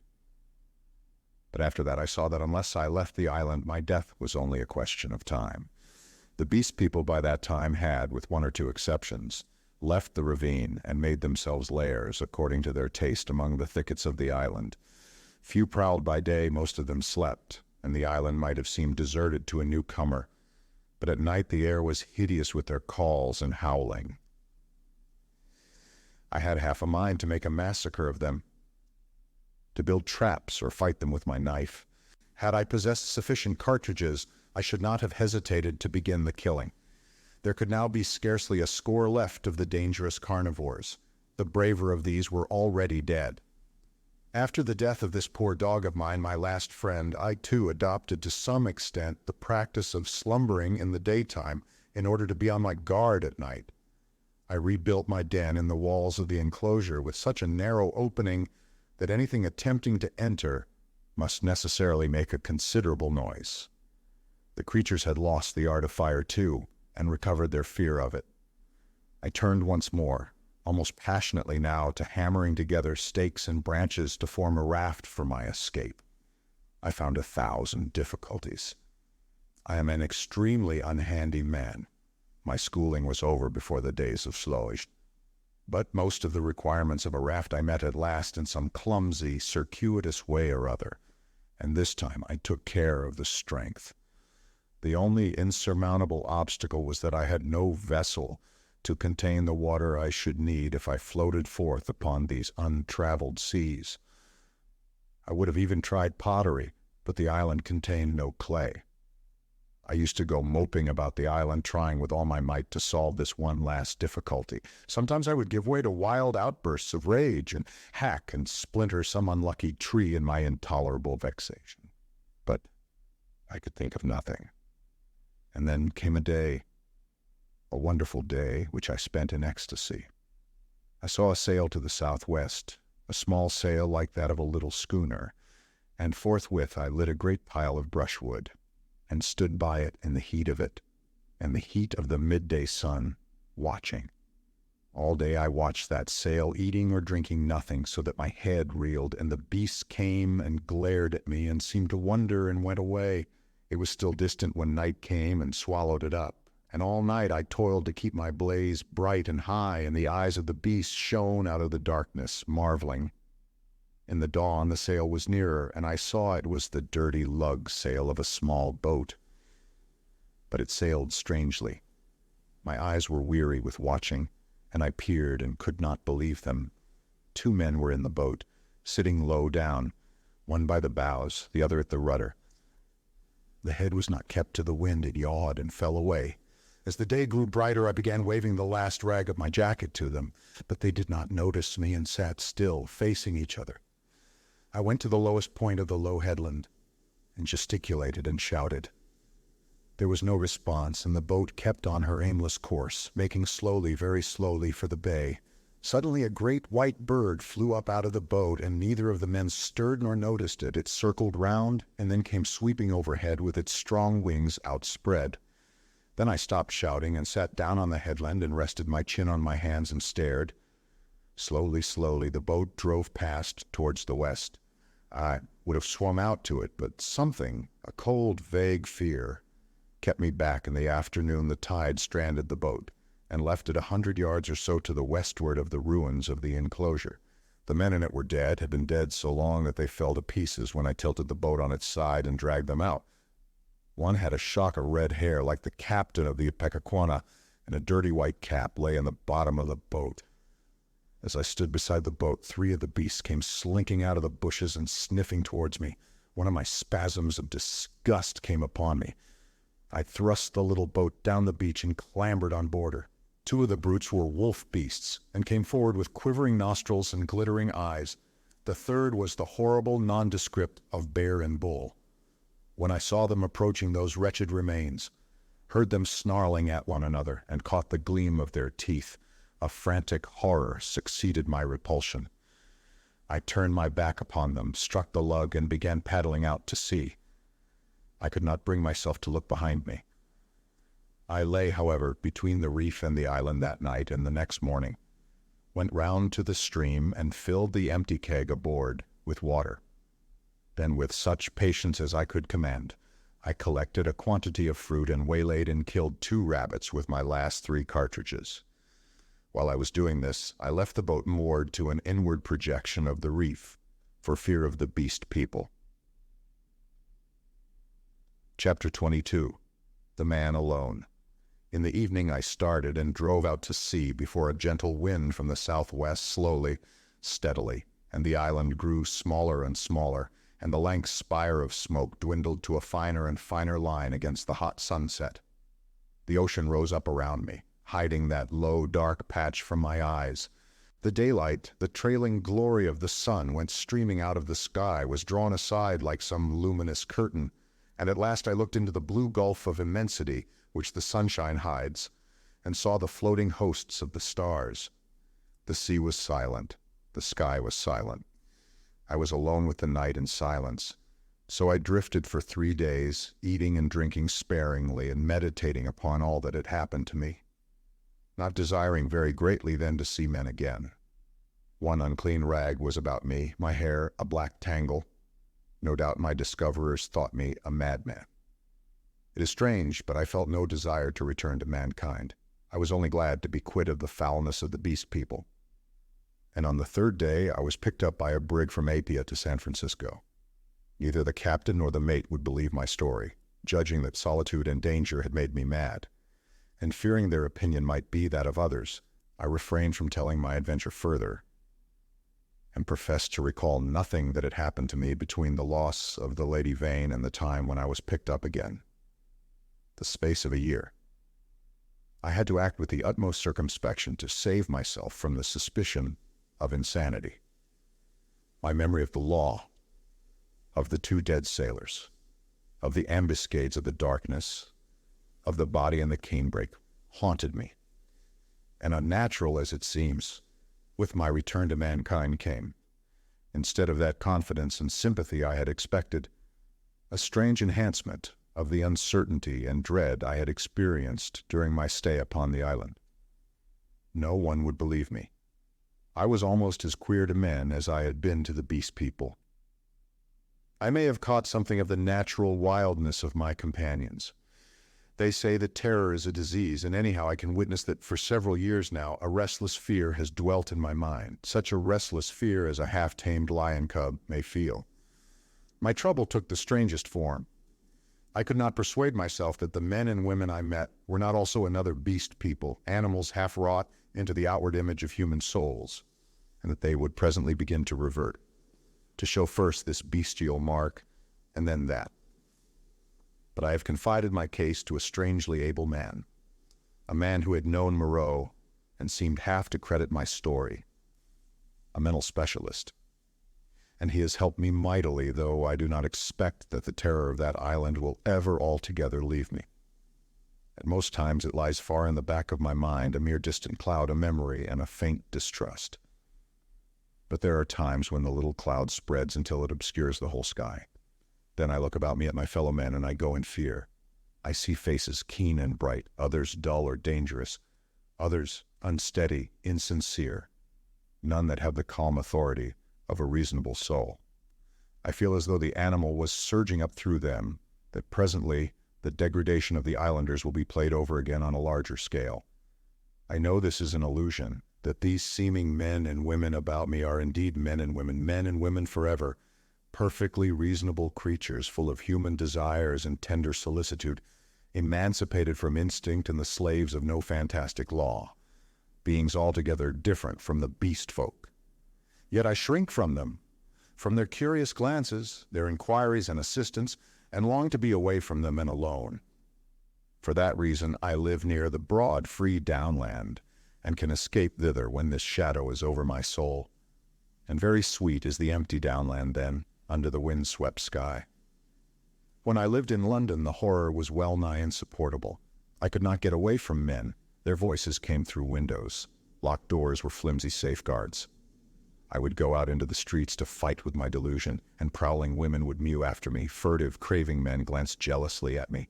Weary, pale workers go coughing by me with tired eyes and eager paces like wounded deer dripping blood. Old people, bent and dull, passed murmuring to themselves, and all unheeding a ragged tale of gibing children. Then I would turn aside into some chapel, and even there, such was my disturbance, it seemed that the preacher gibbered, "Big thinks," even as the ape-man had done. Or into some library, and there the intent faces over the books seemed but patient creatures waiting for prey. Particularly nauseous were the blank, expressionless faces of people in trains and omnibuses. They seemed no more my fellow creatures than dead bodies would be, so that I did not dare to travel unless I was assured of being alone. And even it seemed that I too was not a reasonable creature, but only an animal tormented with some strange disorder in its brain, which sent it to wander alone, like a sheep stricken with gid. This is a mood, however, that comes to me now, I thank God, more rarely. I have withdrawn myself from the confusion of cities and multitudes, and spend my days surrounded by wise books, bright windows in this life of ours, lit by the shining souls of men. I see few strangers, and have but a small household. My days I devote to reading and to experiments in chemistry, and I spend many of the clear nights in the study of astronomy. There is, though I do not know how there is or why there is, a sense of infinite peace and protection in the glittering hosts of heaven. There it must be, I think, in the vast and eternal laws of matter, and not in the daily cares and sins and troubles of men, that whatever is more than animal within us must find its solace and its hope. I hope, or I could not live. And so in hope and solitude my story ends, Edward Prendick.